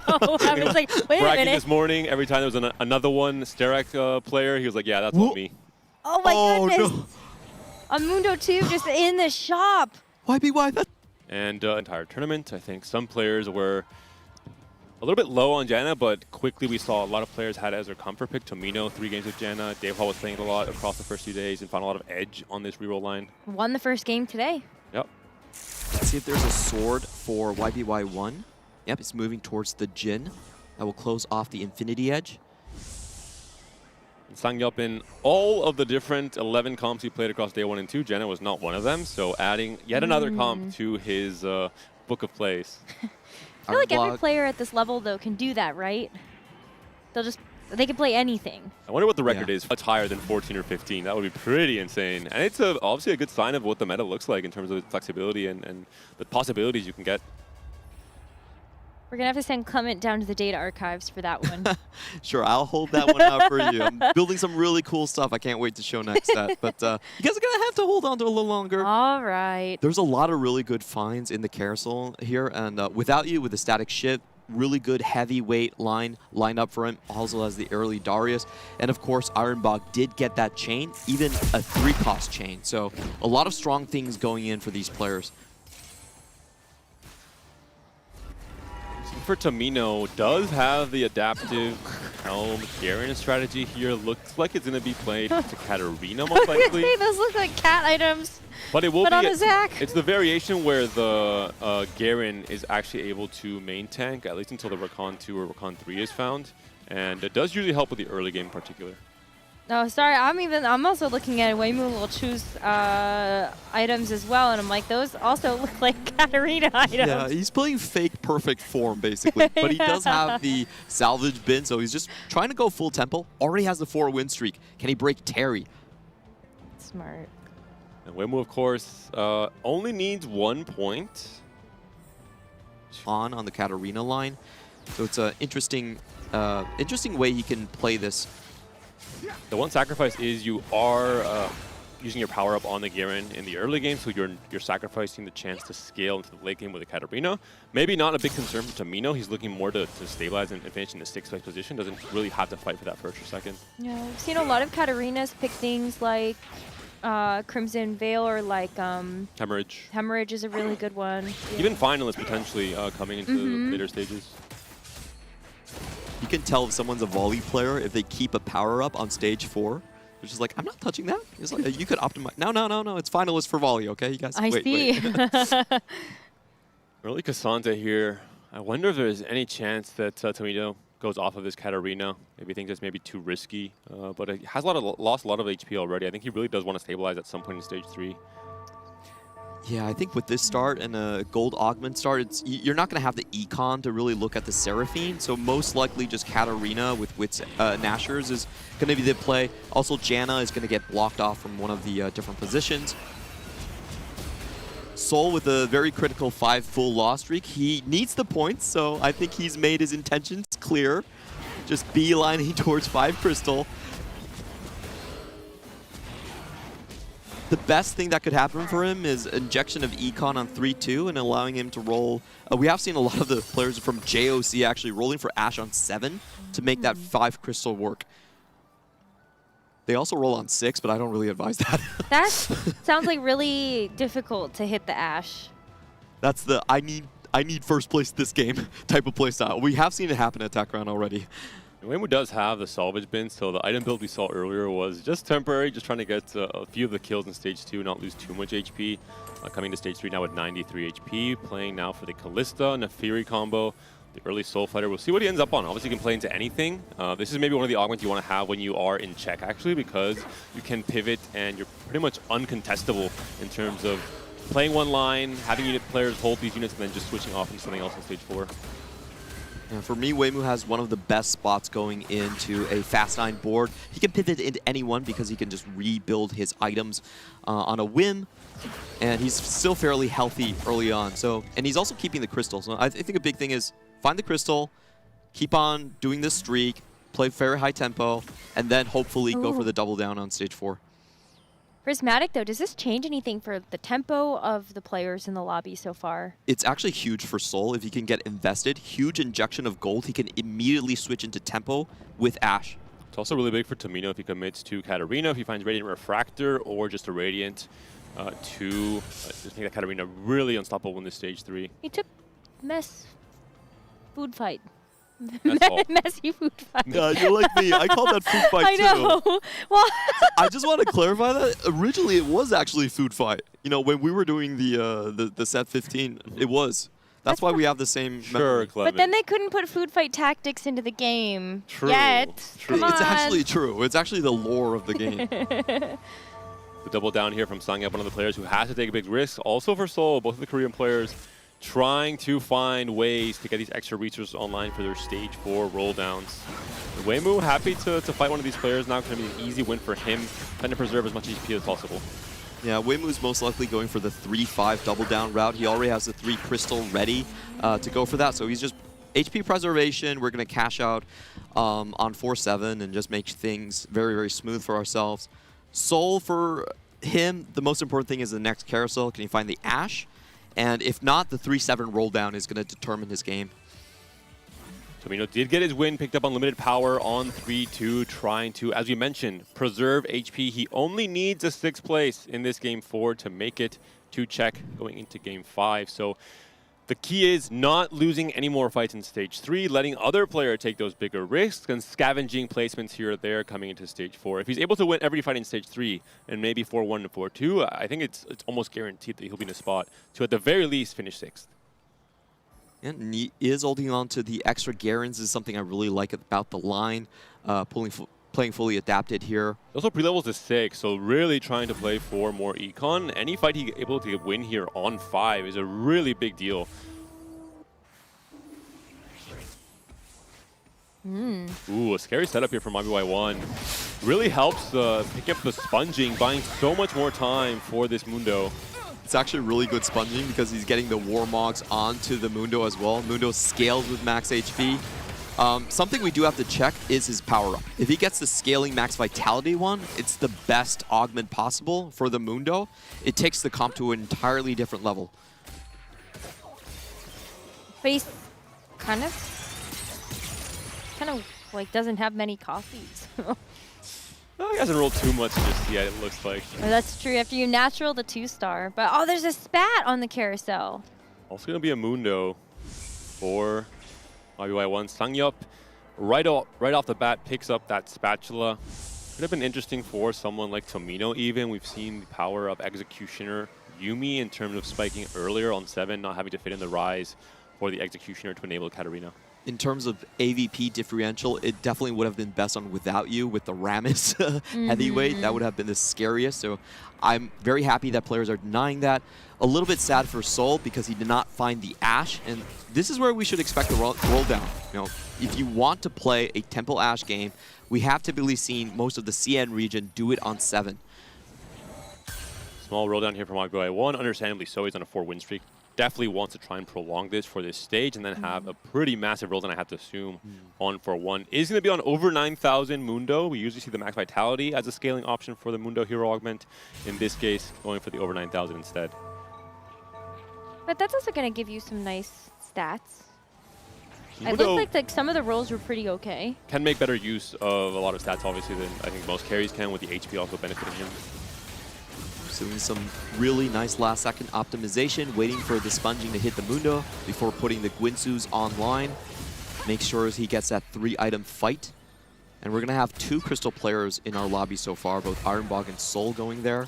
And most likely Weimu Luocho as well. So 3 crystals. Very easy tempo game for our rerollers. Sponging squared showdown between YBY1 and Ironblock. Both players highlighting the power of this augment. We talked about it with Fast 9, but just even this Mundo setup is very similar, where You can't really play 4 frontline items until much later into the game, but you want to have a time to scale this Mundo, especially with the Rage Blade Slam maybe later on. It's a great stabilization if you're going Fast 9 and you're taking Econ early on. You're usually missing the items, and it is a very strong tempo option. When not everyone has fully built items, sponging gets its most value, so that kind of bridges you into the Fast 9 where you can stabilize, hit your carries. Probably one of the best combat augments if you're going down that route. Without You does still have a huge win streak throughout the stage 3. And with the, I mean, Noxus Trap, Malzahar will definitely do it for you. But I like that he teched in the 4 Wraith as just kind of like a bridge to get there. 4 Wraith is so strong, it was buffed to 45% damage amp essentially. So this is one of the smaller optimizations I think people miss a lot of the times. And honestly, I feel like he's getting this win streak because there's 3 Crystal players here. He's just kind of feasting on them. Even the other reroll players like Sangyup with Prismatic Ticket and Tomino didn't really push the full gas in stage 3. They're opting for a longer term instead. Wow. This is not one of your favorite cash outs. There's an artifact that you can miss on quite heavily. So a lot of times you would actually prefer the 250, 35 gold cash out, prefer this one. But he has an Ashe in his shop if he wants it. That's true. Gonna have to wait until 4-1 to pop the artifact and then maybe decide the line you go down, trying to make best use of this power spike. Oh, he's ignoring it. He wants to wait until 4-1 to take off the gold generating augment or artifacts. No, sorry. I thought he was waiting to pick up the Ashe. Oh. That's why I thought for a second, I was like, is he really going to just ignore that there's an Ashe in the shop for the Jinx? Trying to hold 2 lines. We'll see which one will be. Oh, Flicker Blade. Well, now we have a good idea, right? That's a tailored cash out. Wow, that's crazy. Mana Zane with Flicker Blade. Plenty of options to go for. I think the reason he's holding both lines is because he didn't actually roll on 7. This is a more of a later stage game plan, so he's keeping himself open towards the Star Guardians line as well. But now he's got 2 copies of the Ashe, and as he keeps rolling, I mean, like, this is actually not a bad board. I think he has a little bit to do, but the fact that you have that 3-star Rel that can kind of help you out a little, like, just a little, gives you a second to think. Pretty deep roll for Sangyup, and not hitting the Janna 3 despite having the Prismatic Ticket, and playing a greedier stage 3 is not ideal for a player who really needs to come back into the standings only on 10 points after these 3 games. Yeah, it's really about just getting those 10 points in 2 games. So going on the reroll line, I think it's perfectly fine. He did find the extra spat from the carousel, and best use of that, of course, is going to be the strategist. Gunblade healing, not enough. The K'Sante pair pretty expensive as well, especially with Prismatic Ticket, where each piece of gold is that much more valuable off of the extra rolls you can get. I will say generally our rerollers have not been doing so well in finding copies. Without You on both 1-stars. Sangyup hit though. Ooh. Yeah. Airbug also in a very strong position. Has so much gold to work with, is double down, but he's still pretty healthy, 50 HP. Yeah, this is a Fast 9 angle if we ever seen one. Weimu Luocho won, so I'm not sure if he's probably not on the double down anymore. No, he started to pivot, and it looks like he's starting to tech in a couple more Star Guardians, but yeah, with itemization onto the Jinx, that might be the carry since there's already a 2-star Ashe from Soul. It's a much better looking board when we last checked in with it, so.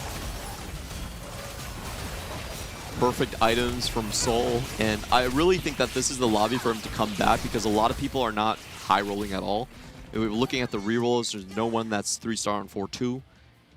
This is where this setup really snowballs, right? Where you have the 5 Crystal Gambit, no one is really putting up too big of a fight in stage 4. Once you have that initial stage of snowballing, you can match the power much better on those Fast 9 players as well in stage 5, and it just continues snowballing the rest of this game. Wow. Best So much cash gold. out. Straight to 9, 40 gold to roll with, skipping maybe the 4 cost altogether, going straight to the 5 cost, the Iron Box special here. He's going to go due, right? With the items, yep. Oh, but there was like there's an option for the Leona, but I know he's just taking the 4 cost out to just like get the pools better, right? the key thing here is that there's no Lee Sin and no Volley Bear. There's only one Volley, so the items don't work out very well for his stage here. Going into the Mundo line as well from Ironbog, making life harder for YBY1, who still has not hit the 3-star. Tomino just hit his Katarina 3, going for full tempo with the Blood Rage, trying to take over the missing Hodge, for example, in terms of the Omnivamp, and Tomino really needs to win these next few fights. Well, that's going to be the Katarina down, and so it's really all left to this Garen, but the more time that this takes, the Mundo actually has some time to ramp up. And with all of the sponging still taking effect for the front line, it's looking like this might be a Mundo win. Yeah, I'm stuck on 6 as well still. I'm worried about the mental for Tomino because he still needs to go 6 at least. If he goes 7 and 8, he actually misses check, and that's when players are the most vulnerable. Varus and Yone, neither of these are really big hits for our Fast 9 players. Ironbog is going to pick up the tier. I've been talking about Terry for a while, but he is playing into the Yuumi line. Has not hit a Leona, which is a little bit unfortunate for his front line. Still playing Crystal Gambit as well, so Terry may be trying to play a kind of a weird play style. I had no success whatsoever spotting in Crystal Gambit when playing Yuumi because you really have to win pretty much every fight in stage 4 when playing Prodigies. I mean, Tomino hasn't hit a Leona either, which is also going to be super important for the comp later, but yeah, well. Let's get the Seraphine. That's kind of nice. Took a Sante, but no Leona is really, really tough when trying to play for Yuumi. Oh, there it is. Maybe too late. You have to solo swing too, but then you're going to have a pretty unstable front line. 5 Battle Academia is so huge, though, for this comp. That's true. I wonder if you take out the, well, I guess, you can't buy it either, because you would have hoping to win sell this fight. something. Otherwise, Yeah, you're in big trouble. If it's a 6-loss streak playing Yuumi in stage 4, that's, I think, almost you're doomed to bottom 4 in that position. This is kind of one of those spots where he might be playing a little bit too safe, too unambitious. Terry's just aiming for a top 4, but this is looking less and less likely. Ironbog is still losing. Okay, he finally got a win, but that was a long streak that he's just now breaking. Everybody in the bottom 4 is also super close together. There's not really a whole lot of HP even differentiating them from Weimu in 5th. Tomino also got a win. It's really massive for him in particular. He is looking at the low rollers and just crossing his fingers, hoping they go down before him. He only needs a 6, so as long as 2 of these players, like maybe Terry as well, are not able to hit or not able to stabilize, that is great news for Tomino. And Tomino, he's directly contesting Terry on those Leonas, on the Yuumis as well, while playing Katarina. This is where you should start griefing players, you know, helping them along, going to 7 and 8. It's a tactical play that we should see from him. I really enjoy players that have the awareness of the tournament condition. And Sanyap should be on a very strong spike at this point. Both 3 stars, snipes the backline. And Weimu, despite being on 19 points, we don't really see too much griefing from him on his bench. He's just kind of playing his own game. We don't see any Mundos being held, I guess before YB1 hit, for example. Maybe he was griefing a little bit earlier on before players hit the big fights. Oh, Tomino, another loss. Now, lowest HP on the lobby. It's definitely really scary. And you've kind of hit your cap, right? You're trying to push level 8 to fit in the Executioner, which you're missing right now. I think he's going for 3-star Caitlyn. It's a lot of gold. Or is that just like you can sell the Caitlyn and put the items on the Yuumi? I really want him to actually just sell the Caitlyn. I feel like a Yuumi 2 would serve you better. I guess if he can make 8 without selling the Caitlyn, that would be the best news. But I think he's going to have to if he wants to make 8 this next turn. And I think he does want to, right? To fit an Executioner, it's a big deal. Yeah, there it goes. He has just enough, actually, and yeah. Would love to have a Rise. Obviously, for the Mentor bonus would be a small little optimization that could help him win some of these next few fights. Dark Amulet Katarina in the end. So it does scale up and has the extra augment for the blood healing, but he needs his fight to go along, which is the reason I don't really like the combination with Katarina. You're much more of a bursty champion. That's the Void Staff on, going to be pretty big for the Shred for both the Katarina and the Yuumi. Can the Katarina wrap onto this Ashe? That's the big question. Looks like she might be able to. There is a bridge. Brain has bridged over there into the third. Knight has already procced the Ashes onto the Katarina. It's not good news for Tomino. His main carry is down. He still should be on 2 lives. This is stage 5. He's barely left alive on 2 HP. He needs to fight for the 6th place. This next roll is going to be huge. He needs the Rise or the Yuumi. I think the Yuumi is actually probably a bigger boost because he has someone to give the items to. Especially with less of the power being concentrated on the Katarina due to her not having one of the scaling power-ups, the Yuumi has to put up more of the weight. I would actually take that Jace there. I think you should be willing to sell the Caitlyn too. You think Jace 1 is stronger than Caitlyn 2? Just to have the goal to try and find the Rise potentially, because that's going to be more impactful in the bigger picture. That makes sense. The Yuumi 2 is the hardest thing that spikes his board right now. You should be willing to sell it for it. Oh, it's just so, it just feels so desperate. Not like this. No, he's shaking his head. Against Sangyup, one of the stronger players on a 7-win streak. Unless the Katarina can cheese this fight in his favor, this might be an 8th place for the Slovakian player when he only needed a 6 to get into check, really delaying his chances of playing for the checkmate. No, the Scarin is just like not buying enough time. And the Rise deletes it, and Tomino goes out in 8th place. So he's only going to have 18 points at the end of this 4th game. This is the roller coaster effect. When you were on the high, you were starting your day with 15 points, and then all of a sudden, you're behind the curve. That really hits players the hardest. I hope he can stabilize. I hope he has someone here that gives him some words. Terry as well goes out in 7th, not going to be able to reach check. Was maybe, as you mentioned, Clem, maybe playing too humble, playing for the Yuumi, saying I just need a top 4. The line was not uncontested. There was, you know, obviously the direct contest between both of these players who went out in the first 2 positions. I just don't know how much I like the Yuumi line in general. I don't feel like it's performed very well in this entire tournament. If it's uncontested and you say, I'm going to hit my Leona 2 on 4-2, great, yeah, but there was no Leona. Contested. Yeah. It's never uncontested. That's the problem. Yeah. You only have Leona 2 and Cassante 2 to look forward to. And I would have rather seen Karma. Yeah, maybe for Terry. You know, he's a Karma master. YBY finally gets all of his upgrades onto his board here, still running around with sponging, but the backline goes onto Mundo. Ooh, the volley's smacking it, but it can't actually finish off the kills, so Mundo actually gets a bit of breathing room here. Jinx does target the Mundo early, which means it will be a fight win for Weimu. One of the players who obviously does not really need any particular position. An 8th place would have sufficed for his check after this game 4 concludes. Oh, there was a Battle Academia spat. There was a Yuumi as well. Tragic. Heavyweight for Without You on board.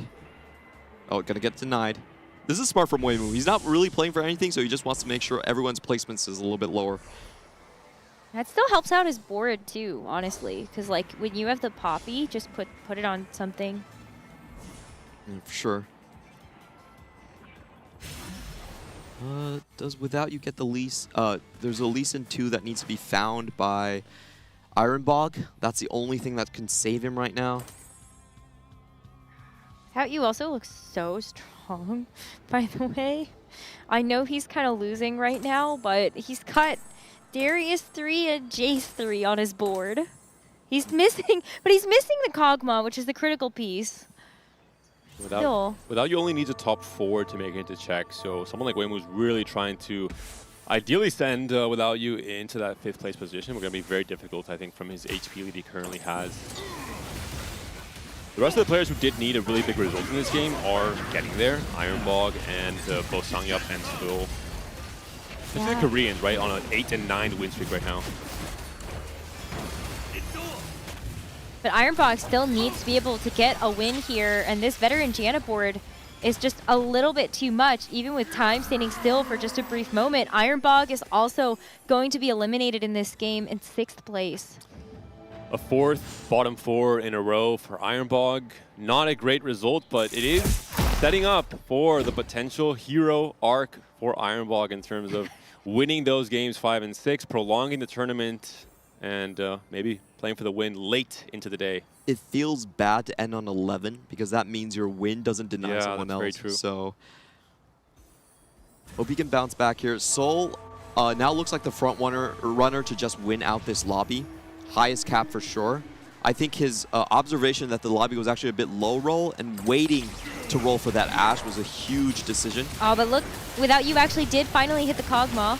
Pivotal fight here. YBY1 needs a third place to get into check. Without You needs a top 4. So this direct matchup so important for both of these players. Amundo is slowly scaling to the fight, but the Darius is still very healthy, buying time for the Kog'Maw to ramp the static shift damage. Mundo yeeted away. YBY1 not going to be able to make it to check, and Weimu is already there. YBY1 finishing in 5th. This means 2 players will be in check coming into next game. That'll be Without You. Currently going to be at the very least 20 points. And also Weimu, who was on 19, pretty much locked the moment this game started off. Overtaking Tamino has to be a huge boost there, you know, knowing that you're maybe 4th or 5th and suddenly being in the top 2 contention just to close it all out in the next game. A very necessary result for both Sangyop and Sil as well. A very slow start to their days. The players alongside Ironbog who most needed to catch up in points are doing their job in this game 4. We could see, like we saw last year, 6, 7 players in check if we prolong to that game 6 or 7. Laughing, Necro, that was not intentional. I see what you did there. You don't want to go game 8? Probably not. Sign up with a lot of HP lead. He can still wait here and go for his executioners later on. So just waiting to level on interval. And Janna really eclipsing Katarina as the powerhouse AP reroll, 2-off reroll in particular across this entire tournament. We saw a lot of players going for it as a comfort pick yesterday, especially Daehwa, I think was a key example, Samino as well. And today, a lot of success for Janna. First place from Weimu in that game 1. Now a very strong showing here for Sangyop. And I think we can mention the reason. It's because Katarina actually loses out in the matchup to the Janna reroll and also to the give him the chair. You go underneath their front line is super tanky, and you just get hit in the face. Even Janna, I think, nerfs came through, then it was a bit forgotten because it had a terrible matchup into Mighty Mech. I mean, we went to regionals, but a lot of players still remember the strength of this Janna board, especially if you find an early rise, which we've seen most of these players actually luck into in Stage 3. That really changes how early you can start spiking and preserving HP. Sangyop also went to level 9 and is going to be able to get in quite a few upgrades. Holding on to I thought maybe holding on to like trying to get a 3-star 4 cross, but I don't know if the game is going to go on long enough for that. Sol also just hit level 10. Just throws in an extra strategist for Sanya. Still a pretty big spike for him. And Sol should be the likely winner, I think. We kind of foreshadowed this outcome all the way in Stage 4 when we saw the relative weakness of most of the boards that could potentially stop the snowballing from starting early on for Sol. But it's a 12 win streak now, 12 win streak worth of 5 Crystal Gambit cash outs. You only get stronger and stronger. You skill more than pretty much anything else in the game at this point in time. Yeah, had a great cash out, 300 with the correct artifacts. Had even 2 to choose from in the mana zone as well. So very lucky finds there. His lobby reading is really what got him here. He could only play for first place basically in this game. He wants to play catch up. Was set on this line already. 5 Brahms. Not again. I'm so jealous I wasn't here. I don't think we're gonna get to see it because he's in the dominant position. He doesn't need to do the full sell, but he could for style for the points. fans. Yeah, exactly. for the fans. What do you For the value Poro more? fans. $50,000 or fan support? Definitely the fan support. All the Poros. Can I take the 50 by the way? Is it still on offer? You can click on it. The Braum targeted, the Janna trying to chew through this entire front line. The Flicker Blade's Ash is still scaling. But it is actually getting attacked just a little bit. Take the Braum, take the Braum. It's too much to deal with. The Braum, you're losing 1 point of econ. Bye. That's okay. Duelist +1 is big here for Sol as well on his side. Can't get denied. I think that's amazing for him. There's just too many things going in his favor here. A much needed risky game plan that finally did pan out for Sol here. Yeah, a lot of things did go well for him. He actually hit the Zyra on the duo Q as well, so could slot everything in. A great synergy between Flicker Blade and the extra attack speed. Also rewarded for holding both the Ash line and the Star Guardian line. as the catch-out came through, trying to play around whatever artifact he was given, saw the Flicker Blades, immediately beeline with the 5 Crystal Gambit. We're seeing now the Duelist TF as well, so one of the higher cap variations of 5 Crystal Gambit we've seen all weekend long. An understandable 13 win streak here for Seoul in game number 4. And guess what? He's holding 5 copies of Lee Sin. It's not going to happen, but I want it to happen. There's still one more round. If that shop pops up, we could see it happen. But he's also smart because he's holding a copy of Rise. Oh, that He does sees give that you win condition. Songyup is holding 5 Rises, so this does make the odds of hitting the 3-star Rise pretty difficult. And Songyup has no gold, that's the big thing, right? Because with the Prismatic Ticket, one of the ways to re-spike your board and find these more creative win conditions is rolling for a 3-star 4 cost after you've already hit your 2-star upgrades with your reroll line. But not enough gold to do so. As you mentioned, Necra, very smart from Seoul to hold at least one copy of Rise to deny this from happening. Lost optimizations coming in from both sides. I'm kind of surprised that we have Seoul keeping the power up on Zyra. Okay, yeah, it should go on the Twisted Fate. That's much, much stronger. Once you hit the Twisted Fate with the Duelist emblem 2-star, then your AVP, I think, is about like 1.15 or something. Too late to hit the Shadow Clone, unfortunately. The round has already started. Going to go for the Fury Break instead. Ash is not going to be dying, though, so... Not really going to get a lot of attack speed, but hey, he doesn't need it. It's an absolute wipe here from Seoul. I think we could predict this early on in Stage 4. Once we saw that 10 win streak online, it's almost inevitable despite the strength of this Janna reroll. Once again, Janna in the top 2, though, and the biggest celebration here is for both of these South Korean players in terms of their very needed results here in Game 4. Now, evening up the field, the points will be so much closer. But the key is 2 players will now be in check coming into Game 5. We could have just a 5-game ending. But I think if it does go further than that, you're right. There's a super high likelihood that we head into game number 6 with 6 players in check. You know, everybody's actually within that striking distance, maybe even more, because with that first place, Seoul at 16 points actually has a really great shot after this one, too. I think the cards could play out that way. I think 2 players is the magic number where you can still gang up on them and grief them, you know. You have your own defensive zone. You don't play man-to-man. You play zone defense. 3-man, hold them down. 3 is where it starts getting really hard, and you're just playing for yourself. I think that's kind of like the lobby dynamic we're going to have. 3 is where double trouble becomes maybe pickable on 2-1 as a possible win condition. 2, I think, not quite enough. I do also want to mention, Necra, the one player that is very far behind as well is Ironbog, who there's sometimes on Grand Finals where you see a player who is, you know, very far behind and you don't really think he's going to extend the tournament that much further, but Ironbog specifically is that one player who has won so much across this weekend. Yesterday, had a 40-point bomb in day 2, won 4 games as well, 2 of those leading Forge Kog'Maw. If there's one player that can maybe push the record 8 games, I think it could be Ironbog. Clement is grinning ear to ear with that. It's part of the script for Clement. No, but you're right, and I think that is a player that we need to definitely call attention to, because at 11 points, Ironbog actually isn't out of the running yet. If you can actually get a first place in this next lobby, or even if a top 4, you just want to see the games extend, and making it to a game number 7, that's where I expect Ironbog is the scariest.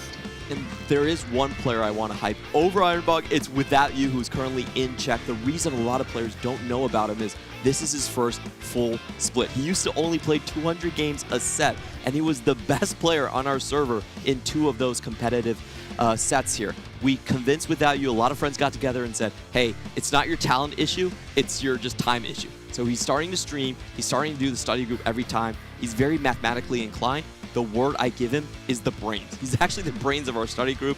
Incredible shot caller in 4v4. I think he's going to be a real threat. One of those unseen players coming in to maybe sneak it all away. Also maybe a player benefiting from the pro circuit changes, not forced to play 400, 500 games on ladder to, you know, qualify through rank snapshots to all these different events. Can just focus on those key weekends for the pro circuit and define a successful set off of just that performance. He was actually a non-TPC player, but he got in forcing mech 2020, so there we go. But I think that is actually why people put kind of an asterisk by the results of the regional finals, right? Because with that patch, I think Without You really did have to prove, was it just the patch or was it more than that? And obviously, through the second weekend of the APAC Regional Finals, when we had that hotfix to get rid of the mech pilot, we have seen from that as well as this weekend, it's not a fluke. Without You is here for a very, very big reason. I thought he was going to drop, but he has a very good read of crew. He's probably one of the best crew players, and he's always doing well on sets that feature melee carries. Lee Sins, the Volley Bears, those are kind of his compositions. And talking about win conditions, I mean, Fast 9 is the obvious one. Double Trouble Malzahar with 3 or more players in check, maybe also the case. But Kale reroll is a potential line that can play for wins. The crew, we saw it from Without You yesterday. 3-star 5 cost. Can also go for it as well. But let's hope next round. We will be going to a very quick break. We'll be back with game number 5. 2 players in check. You do not want to miss it.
The human body was built to move. Not trapped at a desk in one singular posture for 12 hours a day. It's time your chair evolved. This is Secret Lab Titan Evo. Ergonomically engineered for you. Gamers, hybrid workers, artists. Backing your every move.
Welcome back, everybody, to the Tactician's Crown for KO Coliseum. We have finished 4 games, and there are only 2 players that have hit the 20-point checkpoint.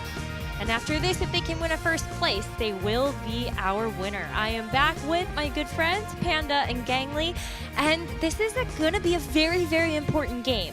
Not only do we have 2 players that are in check, but we have a lot of players that are within striking distance of reaching that mark themselves if they can have a good performance in this next game. 3 players on 18 points. Not quite the 19 from Weimu last game where you can take your hands off the wheel and only grief everyone else. But someone like Tomino in particular, the only player left from the field of the West, of EMEA and Americas here. A great start, 15 points in 2 games, but now has faltered a bit in games 3 and 4. I imagine he's focused, he's locked in, he knows that he really has to play for denying the end here in game 5 and then playing for much more selfishly in game 6, trying to play for the win. You can't, like you're saying, fully take your hands off the wheel, but there's almost this silent agreement of 3 players on 18 points means if you all work together to grief one person, you kind of guarantee that all 3 of you get 7th, get your 2 points, and then make your way into check. It's silent until the first ping comes out. Then that'll pay, it'll break the silence for sure. But before we get into this next game, let's set the stage. Especially for a player like Weimu Loshu, who had a first place to start the day, a second place to follow that up, now has 24 points and is in that check. Don't worry, he hasn't taken a 6th or a 7th today. But Weimu Loshu comes in as one of the players from the JOC. Not really a whole lot known about them either because they come in playing the JOC for the very first time ever, gets to the Tactician's Crown, and is now leading the pack. This is I think the newcomers. This is the era for them, and at least this TAC Crown. It is not the big hitters. It is not, the double 61s, Likokos, coming into this day 3. It's players like Weimu, players like Tomino, players like Without You. Both players in check debut this set for the TAC Crown as well. So it's just really impressive to not just handle the nerves and perform at an average level, but to surpass all expectations and maybe have the best tournament of their lives when it's most important to do so. It also speaks to the depth of the region, right? Truly, if you are entering a tournament being a complete unknown quantity in your region and you are making a deep run in your own regional finals, you're making it into the Tactician's Crown and then making it to the top 8 and nobody has ever heard of you, what that says more than anything else is that CN has more players like this that we don't even know about right now that are capable of doing what Weimu's done today. I feel like that happens every single set, though, at the Tactician's Crown. We see a player that comes in through the JOC and then just does fantastic things. We might not ever see them again, but, it's but because... sometimes we do. But it's because the competition is so fierce. And that's really the selling point, I think, of CN, is that everything has been super, super tough.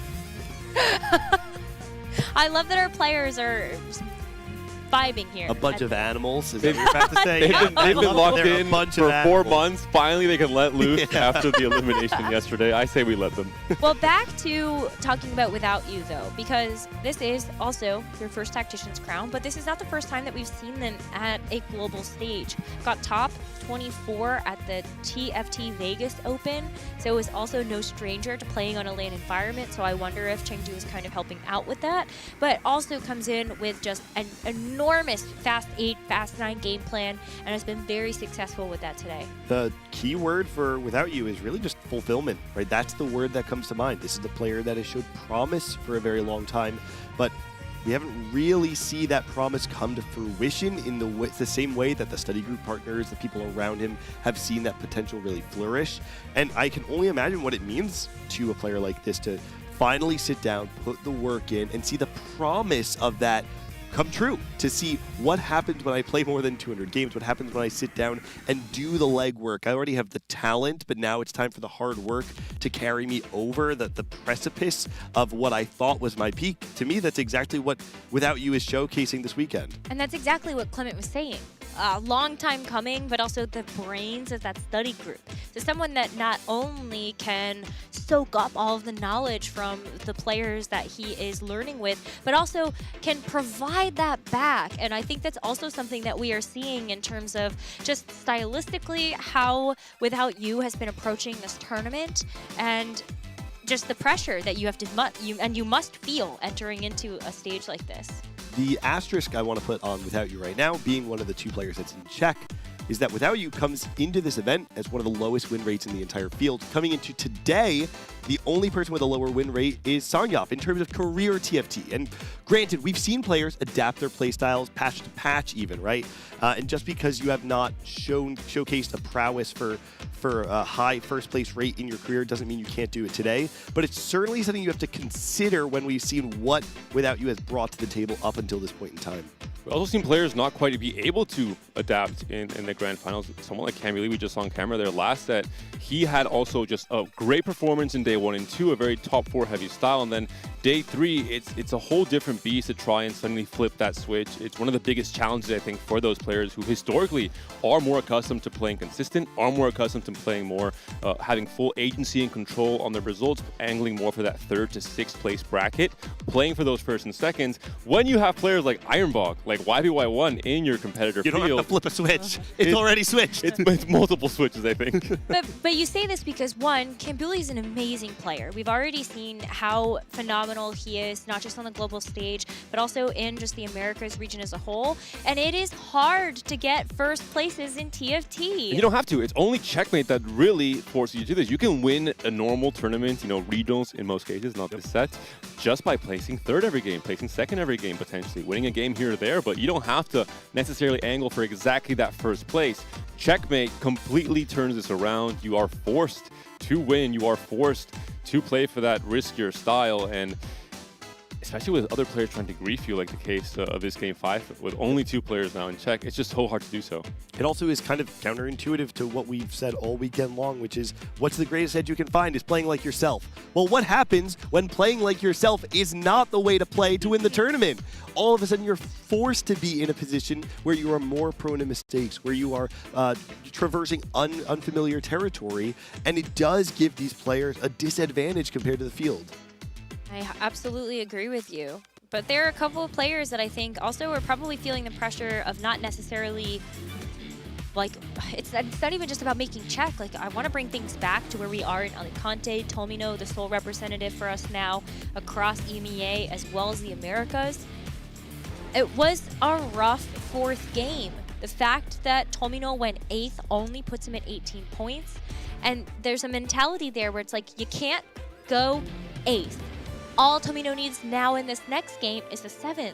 But when that's the thing that's eating at the back of your brain is, I can't go 8th, I can't go 8th. Sometimes it's a self-fulfilling prophecy. We've seen it happen even yesterday with CMB9. We saw it with like Hoko and past sets as well, where it's just a lot of pressure.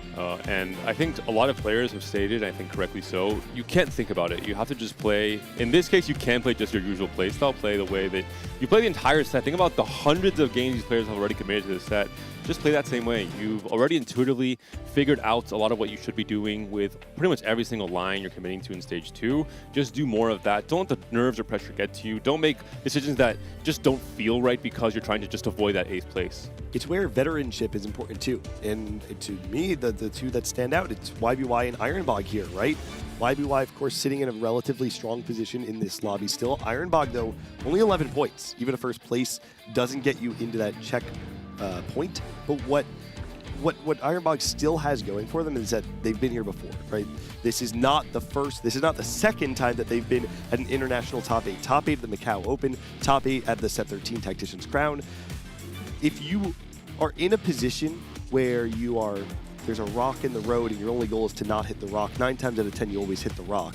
Ironbog and YBY have been on this stage enough times that I believe that they're able to still just ignore those outside factors and play their own game. I have never heard that saying before. Oh yeah, everybody always says it. I'm not sure how accurate it is either. It does. You've never really just walked How and there's a rock. big is the rock? Doesn't matter how big the rock is, you're always gonna hit it. As big as you want it to be. How fast are you moving, gangs? We need more detail. Incredibly fast. Speed. No, but I think you do actually make a really great point there, because it is. Wait, I lost it.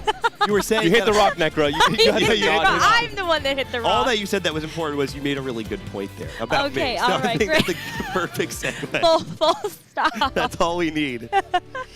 No, but I think for Ironbog, I think it is a bit of a disappointment to see him this low in the standings. Somebody that came in, I think there was a lot of high praise for a player like Ironbog, not just with the veterancy that he has, but also just with the amazing KO Coliseum set he has had as just a whole. It's not just KO Coliseum too. If you look at Ironbog's accolades since last November, let me list them for you. He's the only person in the world to have ever won back-to-back regional finals. He had a top 8 at the Macau Open. He made it to the Tactician's Crown and found himself in the top 8 there. Then he went into the TPC and he won 2 different TPC events before finding his way back to the Tactician's Crown. If he won the TAC Crown right now, it would put this year-long run as one of the greatest, only rivaled by Disjope of the past year. And it's not a huge surprise his current position in the tournament. It's called playing first or eighth for a reason. It's not playing first or first. Even if you're a player as good as Ironbog, you can maybe sway that a little bit more in your favor for those first places, but the eighths are going to be there eventually. It's unfortunate, obviously, that it happens in these first few games of Grand Finals in a TAC round stage, but this is maybe the time where you can flip that switch, play for the same style, but have those outcomes going his way. I think most of these games we had players who were just able to, not necessarily high roll more, but just be in better positions. YBY won in Game 3, for example. The Braum 3, obviously, the big finale there. Even Soul in this last game, the Flicker Blades. What if he hit a different artifact? He wouldn't take over that stage 4. He would give Ironbog more chances to come back into it. That's a good point. Sometimes it is just having to deal with the variance that is involved in the game.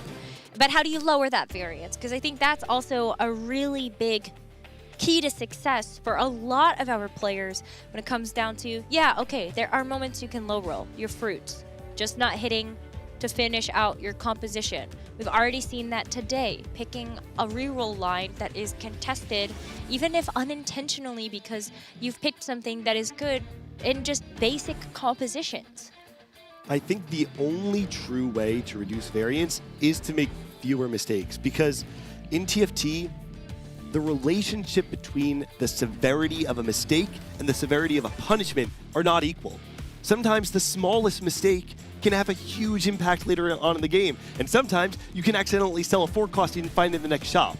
It's not a direct correlation between the severity of the mistake and the severity of the punishment. The only true way to reduce variance in TFT is to make fewer mistakes. And that's why when we talked to Malala about his set 10 run that will probably never be matched ever again, what was the edge that allowed you to go on this incredible run during set 10? Malala, the most maybe normal TFT player of all time, says, I just played like myself. That was it. That's all it came down to. I didn't feel the pressure of being on stage. I didn't feel the pressure like I had something on the line. I played TFT the way I wanted to play TFT, and it worked out for me. Was he lucky? Of course. If you're telling me Malala wasn't lucky in set 10, you'd be insane. Of course he was lucky, but the reality is he made few enough mistakes that the high rolls let him reach greater heights than anyone else. That's all you can do in TFT. Make as few mistakes as possible and let the high rolls naturally come to you. I wish I was built that way. Because what I'm hearing you say is it happened to him because it was him. That's not what I said. That is definitely not what I said. You hit the rock again, Necro. Well, it was right there. Gingley said I'd hit it 9 times out of 10. You were going too fast, Necro. You gotta slow down. 8 more statements, and eventually Necro will not hit the rock. 9 times out of 10. We might have time for that actually before this game 5 starts up. But it's also time for our players to hone in on this specific moment in the Grand Finals. In the first game, everything is still quite open. The fan of possibilities and the routes you could take to make it to 20 points, to make it into checkmate, are still varied. Now, you have a much clearer angle into what you have to be doing this next game. The possibilities of what comps you're angling for, what comps you're really keep an eye out for in terms of playing for a win, for Wei-Mu, and for Without You is much more narrow. I'm curious what players really... It's not easy to go for a first necessarily. Obviously, Fast 9 is the one clear example, but are there any creative ways to make it to a first place in this current patch? I'm thinking about Kale reroll for really CN as a whole. They've I think, driven the line there when it comes to Kale this entire set. I'm curious if Wei-Mu has maybe a preference towards that. Without You on Crew, you won a game yesterday. Can you do it again in this day 3? Crew is an interesting one because typically when you're playing for a first, you don't normally think of reroll because obviously it can be griefed. 1 cost reroll, like you're saying, Kale and Crew are unique in the sense that it's very hard to grief a 1 cost reroller. And even though there are 2 and 3 cost aspects to Crew, you want to have the Shen 3, you want to have the Zig 3, of course. really what it's more about is making sure that you can get that early game strong, be able to streak through stage 3 if you have Malphite 3 plus the Sivir 3, and then eventually you tend to just have enough HP to be able to get the rest of the board online. But something that I think we should pay attention to is one of the most common win-out positions we've seen all weekend long has been double trouble. This is a question Panda was actually asking me at the top of the show, is can you take double trouble when you are the only person in check? With 2 people in check, it's still potentially griefable, but is it strong enough to still be taken? Don't ask me to answer that question, actually. I actually heard from Tartman, one of the French players, the MIA players in this tournament, that he saw some wins with double trouble with Gnar and Aatrox in scrims leading up to this tournament. Maybe that's a potential line. You can kind of do a fast one, play double trouble, everyone's holding Malzahars, and you just quickly sell them on 3-2. just slam all these 80 items, play into Gnar instead. Okay. The ploy all along was to get people to grief their own econ so that they could actually, pivot. We saw the ankle break from Tidal back in set 9, opening the tomes later on in stage 2. Could we see the double trouble ankle break in this game 5? That would be one for the history books. Just to recap where we are in the competition for day 3 of the Tactician's Crown, we are in the grand finals. Only the 8 best tacticians throughout the weekend have made it to this point. As you take a look at our standings, the 2 players at the top with over 20 points have put themselves into check. Now, if they win this next game, they win the Tactician's Crown. Everyone else below them is hoping to catch up to that 20-point mark so that they can also have a chance to win the Tactician's Crown. But if any of them go first, it's just not going to be enough right now to actually win. Let's take a look back at some of the highlights from the start of the day, just to catch people back up to speed in terms of how we even got here for Wei Mu Lo Chu, and also without you to reach these 20 points. Wei Mu Lo Chu actually won the very first game with a Janna veteran reroll, a composition that we had seen do quite well throughout the weekend, but was also a bit of a surprise to us when we actually got here to this weekend. And the big enabler was maybe the 9 lives, right? This dramatic econ that you're able to scale into the late game and made the Janna so powerful across stage 4 in particular. I think the big enabler was the fact that there were 5 Fast 9 players and none of them were able to stabilize because they were all contesting each other. It was a horrible way to start the day for players like Ironbog and YBY, 2 of the big favorites going into the day, falling in both 7th and 8th. And without anybody Fast 9ing successfully and being able to cap out, nobody could take over and beat the Janna player. And you can see the ramifications of that, is that none of them have been able to reach that checkpoint of 20 points, and it's because you've stacked these bottom 4s back to back, and especially in Ironbog's case, it's been a couple of bottom 4s back to back that you now are making it much more difficult for you to get to that finish line in first place. Another line and game to highlight, the game 2 from Tomino, Living Forge into Kog'Maw. That was a win. Yesterday, Ironbog to cement his comeback to make it to this final lobby in the first place. 2 games of Living Forge Kog'Maw with very good item setups in terms of either having a 2 artifact Kog'Maw rather, or a Kog'Maw artifact plus an innovating locket on a Swain, for example, one of those tanks. So that's another possible way to play for a win. If you make it to stage 6, your 3 artifacts off of Prismatic is incredibly strong in terms of just winning the game outright. And then as we look at kind of what's going on in the next game, we got the sell of the board, a Braum 3. That was such a great way to be able to finish off that 3rd game. It was honestly very well played by YBY to secure the Braum 3-2, waiting until he was just 1 life, delaying the buy on that 6th Braum so that the opponent didn't have a great chance to grief. And then as soon as he loses, he pulls the trigger, sells everything, does the really fast roll down and makes it there. I mean, YBY has showcased a little bit of high roll throughout the weekend in terms of getting high cost 3 stars, but at least we're getting to see why he's able to pull it off successfully. Yeah, we have to probably give the context that was the 2nd time YBY1 has done that in this entire tournament. Yesterday was that 3-star Twisted Fate, and it really does take that high APM that YBY1 is well known for, so I think that's a really great call out there as well. And then I think the other really big key was this 4th game. Songyup and Sol both needed super big games in order to give themselves a chance to actually get into check now for this upcoming game number 5.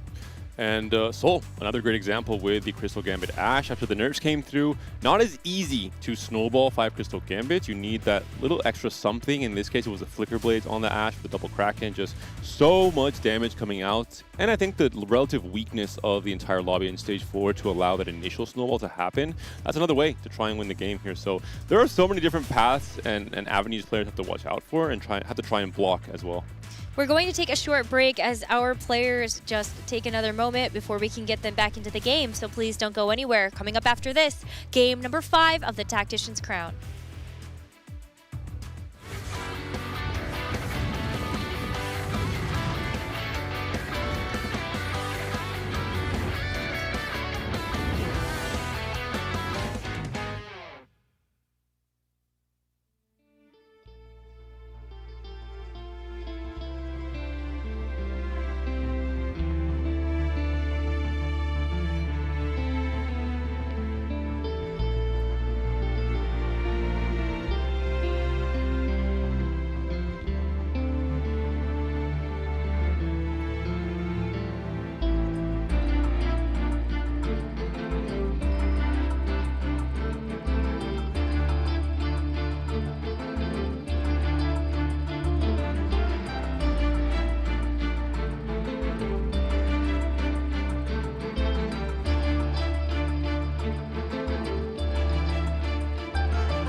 Welcome back, everyone. It is the KO Coliseum Tactician's Crown Grand Finals. 3 amazing days of competition, and it all culminates in this. Everyone vying for that Tactician's Crown trophy and the title. I love the perfect timing of, and it all culminates to this, and camera cuts to Tomino alone in an empty venue as the rest of the West has been completely eliminated. Not quite the parity we were hoping for in this final lobby in terms of 7 players playing from Chengdu, only 1 player playing from Alicante. But all in all, I think it's going to be a really exciting next game coming up. I think especially to touch on Weimu in particular, one of the players in Czech. He's a player who yesterday and across the first 2 days really of the tournament played 6 games of very high risk, either Crystal Gambit or directly into Fast 9.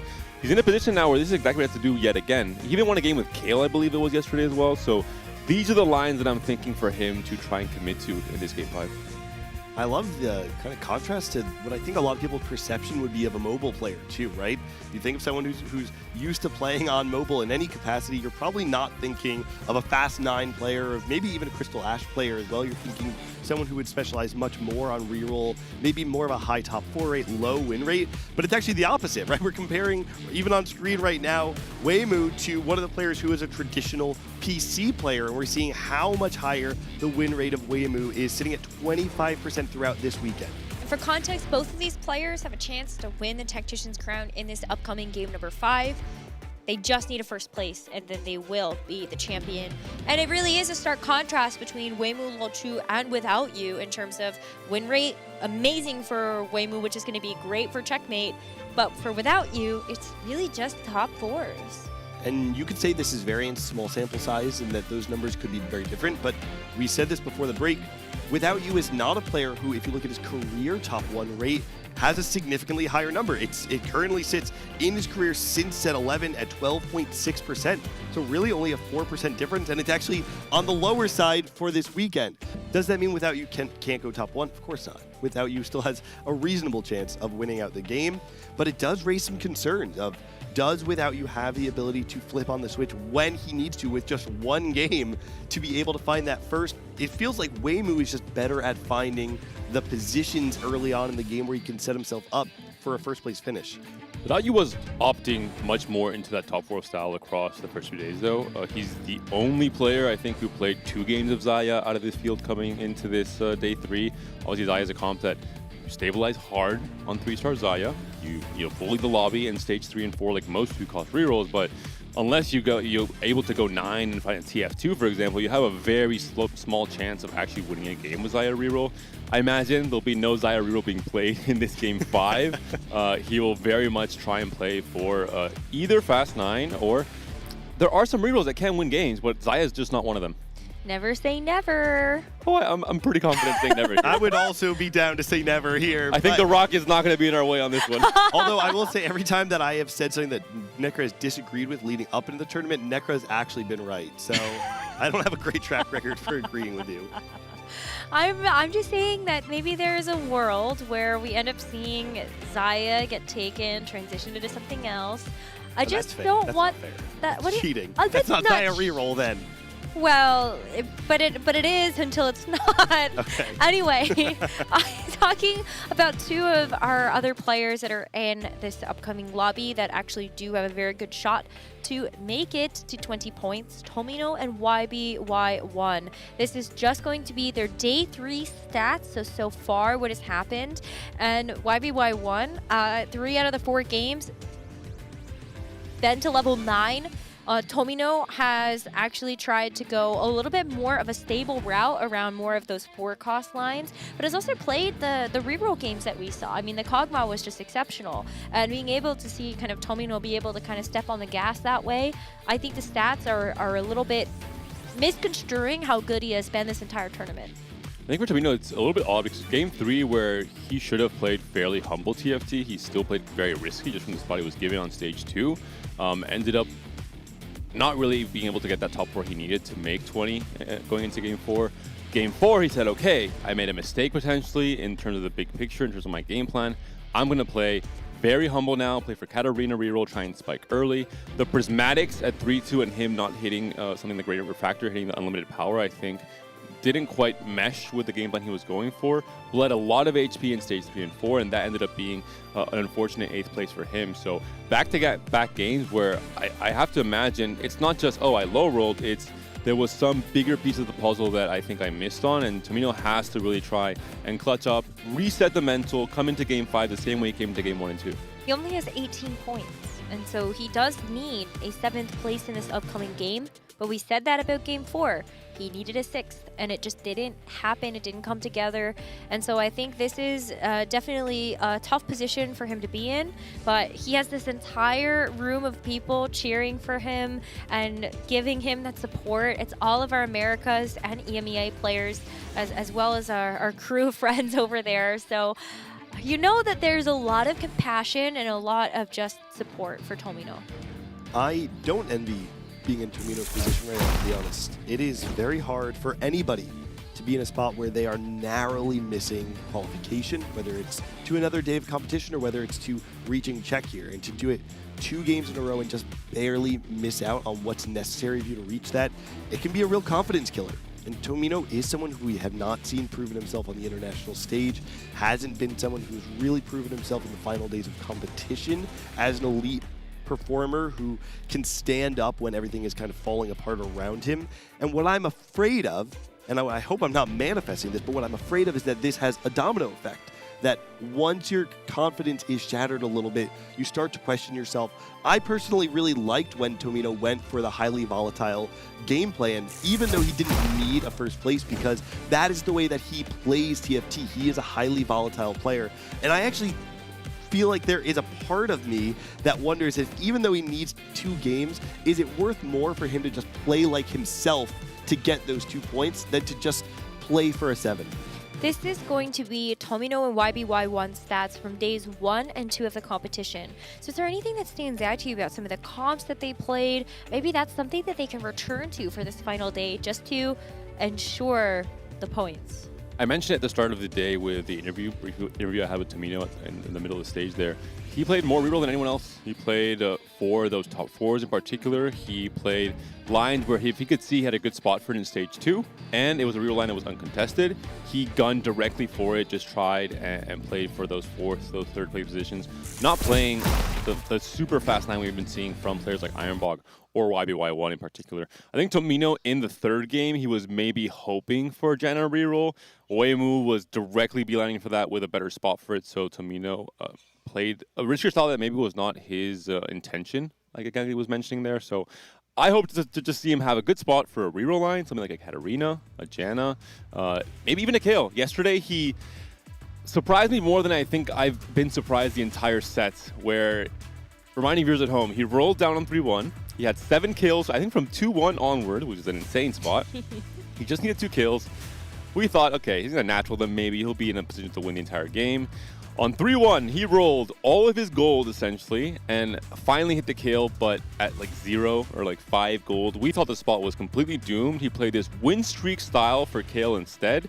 He was able to win, I think, 8 or 9 fights in a row up until the very end of stage 4, and preserved HP that way to buy him enough time to make it to level 9, despite going 8 with like 0 gold to slot in a Lee Sin, for example, and then won the game. Brutal. So it was just one of the most surprising one-cost reroll games I've seen all set long, and I think Tomino has that surprise element in him where he can play lines in ways that you don't quite expect and still find good results. But he also knew what augments to pick to help to shore up some of those weaknesses in that game plan. I do believe he picked something like explosive growth that just allowed him to actually get the experience necessary to level up and reach that level 8 and level 9. And it really did pay off dividends there. Tomino ended up doing so well on the day that he went into that 7th and final game. He didn't need anything. He just needed to just play the game. He had already basically locked a spot into the grand finals, and he could just kind of either play spoiler to the lobby or just get one more game of practice to make sure that he would be prepped and ready to go for today.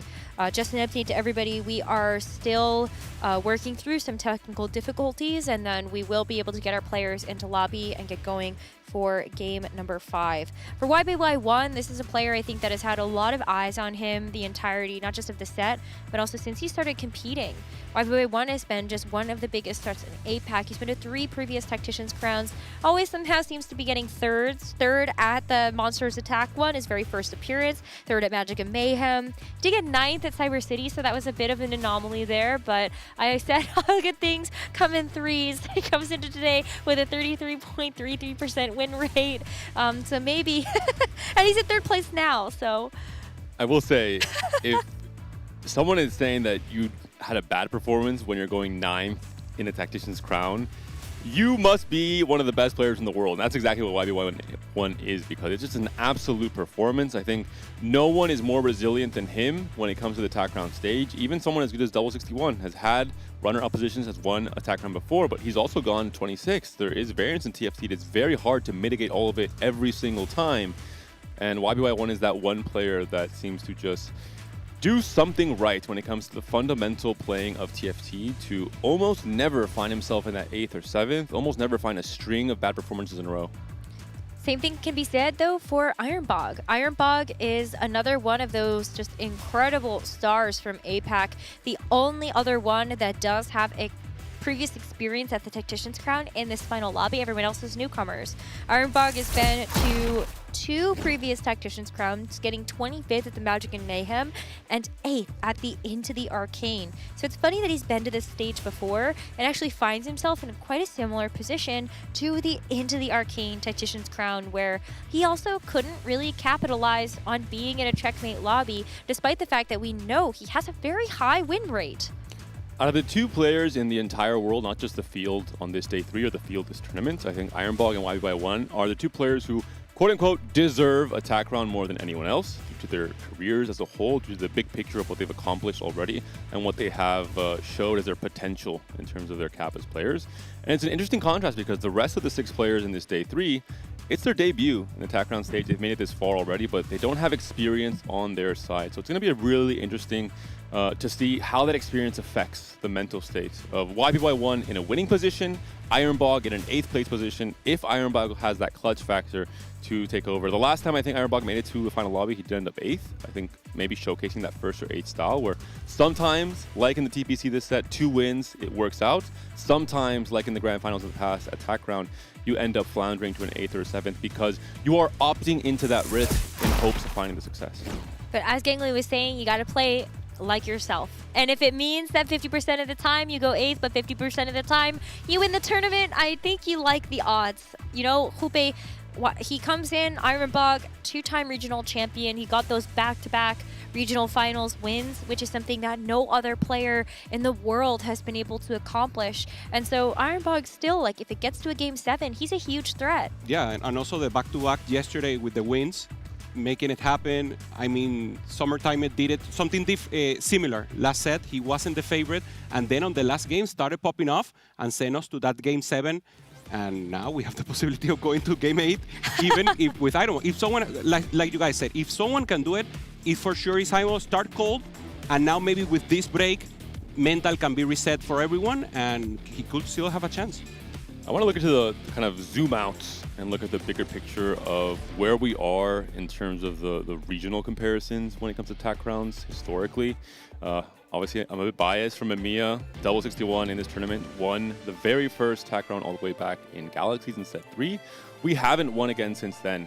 This is, I think, on the minds of every single competitor from EMEA going into the TAC round stage. Can I come back into it? Can I win again? And to put that into context, Galaxies was 5 years ago. Thank you, Necra, for reminding me. Not just you, but to everybody else, that's a very long stretch of time. And I think EMEA is a region that every single set we say, Hupe, they're due. They're due. They've got players here that can do it. Tomino especially, maybe kind of coming in as one of the underdogs from the EMEA roster, shows up in this final lobby. And while maybe the last 2 games have been a bit of a disappointment, hopefully, maybe getting some food, getting some water, getting a stretch break, coming back in, you know, slapping the cheeks a little to, like, wake yourself up. And you can come in with a fresh perspective into this game number 5. 100%. For EMEA, as you mentioned, the trophy is dusty. So maybe a chance here to get a new crown. No, I can take Necra bullying me, but 2-on-1 is a little bit unfair. No, but once again, Tomino playing so amazing and deserving the spot totally. Always finding great placement on the first one, maybe missing out there, but taking chances. He went for that double up that didn't work in the end, and now still playing for that placement, for big placement every time. And once again, a good chance. Weimu, for me, the biggest surprise. JOC got me from playing mobile. I mean, this guy hasn't been playing TFT for long. Started playing only this set, maybe before as a hobby, or as a high level, starting now, and playing great, adapting very quickly to the meta, and of course, putting the hours in when it matters. Also, the hope for CN. We look at someone like Flancy being that historical name, not quite being able to perform after that day 1 elimination, but now it is a JOCM player instead. It is Weimu instead carrying that hope forward for CN, which, similarly to Mia, they have been in a drought. There was a time and place where CN was the region with the dynasty, the back-to-back-to-back TAC crowns. You thought it was never going to end. I personally, being invested as a commentator, thought, is there anything we can do to dethrone CN before, obviously, Replay started off the big streak for the Americas, obviously a title starting it off for not just APAC, but for Zeta Division as a whole, with Summertimer winning last time. And they need that win again. I think Macau helped a lot in terms of giving that CN community hope again, in terms of their place in the ecosystem on the power rankings, regionally speaking, in TFT. And now Emu, front and center, 24 points coming to this game 5, already in check. He has the hope to do it again. It's going to be a very intense game number 5 as our players are just doing final ready checks. 2 players from our lobby are already in check with a first place. They will win the KO Coliseum Tactician's crown. For everybody else, they're hoping to reach that 20-point mark and then win the next game so that they may be crowned the champion. I love getting our little check-in to our Chengdu hub over there. It's been great to be able to see all of the competitors over there, the spectators as well. It just feels like it's going to be such an atmosphere to be in. Yeah, it looks amazing, the lights, everything, and once again, here in beautiful Alicante, the venue, the players still enjoying. A lot of the players still here, backing up, most of them, backing up Tomino. And I think it's a story about, we have 2 different completely profiles, right? Waymon, together with Tomino, newcomers, as to speak. So that's the couch to crown, if you will, possibility versus YBY, Iron Buck, players that we would love to see winning, and that's the beauty of TFT. Maybe YBY, Iron Buck had the most possibilities and are here, but it's possible for someone getting new into TFT, putting in the work, having some luck on their side to accomplish even a crown.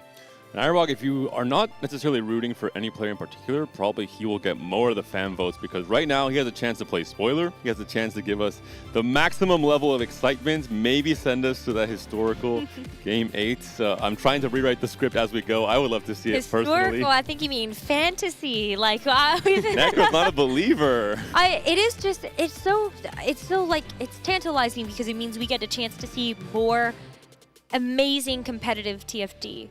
But at the same time, it also means that, like, it's gonna be a long road for our competitors, and I think that's something that we've got to realize.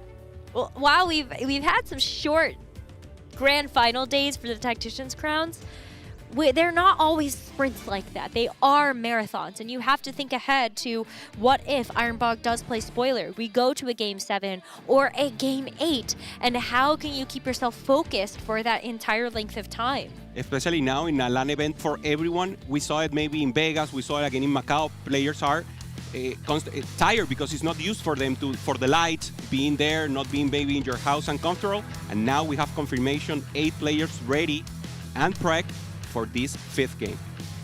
And they have had more time than ever to think through all the different possibilities of what this Game 5 has in store for them, especially in Stage 2 as players line up, all with very differing objectives. 2 players in check trying to end it all. 3 players on 18 points, probably trying to grief those players in check. And then a player like Ironbog who has to play for those big wins, not just in this game, but in the next game as well, to get into checks in 2 games and extend the tournament to potentially 7 or 8. All right, we get the Yasuo encounter as well as we head into this game, so maybe a little bit of thought there for some of our players in terms of how they want to kind of move forward. And speaking of Yasuo, shows up here for Waymol, but I don't know, but just buys everything, just in case. More importantly, there is going to be a Kale pair here. Waymol, I mentioned it before. CN across this entire set has been a region that has really performed much better than everyone else when it comes to kill reroll, especially after that first patch where she was very, very strong as an overall comp. Already has a win with it yesterday. Can he do it again in this position where he is now in check? Kale, much harder to grief. There are so many one-cost copies. Players, unless they're also playing one-cost reroll, are not necessarily rolling on 3-1 just to try and grief one of these players in check. Yeah, you can soft grief, if you will. Maybe get an additional Kale, try to maybe we get 1 or 2, but there are so many copies of that one cost that you just mentioned that is just too difficult. But he actually sells it. Yep. He doesn't keep the copies. Yeah. Finds the early Swain instead, which might help to initiate a win streak just a little bit better, and then you can play from that high tempo. So very curious to see where actually ends up deciding to go with this. Also find the early Nefiri and the Lux, maybe Soul Fighter on the board. Opts to make 10 instead with the extra gold he was able to pick up on this stage. 1 golden Gala confirmed, so we'll see. Is there going to be a double trouble pickup by the players in check? Are they going to want to opt into the risk of being directly target griefed on the Malzahars in particular? That's the big question. All eyes on both Weimu and Without You in terms of their current direction coming into this stage 2. Well, so far I don't see one. I am seeing the gold generating artifacts from Terry and YBY1. We have a Caretaker's Favor from Songyup, a Clear Mind from Ironbog, and solo leveling, I believe, from Soul. As there is no double trouble. So let's see where that brings us, but Weimu just decides to go with the Pandoras, get a couple of extra components. Yeah, maybe trying to go for that bow, a Kraken's early, and thinking about that Ash. But no, decides to slam early, just slamming the boy stuff here, and thinking a little more about the late game. And because these players who are on 20 points know there is a target on their back, both players are not committing to anything. Quite the opposite. They are keeping all doors open, Pandora's items, and the chance to re-roll your components and your items if you need to later on for Weimu. And Salvage Bin for Without You, one of the augments I mentioned earlier on, is one of the key augments to success when there is more griefing going your way, because you can repivot your items, you can adapt to the situation, you can play into any line that you natural into, that you find the right conditions for with your next augment, with your 4-2 augment, or with your natural shops leading into stage 4. Wow. Tomino is gonna go ahead and put in some Star Guardians. The early Center 2 is actually kind of nice. Yeah, and I love the start because it's Jewel Gauntlet, so he's going to propose playing AP, but has the thumbnail here, so actually countering a little any AD lines that is the preferring the meta, and him himself playing AP means that it's more difficult for someone to go to that line. Leveling up, playing Shadow Clone with this Cinder 2 is going to be a really big deal. Just a great amount of power with the Star Guardian, benefiting both copies here.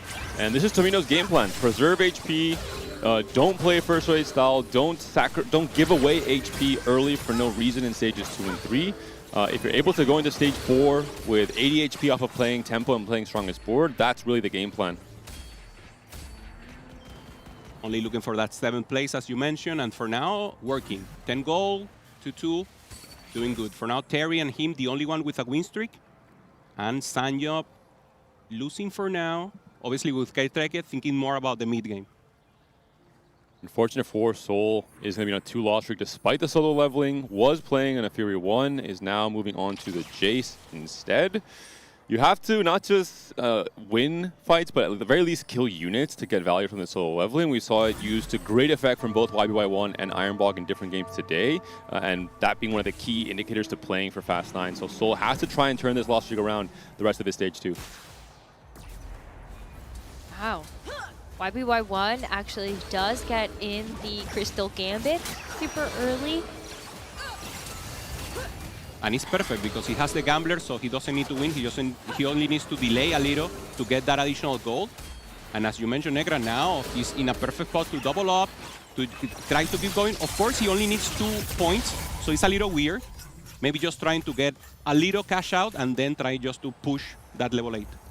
As a duplicator as well, YBY1 is a player who famously doesn't opt into reroll very often, but when he does it for a very good reason. He has only top forward playing reroll this entire tournament, played it 3 times, and has top forward every single one of those times.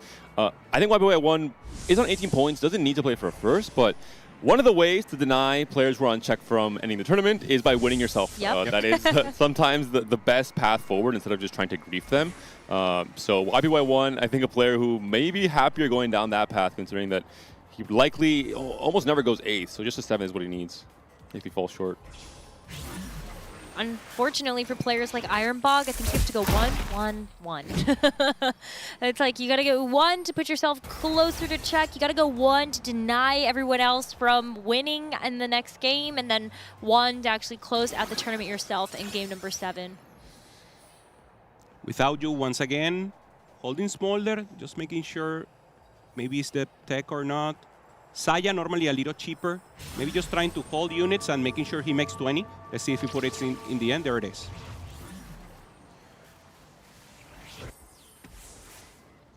I'm almost a little surprised because I think he would have liked to be able to actually make 20, but I guess you hope you just win because you're playing up against the, with the griefer, Songyop. Yeah. I was gonna say the solo leveler, but was like, actually no. No, I the think griefer.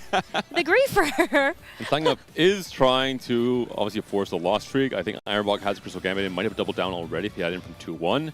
Also would be denying stacks for solo leveling on Soul if he only has a single unit left to kill for that Jace. So just small optimizations that players are trying to commit to in terms of min-maxing their possibilities of developing their own game plan, but also griefing others. Well, I mean, there are 2 Crystal Gambit players. And in fact, I don't know if Tomino will even consider it, just knowing that he has the Syndra and the Swain, that there is at least a small possibility there that you could go down that route. So I do think it's very smart.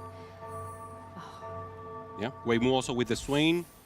Soul playing solo leveling, but in a lose streak. And of course, the griefer here, Sanyop. So very difficult for all the Crystal Gambit players you mentioned. Interesting setup here for Terry. Not playing for Mogul's Mill, not playing for Gambler's Blade, not playing for the lose streak and the gold generation, instead playing for the win streak with a gold collector. I think this is a very Terry kind of line and play to go to. Only needs a 7th place. This is the most comfortable territory possible for territory. I try to stop myself, but it is the truth. He loves playing around the 4 cost. He is very consistent at top 4ing. Will likely play around something like a Samira, for example, and that Volibear combo in stage 4. The one who achieved Necra here is Tomino. Perfect spot. He needed 2 points. Managed to get the win streak right now, and for now, it's just keep playing it, keep pushing, but I mean, job's done. For stage 2. I hope. let's hope the stage 3 continues. He's definitely much richer than the rest of the lobby at the moment, but that might change. Songyop on the other side is hoping to also put together a nice loss streak with the 5 losses. Songyop can continue to play spoiler to some of these other Crystal Gambit players, and even as it looks, YB War 1 actually took a win, and Ironbog does not have a very full loss streak strung together yet. Player to watch out for is Without You on a 4 win streak right now. Obviously going to try and opt for Fast 9, considering his current position in the tournament. And if players are not able to end his win streak, this is one of the scary spots where you're able to mostly win streak all of stage 2 and 3, slotting Crystal Gambit, entering stage 4, trade that HP for extra resources, and then come into stage 5, go 9, and have enough gold to hit all of your 2-star upgrades, plus maybe some combat power from your 4-2 augment. And that's a recipe for success in this meta. What do you make there of Ironbog holding champions when he has clear mind?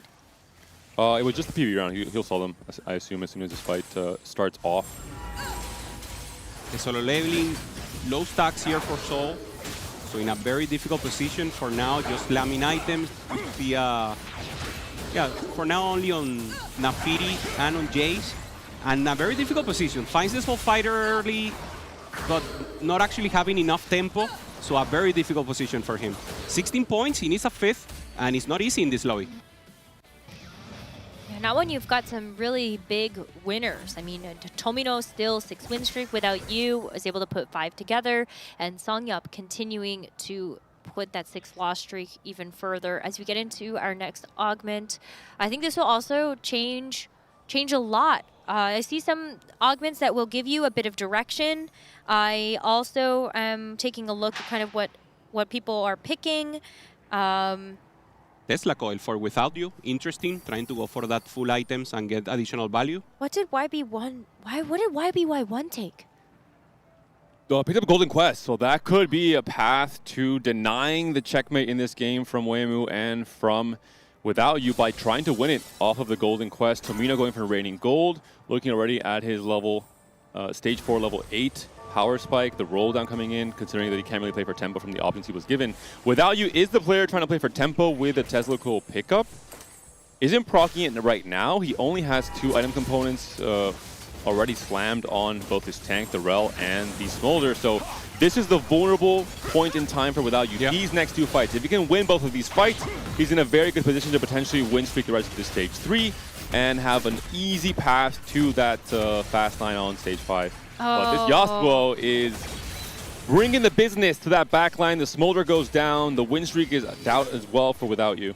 And what about that early Cassante? You just saw like that extra kind of refresh of the HP, just made that Cassante a terror. And so That is going to be the win streak snapped. Tomino gets to keep it, and Songyup on the loss streak. And Seoul rolled down to 10 gold, so he identified that they had to break the streak for Without You to make his game plan much harder in terms of trying to play for that win. So selfless play by Seoul here, rolling down on level 7 on 3-2, which is a very high-tempo play, slamming all 3 items of the Yasuo, playing for immediate board strength to try and snap that win streak. Yeah, and we saw the Aument. It's Battle Academia Aument to go for a vertical, so full going for the option to not allowing these players to go to checkmate and extending the game, as you mentioned, Panda.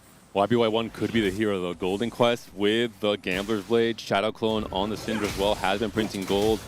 I imagine YBY1, this was definitely on his mind coming into 3-2. Didn't pump gold, potentially to try and play for this high roll. What about Songyup, though? Also has forward thinking, so could be another player spiking in a huge way on 4-2. I think the two of them are the ones I'm most curious about in this lobby. But for Songyup, it's a very risky place to be. Forward thinking and also trying to keep this loss streak. And Tomino must be so happy. This is exactly what the doctor ordered. An 8-win streak coming into the end of this, or halfway of stage 3. Has picked up raining gold, so no immediate power coming in on 3-2, but despite that, won these next 2 fights as well. All he needs is a 6th, or a 7th rather this time around. An 8-win streak in stage 3. Doesn't guarantee it, but puts you in a very good position. Also, if you already managed to get the 7th, then you can put yourself in a Griffin position. Okay, I already did what I want, I don't need to do nothing else. Okay, who's in check?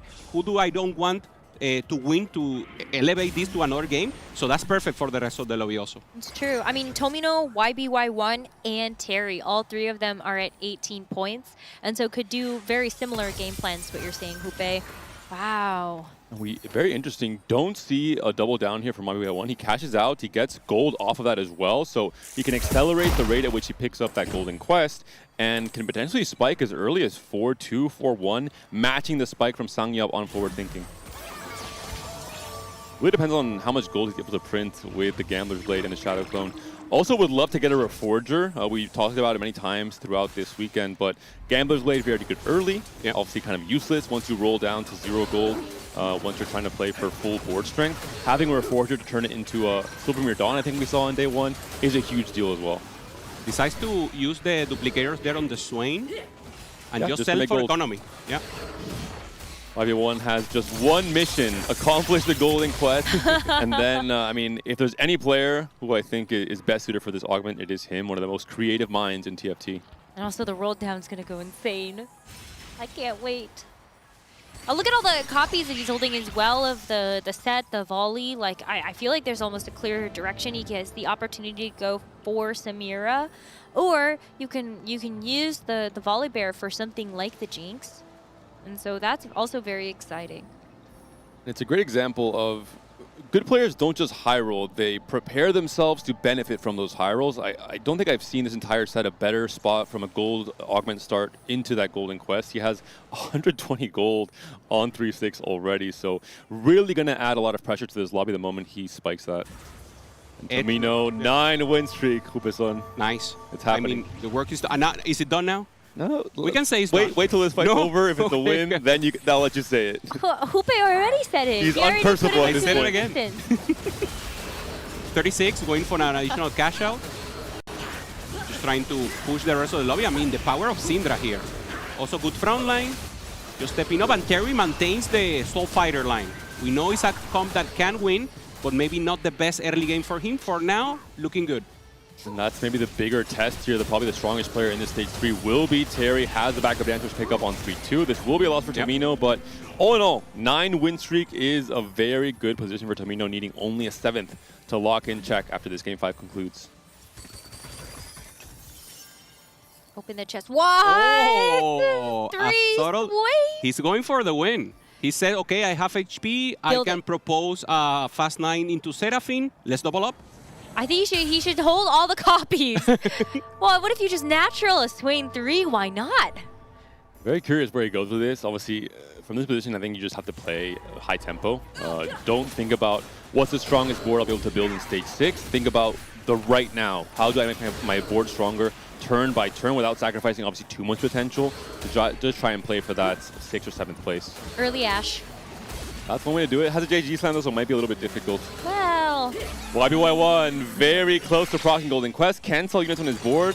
And yeah, There has it already is. procced it. Gwen 2 comes online. You can play around both the Soul Fighter variants or the Sorcerer's. Immediate roll down, 70 gold to work with on level 8. So wow, set 2 already found. YBY1 in a very strong position, a commanding spot for this stage 4 start. Let's keep it coming. Has a Reforger as well for the Gambler's Blade. This is the APM check. This is where YBY1 separates himself from even other best players in the world. The speed at which he can commit all of these key decisions. Oh, I mean, there's a lot that needs to go on here, but the fact that you've got Zhonya's Paradox on the Gwen, really amazing AP items. Tankzilla's big. Ah, so good. I mean, the fruits are almost perfect here. And he Page's Iron Bog, who's doubled down, so a breathing room for YBY1 on a turn where he didn't fully lock in all of his decisions, didn't make all of his items, didn't roll down fully. Yeah, but he's still done like most of the work. Yeah. For Terry, the only bad news here for Terry, playing Soul Fighter vertical, normally no one will be contesting you. Finds the win here for YBY, and now you will not find the set, you will not find the Samira. Difficult spot for Terry. Yeah, that's actually really rough. When Terry also just wanted to have that 4-cost mentality, but here's Songyup getting the forward thinking and a lot of gold to work with as well. And so we'll see what direction he also wants to go here with getting a Zyra and also an early Twisted Fate. Rolls past the Seraphine, but decides wants to go ahead and put together a couple more of these Juggernauts in the front line. And honestly, this is a pretty good roll down with a pair of TFs. Is this going to be enough? His matchmaking pool is very important. He's on 13 HP. He is all in on winning these next few fights with Malicious as well, and that could swing him back into maybe being the strongest player in the lobby. But super high risk, high reward position for Songyup, who maybe doesn't really need it with his points, right? He's on 17 points. Maybe he has to play for more of a top 4. We'll see if it works out. Has a 2-item TF, has to hope it's going to be enough. Did he find a Lee Sin? He didn't. That's a crucial miss potentially on this roll down. A safeguard gear going up against Ironbog, who still hasn't cashed out and has the Ash still 1 star. The O-Cage business. Yeah, good business here. A breather. Yeah, I mean, just a little bit, but at least you still have the 6 Juggernaut in. Like, ideally, yes, you have the Lee Sin to replace one of the lower-cost Juggernauts, but I think that's sometimes the biggest problem, making sure you actually have frontline until you can get those bigger upgrades. You probably saw Ironbog was in his pool, so it just made the malicious monetization that much more of a better idea. Had the chance to roll down here, try and find those crucial last few upgrades to continue snowballing this effect for the next 2 fights as well. Finds a Braum, so you can get the Luchador in next to that the Mundo. But thought about the volley. There's a Lee Sin pair in one shot. What? If he wins this next fight, he has a chance also to potentially find a TF or a Lee Sin in the carousel being first pick. So a risky play from Songyup, at least for now, seems to be paying off. Lock the shop, lock the shop. He's going to get gold from Malicious, so doesn't have to, as long as he kills 2 units, which I think he should be able to here. Yeah, but also when I see the Gwen on the other side, I don't know, I'm always the type of person, I'm like, okay, lock the shop until you get the gold, buy the champion, then unlock the shop. I think if he doesn't get enough gold to buy it, that means he's dead, because he's on 13 HP. All right, you might be onto something, but... Oh my god, he's not going to win! Going to be enough here in stage 4 to stay alive at the very least, killed off enough units. He has to hope that this carousel has the right 5 cost for him. It'll be a Braum and a Zyra instead. Oh no. So risky from Songyup. Worse. There's a Brown, but again, it's paired. So pair of Brown, pair of Twisted Fate. He needs something else to avoid that 8th place and try to put himself in check.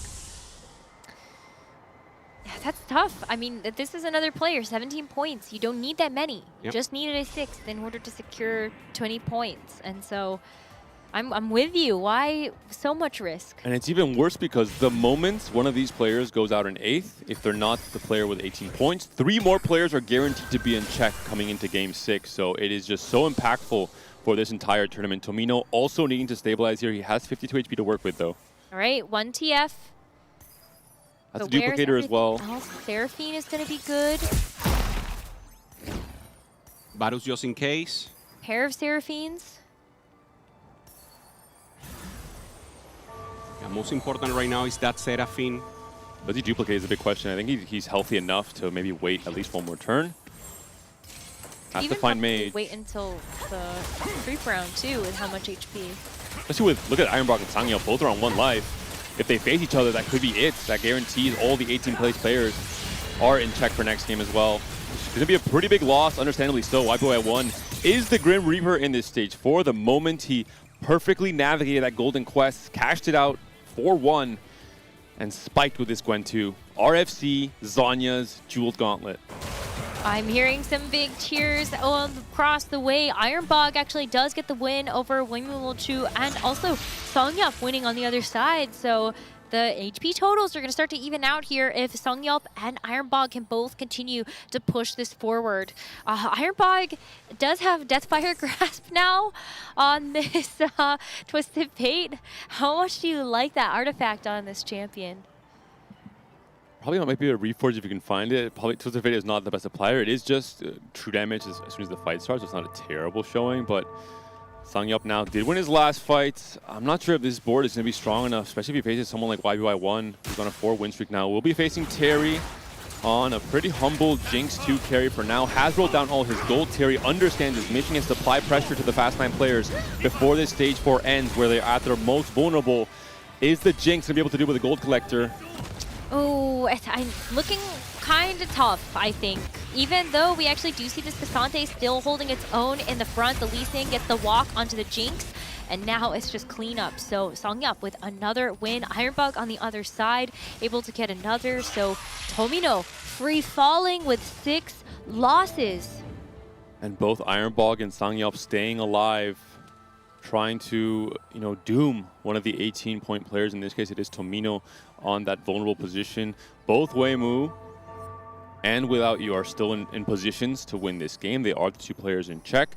Waymu does not have the highest cap. He's playing around Volibear 2, Jinx 2 for now, so doesn't really seem to be a player that can play for a first, especially not with someone like YBY1 or Ironbog if he's able to turn the corner in this Fast 9 strategy. It's really tough, though, because Tomino, sitting on the pair of Seraphines, pair of Twisted Fates, is being directly contested by Ironbog and Songyup, who have been able to hit some pretty big upgrades. You saw Songyup being able to hit the Braum 2 as well. Tomino finally finding the Seraphine is going to put him into a much better position. So tough. But it's the front line, and all of these front lines are contested. Maybe you can use the duplicator here onto the Twisted Fate. Okay, maybe Tomino stabilizes. He wanted to roll to 0 to see if he could find either the Leona and TF and make a better decision around which one to duplicate. Doesn't hit either. The front line is scary. It's Leona 1 with these items. You have a 2-star Seraphine and TF, sure, but is your front line going to survive for long enough? He's facing off against one of the more humble players here. Yet again, it's going to be Terry with the Jinx with the gold collector. This is the real test for Tomino. If he wins this fight, I think he should be kind of locked in for at the very least a 7th place position. The Leona is hanging on here. Oh, and the Jinx, it is going to be able to target the Seraphine. But can this Twisted Fate actually get another cast? And it can't. Tomino takes another loss. And it's not looking good. Songyup and Ironbog are both still alive. 3-win streak for either of the APAC players. No Leona is found for Tomino. The front line is too fragile against most of the boards he's facing. Meanwhile, Songyup, with the Juggernaut variation of the front line, has been able to hit everything, including a Braum that is going to make it that much stronger. For Ironbog, also playing the Bastion line, he's going to be the one that does have that Leona too, but also missing a couple more key upgrades. And Tomino, I think he can feel it. He's going up against Songyup, one of the other legendary players, and it is going to be tough. If Tomino goes out in 8th here, he will not make check in this next game, and that would be brutal. The Lee Sin is so scary. The Swain has the items now over the Leona. The Seraphine damage is coming through, but it's just not going to be enough. Tomino taken down. Songyup stays alive. Ironbog, he's the only hope for Tomino. If Ironbog goes out in 8th, maybe Tomino can reach check that way, but I think it's not going to be the case. Ironbog also. Ironbog has gone down, but it's not enough. 8th place for Tomino. Doesn't reach check. Ends on 19 points, and Ironbog is now going to be on 13. Can play spoiler next game, but is also very far away from reaching check. Yeah, very tough pot here for Tomino. Last 3 games, not going out their way, and I mean, it's just so tough. Reset now, and the possibility here. Soul finds the Caitlyn 3. in this vertical Caitlyn and Jace board. Very vintage. Just trying to find, and he's doing the work, trying to find that 5th place or better. And for now, it's working. Depending on Sangyup's loss, we'll see this matchup here. The Gwen is on the right side. The Caitlyn is not going to be one-shotting the Gwen or the Samira as soon as fight starts off. I think the board is just not quite strong enough. Range, We're seeing the Gwen range from the damage Gwen come through. It's too much. Goal taken down. Also does not reach check, so many players not able to reach check in this game. Five players remain. 2 of them are already in check. Without You and Weimu are still left alive. But for YBY1, Terry, and Songyup, with these 3 eliminations, they have guaranteed themselves check. If any of them can win this game and stop Weimu, Lochu, or Without You from winning, we will go into a game number 6. But we still have a lot of this game left to play. There's still some very healthy HP totals for some of these players. And for the Gwen, it's being on the same side of the carry. You have the ideal possibility there to ramp up and eliminate these additional threats. And it's a possibility that YBY1 is able to reach first, maybe this Samira 3, because he just found 3 copies in one roll. But also maybe the Prismatic Soul Fighter win condition with the amount of wins he has the moment he found the Gwen early off of the Golden Quest and rolled for 8 Soul Fighter on that turn. He's on an 8 win streak right now. So YBY1 in true YBY1 fashion, taking over this game. Only needed a 7th, but he says, you know what? I might just play for first. Songyup also trying to do that, though. 5 win streak with this Juggernaut Fast 9 board. And honestly, it is kind of looking like we will go to a game number 6. Both Weimu, Lochu, and Without You have tried to cap their boards around more of these 4 costs. In terms of Without You going for Rise and Karma, but we also do have with Weimu, Lochu going for Jinx and the Star Guardians. While this Rise is doing a lot of work, you can just see it's not able to stand tall against these legendary comps. Yeah, it happened exactly as you mentioned. Without You is just living without gas. 4 costs, just not enough. And Sangyup looking so amazing right now. Is there something here he can improve? Maybe the Jone 2, there it is. Ooh. Very important. And the new carry that we have seen this in these finals. Right. I mean, this is a legendary carry that I think a lot of people were surprised to see do very well. And maybe if there is going to be a time for it to shine, it's now in the hands of Without You. He must know something about this that thinks maybe this might be good enough to help stabilize or even get him into a position where he can actually cap even higher than this. Looking at the board, he is missing some pretty critical pieces here. The fact that Lee Sin, I mean, the Koboko, Seta, Yasuo, they're all still 1 star. The squad just looks much weaker in terms of the total cap compared to the rest of the players here. I think Without You tried to play in an uncontested line, maybe trying to make use of the Tesla coil with vertical mech, despite obviously not having mech pilot or going for that line at all. I don't think it's going to be quite strong enough here. Even Terry, who is a player who only was playing for top 4, only was playing into pressure. And Weimu, Lochu is out. So the fact that we have 1 of our players in check eliminated, and if Without You goes out, we will go to a game number 6. You already, won against Terry, but YBY is just too strong. So, I mean, it's just, can you really go against it? He even lost against Terry, sorry, in the last one.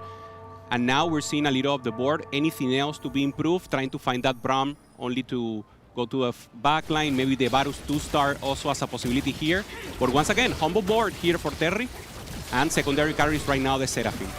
What a beautiful game from YBY1. I mean, just every decision he made leading up to that Golden Quest cash out, it was fantastic. Playing around this Gwen to maybe play for a Prismatic Soul Fighter game, which is kind of a win more. I think by the time he cashes it out, he's pretty much going to win anyway, considering the HP totals here for Without You and Terry.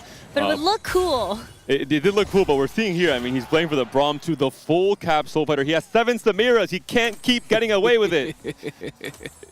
I mean, it's a down roll for him. Already 2 legendaries and now going for the 4 cost. And he doesn't need it. He's just too strong right now and should be able to maintain a little of the win streak here. This is the key fight. YBY1, the current win-streaking player in this lobby, up against Without You, the only player left in check remaining in this lobby, trying to end the tournament in 5 games.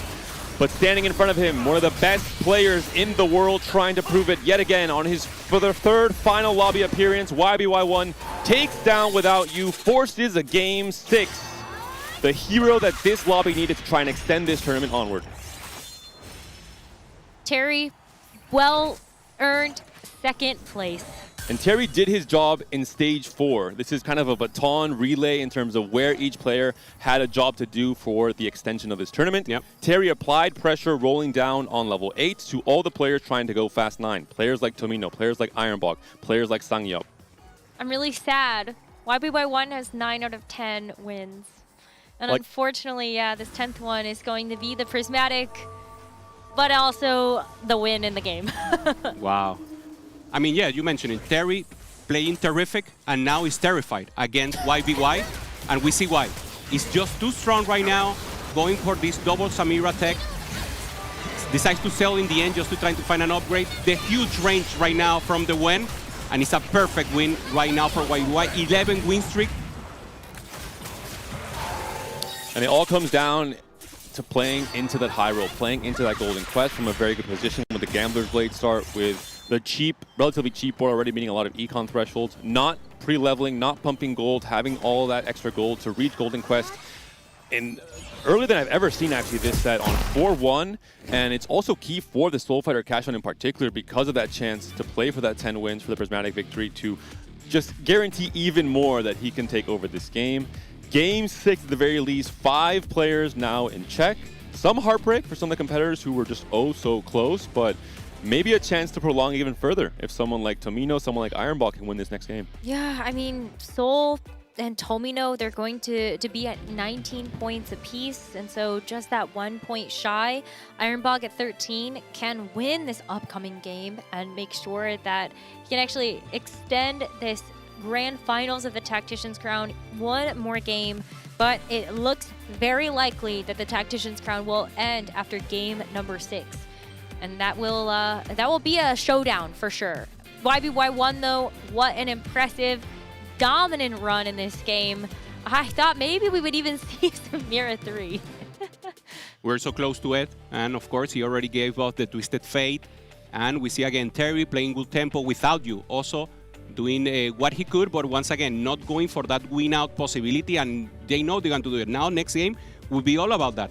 Who is going for that fast 9 with full cap possibilities, and having those two players, Tomino and Soul, having already qualified, it means they will be the griefers. They will be the ones who have to detect who is the one going for that first place, and either themselves or trying to get a player not already in check to take the first. And a very unique game from Without You. A very brave game, I would say. When you're in check, try and win it all with a Mentor Mech Yone 2 variant, I think is very risky. Especially I think Volibear was contested, so he couldn't really roll on 8. Maybe didn't opt regardless.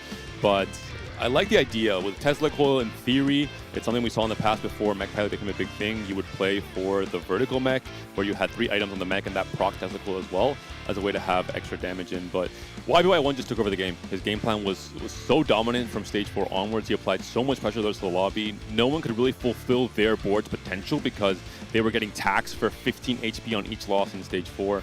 And just a masterclass from YBY1. Yet again, finishing this game in 3rd place. I'm not sure if we cursed him. I hope not, because he has displayed some great TFT throughout this final day. Always 3rd place, whether it's at the Tactician's Crown in the finals or just like multiples of 3. I don't know what it is, something in the water, but maybe this is the time that he can actually break that cursed Houpe. YBY1 has been such a consistent competitor. I think we can kind of like poke fun a little bit at the 3rd places, but the fact that he's made it into 3 final lobbies of a Tactician's Crown is some like just insane consistency. Yeah, being 3rd, and 9th is just too much consistency. Also, very well when he goes to the open lands events, and now we're seeing a little of the highlights. YBY, once again, is the favorite. It's the one everyone expects that wins, and sometimes, obviously, variance is not on your side, or is it? And you have to play that magic card, that card above your sleeves, and just try to look for that magic, look for the high roll moment. If it doesn't come, it's fine, but if it does, you manage to win the game. I'm going back to that Golden Gala. I have to imagine players were already considering. I think YBY1 was thinking, hey, Golden Quest is a Golden Augment. I could find that offered on Tweet 2. I'm going to play around the possibility. Opted into that high roll, and if he could find it, he was rewarded for it.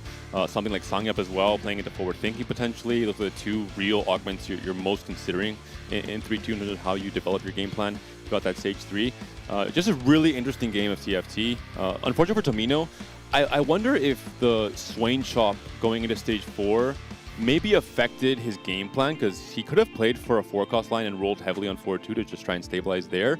The Bastions, without really a clear shell to play into like Kog'Maw reroll or Malzahar reroll, opted for fast 9 Bastions instead, which is a little bit riskier. And we saw the pitfalls, right? Couldn't hit Leona 2, had a very fragile front line, hit the Seraphine maybe too late. He could have also used that duplicator earlier in stage 4, maybe win 1 or 2 key fights there against someone like Sangyup or Ironbog, who were also on 1 life at that point. I just don't think he had enough gold. When he hit level 9, he had 40 to roll with, and it just wasn't enough to get all of the key upgrades fast enough that he was outpacing everybody else that was also going for fast 9. And that's kind of interesting because it comes back to the first game of the day, Hupei. We had 5 players in our first game trying to go to level 9, and they all ended up contesting each other for those big legendary carries. Yeah, we started the day, if you will, for Tactician Crown, everyone just going for that fast 9 as a possibility. They noticed that the tempo was too much, and we switched to only with Prismatic go to fast 9, but now once again with Ironbog we have YBY, and they love to do it in any space possible. So it was interesting for Tomino to go for that line, just trying to make sure he always is capable. It's like he's rehearsing for that check, trying to go for the first place. He only needed 2 points, so it's really regretful that he didn't take it right now. A few more rehearsals than I think he wanted, considering he was on 15 points after just 2 games. It also goes to show the level of play in the lobby as a whole. Ironbog and Sangyup, they clutched up 4 fights in a row to deny that 7th place guarantee for Tomino as well. In any other lobby, you look at Ironbog's spot, you look at Sangyup's spots, they're having to fight turn for turn to stay alive. Sangyup going all in on malicious monetization to try and snowball that into a stabilization point. And Tomino thinking, surely one of these players goes down. They face YBY1, maybe the matchmaking favors me and they go out in 8th. All I needed is a 7th. Everything went the wrong way for Tomino and his final placement there. So that's TFT, the small details, in some cases favoring some players like YBY1 and how well he was able to excel with his decision-making. In other cases, denying Tomino that 7th place he needed. It's Hupei's fault this time. Only this time. You spoke too soon. I take this one. Don't make me take the next one, please. Well, at least you can't mathematically do that. Soul and Tomino would be in check at the end of this game with even just an 8th place. But the problem lies in what is going to happen with the placements for the other players. Ironbog needs a 2nd place in Game 6 in order to get himself into that 20-point mark, and then needs to go for 1st. Realistically, it's Tomino, Soul, Ironbog. They need a 1st place to extend this Tactician's Crown series. It's one of the best possible positions to try and force a Game 7, because the 3 players who are not currently in check are either guaranteed or, pretty much guaranteed for every single one of these players, which means that they will forcefully opt into that 1st or 8th playstyle, and there's no downside to doing so. So there's 3 players who are trying to throw a wrench in everyone else's game plans, play for Crystal Gambit cash outs, play for Loose Streak. They can even, in some ways, help each other and not grief each other to try and work as a unit to stop this tournament from ending on this final Game 6. So this is where the really interesting psychological element of TFT comes into play. Griefing is not just allowed, but it is, suggested in a checkmate format. And without obviously colluding, you are supposed to play together in some ways to stop key players, in this case 5 of them, from ending the game in the Game 6. There's also an interesting scenario. We can have either Soul or Tomino win, and then in the 7th game, Ironbog taking the 1st, and we could go to a Game 8. This has never happened here in Dakar. That's the Globetrotters alley-oop, which we haven't seen yet, but it would be definitely interesting. Yeah, it's a hard call though. I think realistically we do end the Tactician's Crown in this upcoming game. Boo. Mathematically, running the numbers, more likely. It is the most likely scenario out of everything. Yes, Hupei. And so with that in mind, I think we need to kind of talk about the rest of the competitors now that have a shot. Before game number 5, we put a lot of emphasis on Weimu, Luochu, and Without You. But now our attention turns to YBY1, Terry, and Sangyup. And I think for Sangyup, this is an amazing opportunity. We talked about the Korean players at the top of the day, but Sangyup, comes in as you know, a kind of an old head, you know, started back in Reckoning, but this his first Tactician's crown ever, and I think also had one of the widest meta reads in the entire competition. He played like 10, 12 unique compositions throughout days 1 and 2, and so heading into this final day, I think also knows when it's time to actually turn on the gas and go for these fast 9 boards to win. It's an improvement story here for Sanjo. 4 times in regional finals of APAC, improving each time a little, trying to cover first time, as you mentioned right now, Necra on Tactician crown, and improvement every time, and now first time going in the top 8 and with a chance of winning it all.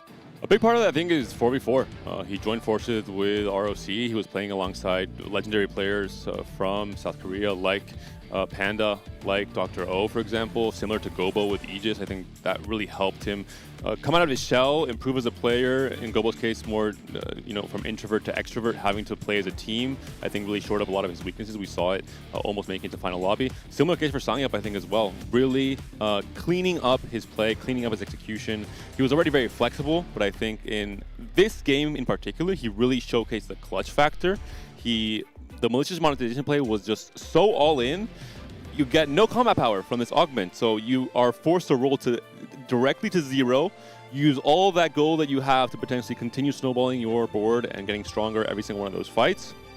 If you make it past those 3 wins, or at least if you stay alive, you are in a much better position than you would be otherwise, and that's what allowed him to fight his way into this check position. So really impressive play from him.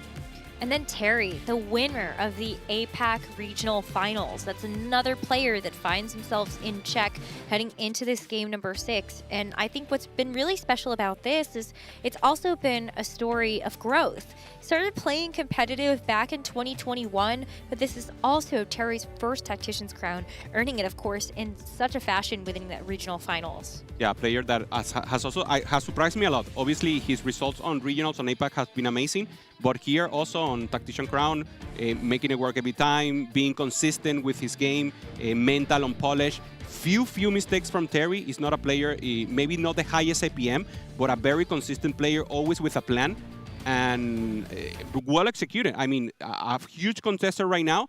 Will he have what it takes to take the first place? That's the question. That's the biggest question. He has performed at a great level when he's forced to play high tempo, when he's forced to preserve HP, when he plays into his own play style.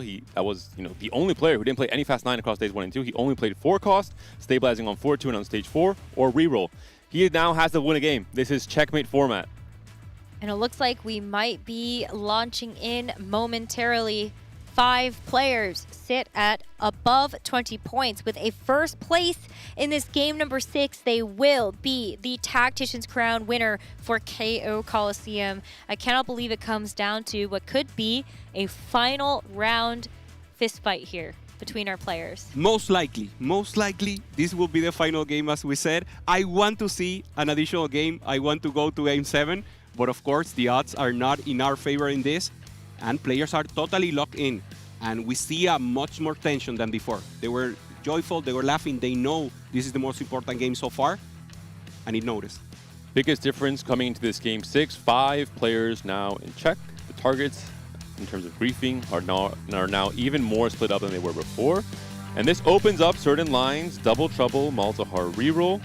When there's 5 players that are trying to reach that checkmate, it is a little bit easier to try and play for double trouble if you're offered it on 2-1. Is it Scuttles or Rave? Okay, it's Scuttles. But we still have Crabs. What a perfect situation for this game 6. All these players want to try and go fast 9. Now they have the extra economic guarantee to do so, even off of just an Econ Gold start. Well, if the probability wasn't high before, it's very high now with all of that included resources. For Weimu, or maybe not the most fast 9 player, maybe try to go for a KO if he finds it early. Also with this injection of gold, it's easier to reroll and then go to level 9 and cap the board. So also that top 8, top 1 composition that we could see. The classic Nefiri start here for Terry. This is, I have to imagine, one of his favorite openers, considering how much Soul Fighters, how much Volibear Flex he played. Really likes slamming any AD item up to this Nefiri and trying to win streak at stage 2. And meanwhile, other players are much happier opting to lose streak. Players like Ironball, who probably need to do so in this game to try and extend the tournament 1 game onward to game number 7. 10 gold being made here by Soul, trying to play for max econ. This is something that you're obviously offered on Scuttlepole. You can even make 20 while sacrificing a lot of your options in terms of not holding any one costs. He can't do it again. The Crewmaster is back. I mean, it's a pretty nice start. You do have quite a few of the champions you would need to actually put that board together. Yeah. A lot of econ from this as well means that you've got a lot more gold to roll with, right? And you can even tempo it out. Having that Nafiritu that you mentioned, Necra, very important in the comp. Normally, you don't need to 3-star or anything, but you can have a good early game with it. And let's see what he does. He could surely go for tempo and then pivot like 3-1 into the crew line.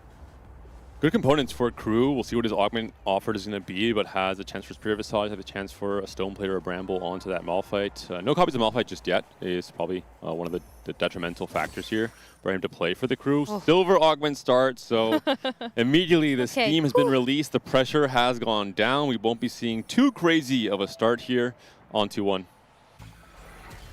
Maybe I have to imagine what could be the best and more impactful silver augments in terms of trying to win a game on 2-1. Patience is a virtue in terms of economic generation. It has to be one of them for sure. You're opting for the first or 8 style, going for the 10 loss. I want bench. I want Pandora's bench so I can reroll champions and get a 3-star 4 cost. Laden Forge is also a fairly strong option. Obviously, no power until after the stage 3 carousel, maybe even until stage 4 if players want to wait while playing Crystal Gambit to then cash out, denying all the gold generating artifacts as well. And for Tomino, we're talking about it, having a chance to play that Kale. Both him and YBY playing with Kale too. So for now, 2 players with that option. Obviously, YBY is the one in check, and Tomino trying to avoid this being the last game. And Tomino has picked up Power Up, which means that we are guaranteed to not see a Prismatic Augment on 3-2 for all of our players, or else it would not be offered. Yeah, but if it's just silver, that's a huge risk. Actually, you have to opt into it, right? Tomino is guaranteed to make it to 20. I think he's opting to any risk he can. He wants to be a player who plays for this first race, despite it not being really his usual playstyle. YBY now holding also Crystal Gambit, just trying to make sure he has that option open. I don't think he will play the Kale. Obviously, Tomino has that angle even better, going for the Lustric, having the next augment improve. And Sanyob also holding the Janna, has decent items for it, so it could be Janna Mentor. And here's Tomino, yeah, fully committed to going for the reroll K line, and in this way, he obligates YBY to pivot. It worked yesterday. He went first in a game that looked like a guaranteed 8th, all things considered, after his 3-1 roll down. He's maybe opting into this again. We saw it from Lekoko as well, trying to stay alive and make it to day 2 in the very first day of the tournament, also opting to kill reroll. So this is one of those lines that it's either fast nine or Kale for most of our players who are trying to play for a first. Yeah, well, I like not playing Fast 9, given how some of these games have gone with the contest. I'll take anything else. Yeah, the thing is, with so many players going for the win, they need to get options. Of course, you can win with Soul Fighters, you can win something else, but it's much tricky. But maybe that's the angle, right? Going for an uncontested line, maybe try to go for a 4-cost 3-star, something like that. But you know who I'm actually really worried about is Weimu Lo Chu. You do have the Zaya for now with the Latent Forge. What if you get something like a Kog'Maw artifact? Is 1 enough to actually go down this Bastion route and be able to reroll for that? I think after the nerfs, it's probably not. I think Fast 9 is going to be better. The reason why we saw so many Kog'Maw reroll wins was because it was Living Forge with the confirmation bias of the moment you're making to stage 6, you have 3 artifacts, and with a double artifact set up on Kog'Maw, that's where it really moves up to the next level. But maybe get 1 and then dream for the other one. Yeah, that's what if you get That's the way Portable you have Forge? to play on this final game. Then you're down 2 augments just to have that same power, basically. The Living Forge allows you to scale for much higher value off of just a single augment. That's really the difference maker. It's the safe way to go. We haven't talked about it, but YBY1 off of Silver Destiny picked up Survivor, which is considered by some or most players to be the worst augment in the game because it does not do anything until 3 players have been taken down. Once those 3 players are eliminated, you get 92 gold. So if you make it to this position, it's incredibly strong, especially if you're going for Fast 9. But I imagine no one, unless they're RNG forced into it, would ever pick this augment on 2-1 for themselves. So I think it happened already once before to a top player in a tournament this set. It's one of the unlikely scenarios in low rolls potentially from Silver Destiny. Unless you cash it out. Then it's one of the biggest high rolls in the world, obviously. Well, YBY1 has always done a pretty good job of being able to make it into the top 4. So I feel like, I don't know, there might be some space there. Yeah, feels like an augment to go fast 8, super stabilize, try to get those 3 people out and then go to that level 9 that you mentioned, Panda. You play the same way you play aura farming, basically. Your HP matters a lot because obviously you can't be among the 3 players that are eliminated first. And if you stay alive, if you outplace these players who are playing more 1st or 8th, who are playing very risky, who are down to 1 life in stage 4, then you have this massive spike to directly skip level 8 and go right to 9. Makes sense. Well, in this stage 2, Weimu Lochu and Without You trying to put together win streaks. At the bottom, Songyup, 3 loss streaks. So with 2 more combats left in this stage, definitely looking to put that together. YBY1 has opted to put in Crystal Gambit. Oh, he had it prepared and now finally finding the Janna. And I mean, he had to, right? He already sold the Kyle. He's going to pivot out of it, play Crystal Gambit here. Maybe be careful not to be grief. The rest of the players are also playing units. Maybe Sanjop, the one who can grief him, has also Crystal and has a chance of being, I mean, even weaker in units. I'm really curious to see what YBY1 picks up on 3-2 in terms of what archetype of augment he goes for and how he decides to play stage 3 and stage 4.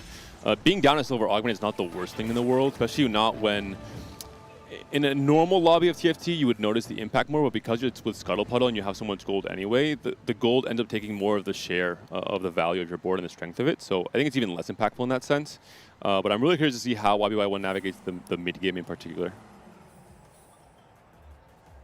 For Without You, 4 wins. Weimu Lochu also with 4 wins on the board. They face each other. One of their streaks is going to get snapped, so we'll see if they're unlucky or lucky. And it looks like for both of them, pretty happy with this. Terry looks like maybe going for Malzahar heavyweight. With the blue buff and the Jewel Gauntlet slammed, it does feel quite likely.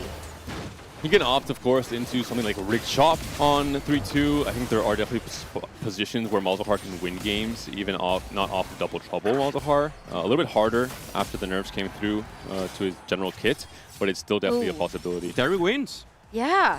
So Without You doesn't get to keep that streak. It's just going to be Weimu Lochu that gets to keep that. Songyup on the other side with 5 losses. And this is huge. 5 win streak with Laden Fords, essentially not using your augments at all, obviously, is very bad news for the rest of this lobby.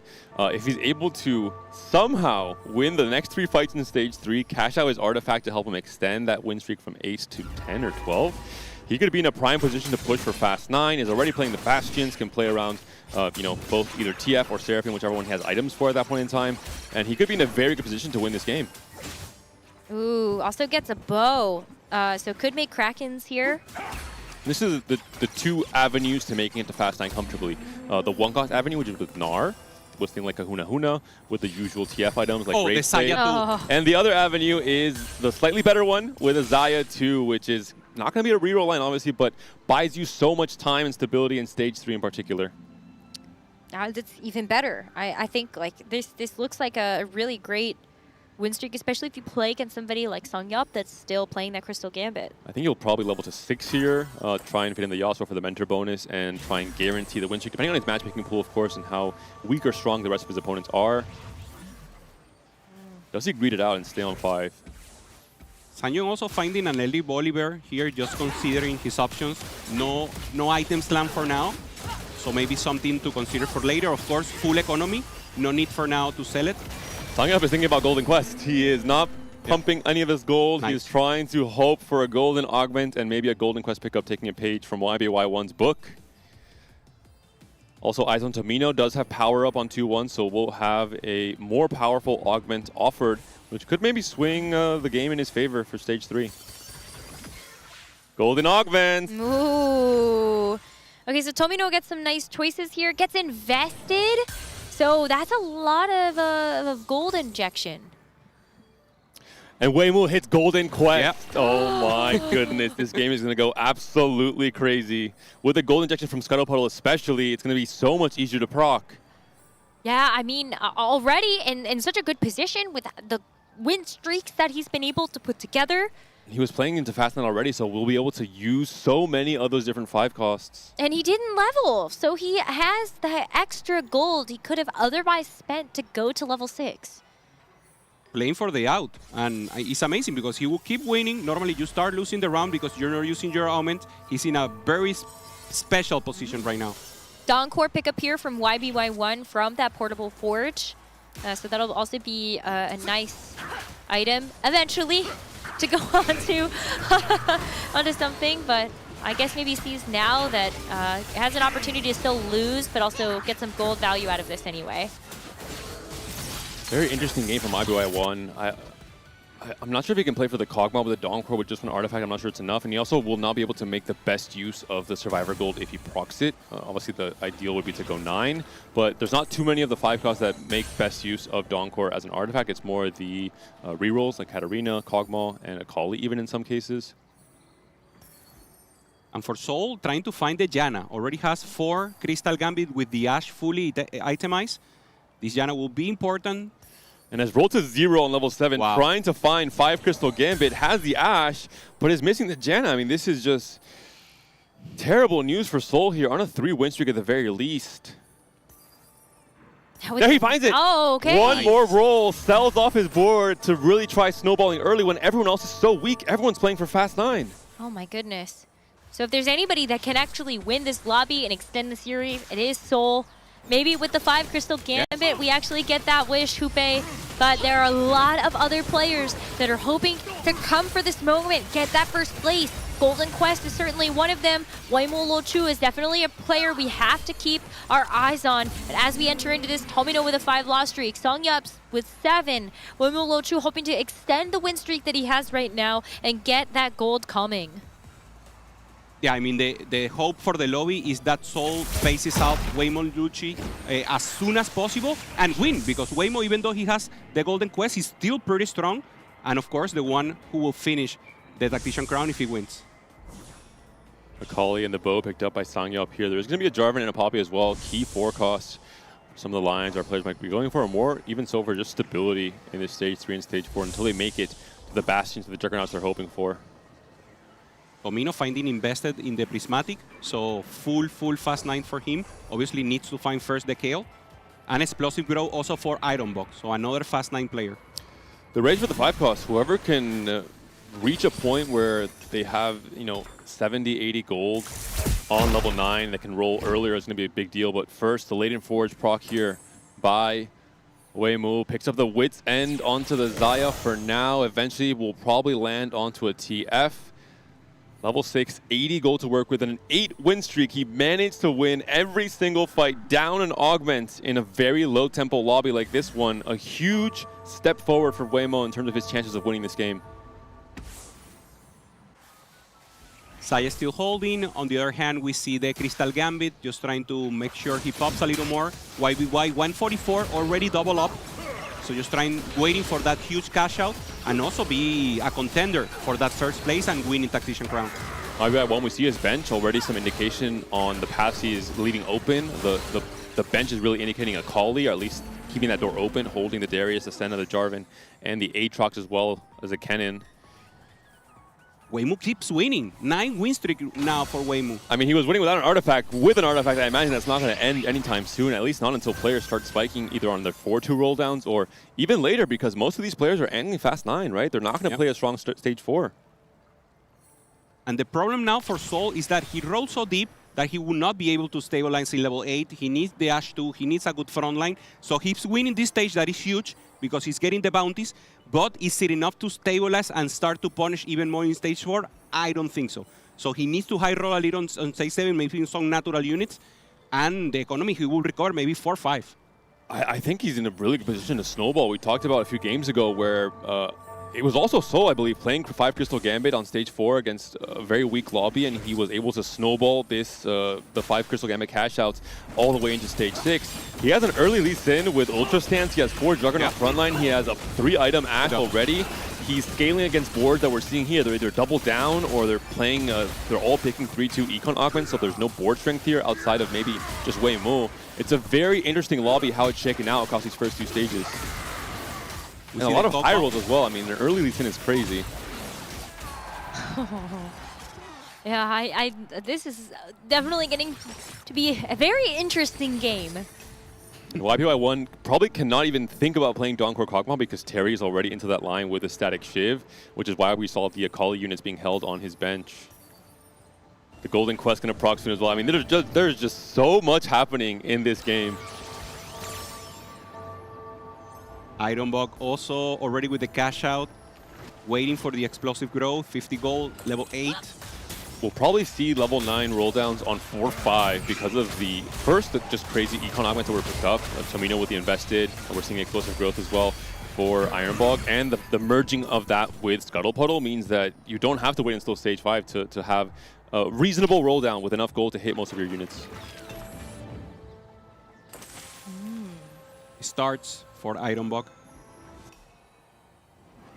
Poppy 2, pretty good.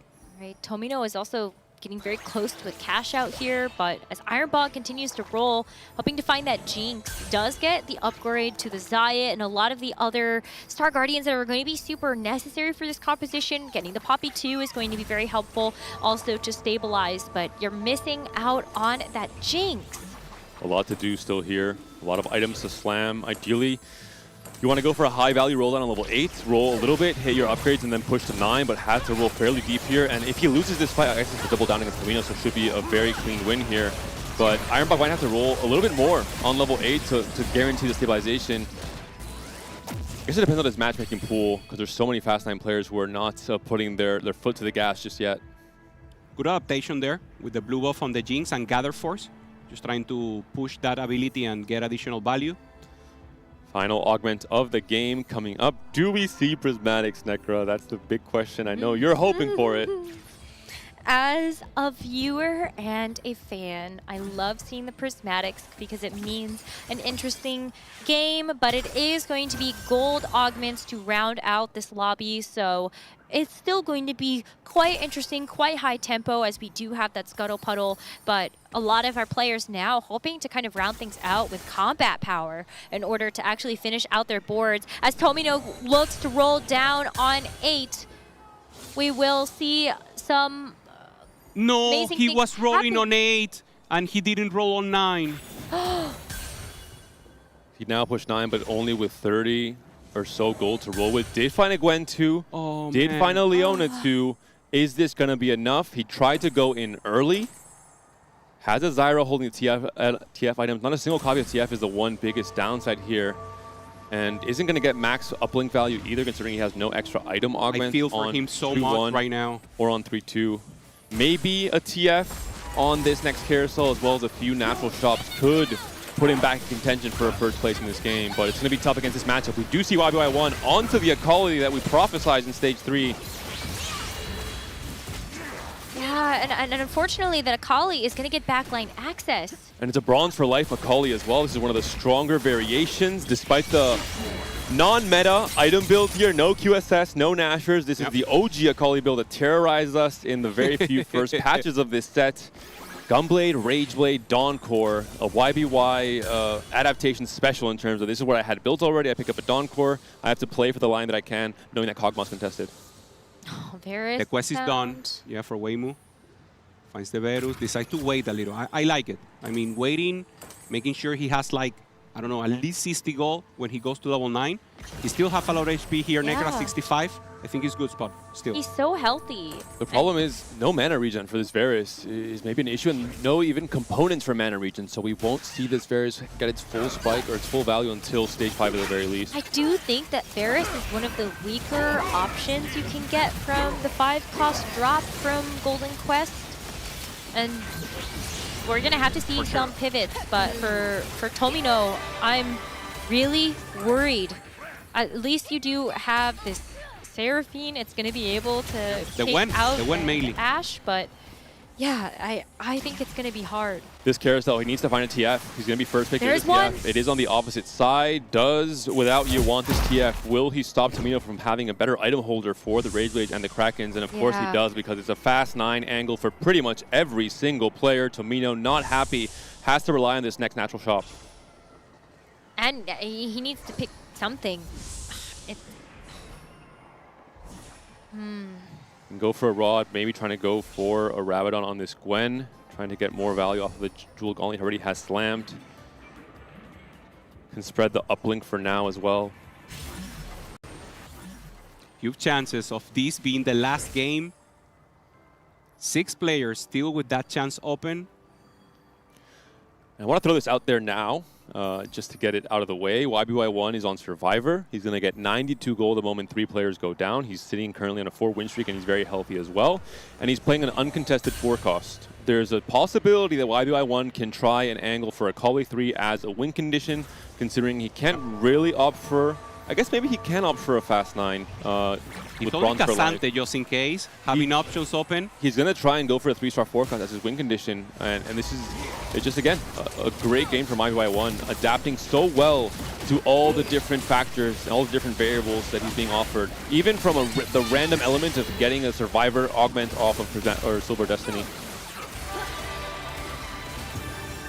Tomino just waiting for the fall. He knows he cannot step away from the additional rolls that he missed. And for now, just holding up. Tomino, no matter what happens, of course, he will be in check. But he's one of the players, of the 3 players, that can delay this a little more. Finds the Lee Sin, and there's the cash out. Big spike for Without You. Finds the Lee Sin to fully itemize. Is now starting to roll down as well. TF2 has been found, the most sought after unit. 5 different players currently trying to either fielding or trying to field a TF on their board. And this is worse and worse for Tomino as well, who was missing a copy before now. I don't think he found one in his natural shop, and there's just so many out of the pools already. Also, double melee threat, so very easy for him to access backline here. Uh-oh, the battle of the 1 HP players. We're in stage 4, but it's 8 HP for Tomino, 11 HP for Without You. Whoever loses this fight is out of contention. And Tomino, in his case, he won't be able to play Spoiler. He'll reach 20 points, he'll reach check for next game, but he can no longer stop the other players from getting there. Only 2 players having that option right now. Ironbog with 13 points. And of course, the option here to preserve a little more time and having a chance. YBY, again, is waiting for 2 more players. He's almost guaranteed it with the current HP lead. He's first in the HP totals coming to stage 5. 1 player's already down. Without You's down to his last life. Terry's on 27 gold as well. Terry's on a big double down as well. He used Kog'Maw just as a stepping stone to make it to level 9. Can anyone sacrifice their game to pop? I don't think it's the case. It's just too late to obviously open for it or weaken your board to an extent. It doesn't make sense for, I think, anyone's position. And there's just so many players that are trying to stop or grief. If it was just Terry in check, then of course that would be the right play potentially. But I think Terry is ungriefable in his current position. Also, this is stage 5, so he could get here to 300 fairly easier. I think the next one is the cash out. Yeah, I have to imagine. I don't think he can... He would be too tight if not. He's on 27 HP already. 2 losses in stage 5 could be a death if you're trying to go for double down in 2 more turns. Without You with a Jone on bench. Jone 2, just in case. 11 HP now. Oh, a free fight for Without You. Should be winning this against Terry, who has double down. So great matchmaking for both of these players. And we'll see what Terry cash out's going to be. Just too strong. I mean, you have the TF2 doing the ramping up, scaling every time with Winsu and Kraken. Double melee threats with the Bolly and Lee Sin is just too much. Terry would have loved to maybe preserve a little bit more HP, have a better loss to try and stay 2 lives in stage 5. Not going to be the case here, down to 10 HP now. Maybe with Braum and enough Poros, he can do it. 304 Crystal Gambit sacks. The cash out comes through, the gold from TF as well. 3 completed item anvils. Zyra 2 to celebrate as well. This is going to be one of the strongest boards in the lobby. And he has Tesla Coil.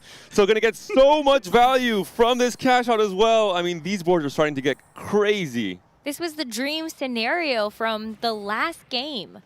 But I wonder if this will be enough for Terry this time around, not playing around that mech board, but more of this legendary style. Well, it's mana region for this Braum. A Shojin would be massive. Doesn't find it. Can go for the Protector's Vow, though. Does go for that as well. Onto the Leona, his main tank, and maybe the Warmogs on the Braum. Sanjo with the 5 crystal finds the strategist emblem and has already cashed out so much. The majority of his units still itemized and takes a win here against Terry. Terry is strong, has the skeleton of a great composition, but doesn't have 2-star. The Seraphine mainly. The Seraphine has to cast. The TF was killed by the Ashe. Ashe is alive. Stays alive. The Mage comes out, and Terry is going to go down as well. The TF died too early into the fight. That's 2 players now down. 1 more player left, and YBY1 will cash out his survivor. He already has 6 copies of Cassante. He cannot do this again. He cannot end this tournament off of another 3-star forecast. That would be so insane. 4 Acalis as well. I don't think without you losing. He's the strongest for me in the lobby right now. 3 win streak. Maybe Sanjop has a possibility there. So I think Weimu, maybe Ironbog will start falling down. Weimu now finds a Brown too. So everyone just in the strongest moment right now. 2 Fast 9 players are down. It means so much more copies of those 5 cuts going back to the pool. Ironbog maybe going to have a harder time. He's still trying to carry a Jinx. We're now partway through stage 5. Most players have their 2-star 5 calls already fully prepped and itemized. We'll see if Without You will be strong enough. The Volibear is trying to move into the backline there. Stuck for a while, but now is finally moving in. The TF and the Jinx trying their best. It's the battle of the TFs, but Without You seems to be too strong. Ironbog now down to his last life as well. It is so unbelievably close. Ironbog and Soul, the only 2 players that can extend this Tactician's Crown Grand Finals series. And there are 4 players that are hoping to end it here and win it all. On this carousel, we're going to see more completed items. There's also a Twisted Fate if anybody actually wants to pick it up. And that was a snap pick from Ironbog. Ironbog is still on TF1. That could be the power spike he needs to try and battle it out against the rest of these Fast 9 boards who have outcapped Ironbog little by little. Ironbog rolled deeper on level 8 on stage 4. He needed to stabilize from his weaker position. But now the rest of the players who greeted it out, who went for the riskier lines, are now getting those fruits of the labor. Yeah, also trying to find that Cassante that we know is being held by YBY. So very difficult to improve. I truly believe that is a difficult position right now for Soil. 3 players on 1 life. YBY1 rubbing his hands together. No biases from him. Any of these players goes out. And that is the green light. He will start pressing D like it's nobody's business, trying to find that 3-star Cassante or that 3-star Akali. Made for Seraphine. It is a nice hit in terms of the fruit, and it is also a 2-star Seraphine dealing with Without You, who has found the Twisted Fate 2, but not really a whole lot else. This Juggernaut board is still going to be difficult to deal with since Lee Sin is going to be one of those main carries, but as the Seraphine starts to pop off, it does actually deal with this Lee Sin, and it's just going to be the Twisted Fate 2 against this Leona! Can it actually do the job? Wow, it is going to be a KO. Weimu is going to fall here, and that is going to be Without You. Extending this series, another favorite in that check. Down and out, and we will see the cash out here for YBY1. He has to pick up the gold manually, and he has to roll while he's doing it. 5 Akali, 6 Cassantes. Is anyone playing defense? Can anyone stop him from once again hitting a 3-star win condition? 6 Akalis for now. Holding Karma also, just in case any 3-star works here. There's the pings. They're too late. He's on 7 Cassantes already. He's doing a bit of scouting. I think he gave up on... Gave up the Cassante. Okay. They were being held already. Yeah. He's going for Rise and for Karma. And Akali. And Akali. 2 off. There's one Rise. I wonder if he actually sells this Lee Sin and tries to grab it. No, he locks the shop just to secure that Rise. And to not tell them that he has an additional Rise also. 18 HP, he's just barely alive. 2 HP in a dream. YBY1 trying to sneak another 3-star forecast to try and win this game. Oh my goodness. He rolls. Is he going to end up... Okay, he might just wait. Get as much gold as possible from the crab and then try to roll from there. Hopefully we can get a bench check for everybody else as they come over and start pinging that There's he a has rise in the shop. rises. Soul is going to pick up a rise and a karma to try to There's an deny Akali this. as well. Soul might be the Wow. hero, at least against 1v1. 2 of the units being held. There's a rise for signing up as well, so the rise has already been denied. It's just down to the Akali. I think there might be one more left in the pool, depending on what other players are doing. Well, the one in the shop, maybe there's another one on the bench somewhere, but at the very least, I think we're going to have to see YBY1 give up on the rise or hope that other players feel like they are going to get chickened out of it. There's no hit, though. He sells the Akali. He doesn't know that there's a rise, that rise is no longer possible. He sells the wrong forecast. And all of a sudden, this was the only way YBY1 could win this game. His board will not be able to hang against the rest of these Fast 9 boards. Oh my goodness. Feels like such a missed opportunity, but one of those rises was locked. He did not have the full info. Soul is the big hero, denying YBY1 another 3-star forecast in this game. We'll see what the Donkor Akali can do against Sangyup. Just needs to be able to access this Ashe. But with this Ashe continuing to ramp up, this Akali is just taking a little bit too long to dash to the next target. And so this Ashe is getting so much time to breathe. Rise gets stunned, continues to wail away, and YBY1 gets sent out in 5th. 4 players now remain. Ironbog potentially going to be the hero here, trying to fight for his own check, try to prolong this tournament onward. And for Soil, also trying to find an additional win condition. Of course, the board itself is so strong, but we know without you is 7 win streak, and Soul has already lost against him.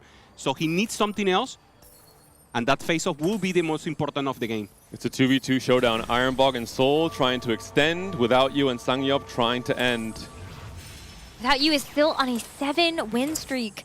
And this board is really, really strong. There are not that many upgrades that Without You can actually make at this point with the Lee Sin, Twisted Fate, and also the Braum 2. The Zyra in the back is also a lot, so that is going to be happening on the other side as Soul is hoping to do his best to try to stop this, but it's just too strong. Without You gets another elimination. Soul no longer able to play spoiler in this lobby. It's as a 1v1. also goes out. Ironbog and Without You is going to be the showdown. If Without You wins this here, he will win this Tactician's crown. We mentioned it at the very beginning once Ironbog got off to a slow start. He is the one player you want to rely on to play spoiler to try and extend this tournament onward to a game number 7. Is this board going to be strong enough? Without You has an insane Lee Sin with a Prowler's Claw that can fight RNG his way into a win if he hits the right target. Also with Quicksilver, so the Braum cannot do anything. Braum has to get set, for example, and try to get that possibility. So favor in for Without You. And Ironbog will have to get a miracle here, great position, and go for the win. Eyes on the Lee Sin, eyes on where the resets go once he gets a Prowler's Claw kill. The TF in the backline as well. The burst damage on the right-hand side from Ironbog with the TF and the Jinx trying to burst through. It looks like it is going to be on a weaker side, and as it takes care of the Nefiri, this Jinx and this Twisted Fate are going to start to target some of the bigger players. Like that Lee Sin going down, the Prowler's Claw is not going to be able to get there, but as I say that, the Quicksilver actually does shred, and we will see another knockout! Without You has done it, the Lee Sin has done it. The kicks moving on to the Jinx and the TF. Nothing could stop that Lee Sin from winning this game. So well deserved. Without You playing amazing, playing through without, winning the Fast 9 contestation, and is the champion. Is the winner right now for KOC Tactician Crown. Without You has been on a tear this entire tournament. One of the first players to reach that check, and now gets a chance to hold that Tactician's crown high. Congratulations, this is your KO Coliseum Tactician's crown winner, Without You. Amazing story for him. Almost a couch to crown story for him. First time on Tactician crown, taking the win. One of Clement's favorite. We saw Clement there joyfully screaming a lot, and the stage here at the venue in Alicante, rooting so much for him. From Chengdu, we have a winner. What an incredible time to be here as an APAC TFT fan champion now here for the region. Clement, what are the feelings right now? It's just been such an insane journey. I mean, we started Southeast Asia. We didn't even have a pathway to Tactician's Crown. We couldn't even join the tournament. And, you know, it wasn't until set 11, set 8 where we had that chance to make it in. And, you know, I've known Without You since set 9. He was the best player then, but he had a day job. He didn't think that he was qualified enough to actually quit it and just pursue his dreams. It took a lot of convincing for you. And, you know, this year, we were in 4v4. We had to find an organization for him. And there were always doubts. Like, why am I not picking Ironbog? Why am I not picking Jazz Latte? And I was told them, Without You is actually the smartest one of the group. There's so many players that have worked with him that have been better because of his insight. And it's just been such a journey. I mean, this set particularly, we tried so hard to make him try again. Because in set 13, he was the second highest QP winner, but when it came to regional, he ended up 31st place. He was demolished. He was like, you know what, I don't think I should continue. I don't think I'm good enough to actually do this. But he stayed around. We made him stay around because he had so many insights, so much knowledge, and he finally proved himself. I don't think there are going to be any doubters anymore. Without You, it's been amazing. We couldn't have done it without you, which is his original name. Clement actually like showing emotion and then crying on broadcast started to make me cry, because that is such an inspirational story to hear that it even took convincing to get Without You to go more all in on TFT because you guys believed in him to accomplish this dream for APAC, and just see that realized is just, it makes me so emotional with you. Yeah, it's so huge for the scene. I mean, this time around, TPC, there's 9 players from our server, from TW. The big study group really worked out. Without You was obviously a huge part about that. And, you know, we just kept on telling him, give yourself a chance. Just put everything aside. Let's work on this set. No more 200 game sets. You know, you're doing 500. You're doing 600. And we kept him at it, you know. We just were staring at him, making sure that he was able to do it. Want to give a shout out though to Tomino. There was a lot of pressure on his shoulders today, being the lone representative for EMEA, and when Americas has also been knocked out of our tournament for the grand finals, I think there were a lot of aspirations on his shoulders. And so, you know, I hope that Tomino, especially coming into this as his very first Tactician's Crown, hope he can hold his head high, as well as the rest of our competitors that made it such a tough fight for Without You to win it at the end of it all. It was a very, very hard journey and a hard-fought one. Wow, I can't believe how hyped all the players were. We were watching there, we were cheering for another game, for Seoul, for Flash, for Ironbog. Looked like he was almost about to flip the switch again, go 1-1. But in the end, it was Without You and on his trusty melee carries. He's always been best when melee carries are the star of the show. He got the Prowlers from the Twisted Fate, and it was just destiny. Couldn't have written the script better myself, Clement, and it is just so amazing to see Without You at the top of the standings. Woimu Lochu also, huge congratulations, putting CN on the map with a second place in this lobby. This thing is something that hopefully CN can be very proud of. Yeah, amazing for CN once again. Only representative came from the JOC and playing amazing, having huge chances here. Double chance of checkmate, total YBY, third place. And Negra, you said it, 3-3-3, and once again, third place for YBY. Probably the most liked player and accomplished through the field, Sanjop. Played amazing tournament throughout the 3 days, and I mean, another player that we should always realize, and also props again for him. I love the Korean strategy of just going Crystal Ash, just rolling down on 7, trying to hit early. They did find the 5 cost, but unfortunately it wasn't really enough to cap out. There were so many strong boards. Woimu Lochu, they didn't give them any free kills for the Ash boards whatsoever. For Terry, I mean, we see it in the scores, a top 4 player at all, couldn't find a top 1, but also playing amazing throughout the whole series. Soul being the hero there in the end, with a chance to prolong the series, also playing amazing, playing different comps, the Bronze for Life Prismatic that we saw with the Yone carry giving us so much additional, and once again, highlight to Tomino and Ironbog there in the end. They played an amazing tournament once again. And Tomino, I know he didn't only learn experience, he gained friends. The possibility of training once again for the next round with these players. He had difficulty coming into scrims before on regionals. And of course now, these players are all friends, and they will continue to grow the community and to start prepping together. Right. As Panda was saying, it was hard to actually find a study group. Maybe prep was a little bit hard to come by for that reason. But now that we have had this cross-region pollination, the camaraderie, I hope this means that we'll push Americas and EMEA even further when it comes to leveling up for Set 16 lore and legends. Clement, there's a new chapter being turned in every single one of these regions' books right now. Yeah, I think we have seen this sort of revival in a sense for like CN, maybe putting more respect to the mobile circuit. You know, if you look at the past few sets, it has been that mobile circuit that's been carrying them. They're always producing new talent. A new rising star, of course, is Seoul as well. So I love how this TAC round was really about the newcomers, the new blood coming in. Both Tomino, there was 6 players that were first time here at TAC round. Well, we do have a chance to interview our winner without you. So Clement, please take it away. 小布，你听得到吗？我听得到，我听得到。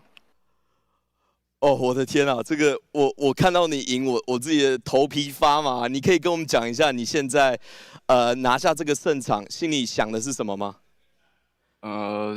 目前来讲就很开心，但还没有想，手到现在还在抖啊，就是很激动，没想到自己真的能第一次参加世界赛就拿下冠军这样。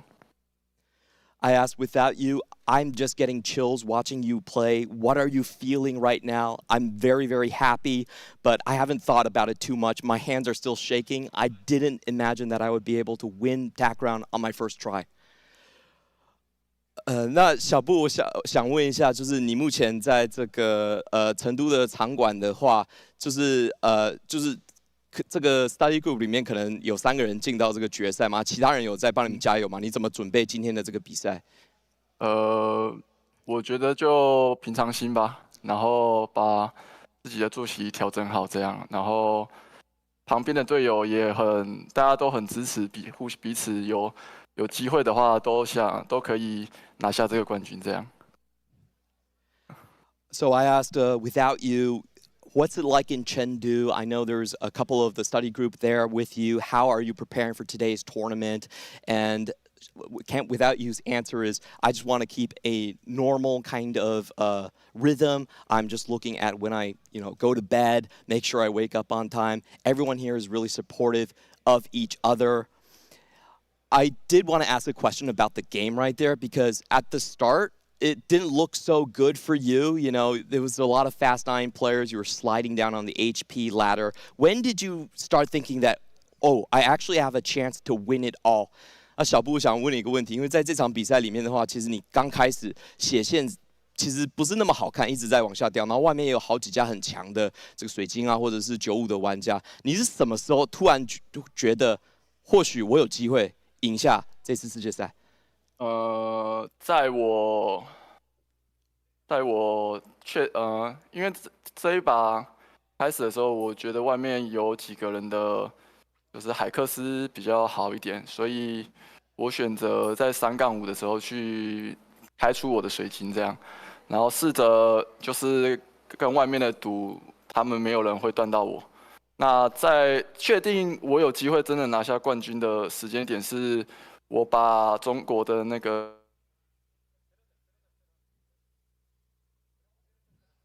I think we might have a little bit of technical issue there. But without you said that he scouted the lobbies early and he realized that there was a lot of very strong augments being selected early, so he needed to go for a cash out, double down with the crystal on 3-5. And the moment that he really felt like he started to have a chance was when he took out Wei Mu Luo Qiu, and that is where it cut. Yeah, you guys, you can throw me any questions. I will help facilitate it as well. Can you tell us a little more, since we're getting back, about the preparation, because you were in the study group, how was the mental preparation or the preparation itself, hours, being dedicated, or how's the flow with the rest of the group? I think the most important thing we learn about with the study group is to keep your own opinions. The great thing about TFT is everyone is playing from their own system, their own style. So we try not to think the same. Okay. And that was the biggest improvement from Step 14. 小布你回来了。那个我们刚刚听到就是你开始觉得有机会是打到那个帷幕落秋。对对对，我在5阶段的时候把他送走的那一刻起，我发现我应该有机会拿下这个比赛。那最后就是祈祷 YBY 的4费3不要出来，我就只能就尽我可能的去防守这样。最后也成功的就是拿下了这个冠军。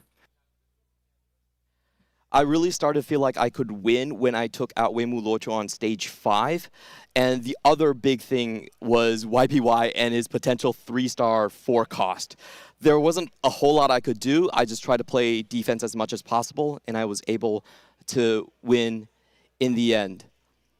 Can you ask about if he saw Lori and Legends? What do you think about the new set? If he wants to go for a second crown? 那小布，你目前有看过任何关于 S16 的资讯吗？就中场休息的时候会在那个就是转播的时候有播的那些讯息，大概有了解，这样就这样而已，没有试玩。Okay, 好 He did see a little bit of it. 那小布，我们想要问的就是说，就最后你有什么话想要对可能粉丝或者是第一次认识你这位选手的人说吗？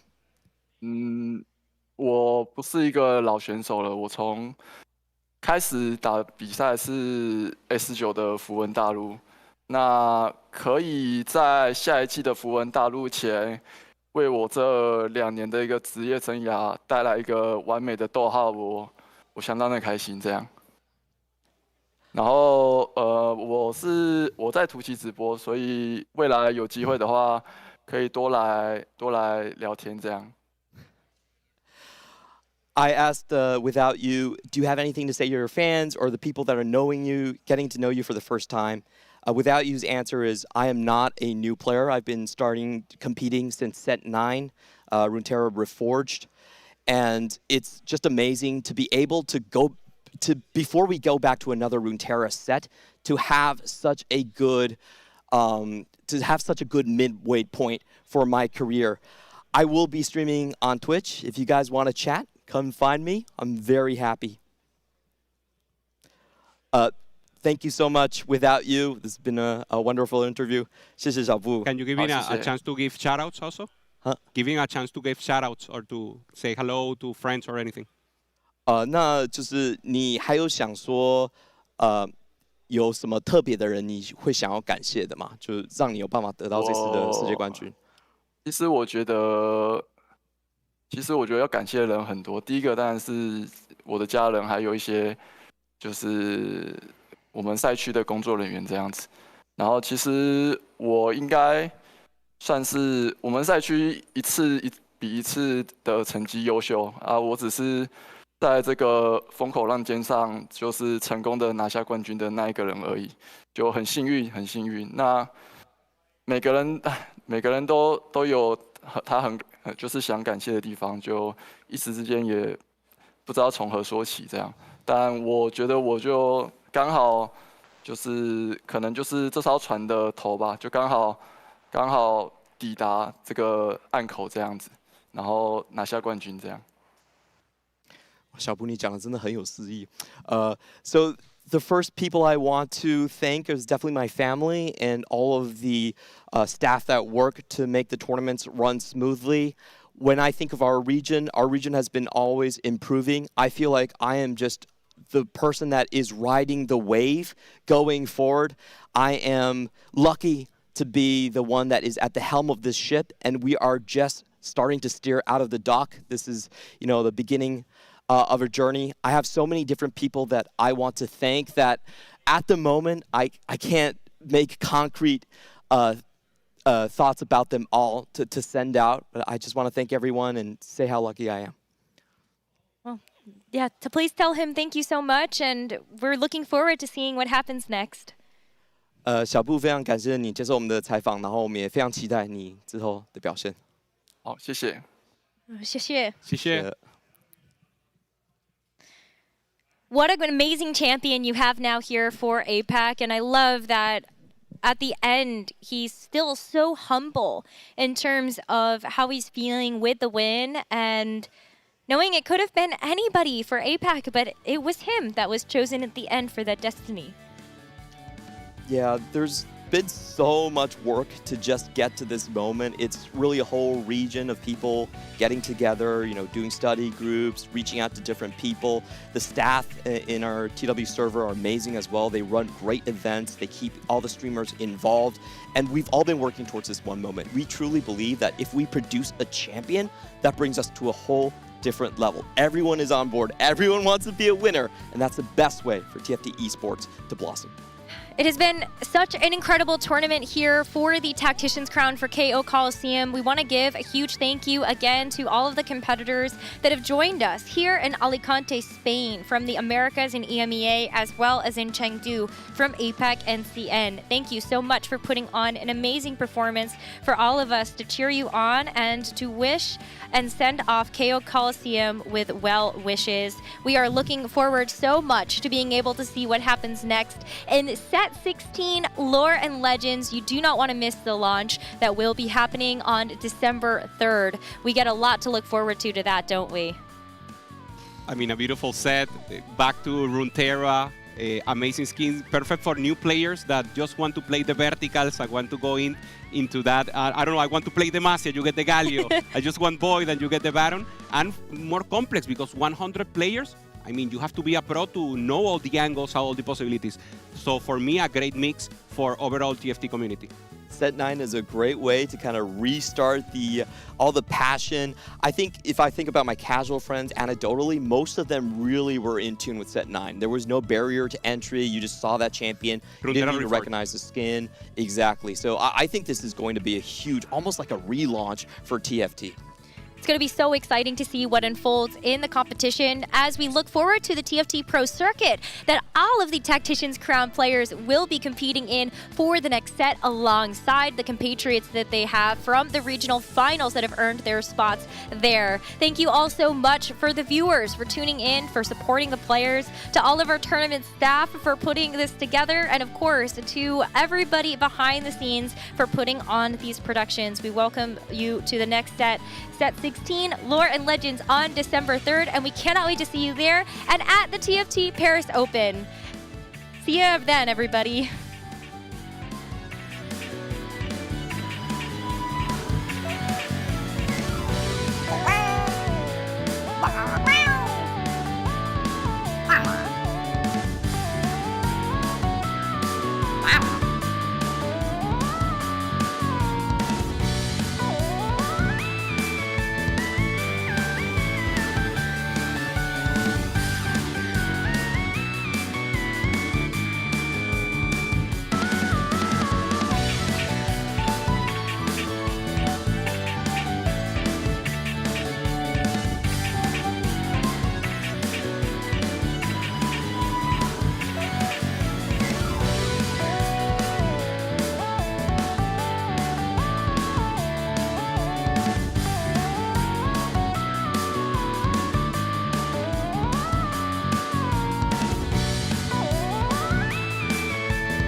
is now Doran. Decent position. Double Break circle. down my walls, but I won't rise again.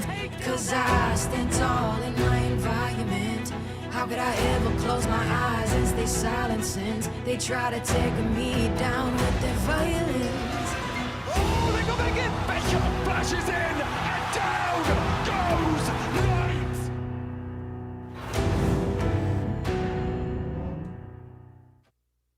The human body was built to move. Not trapped at a desk in one singular posture for 12 hours a day. It's time your chair evolved. This is Secret Lab Titan Evo. Ergonomically engineered for you. Gamers, hybrid workers, artists. Backing your every move.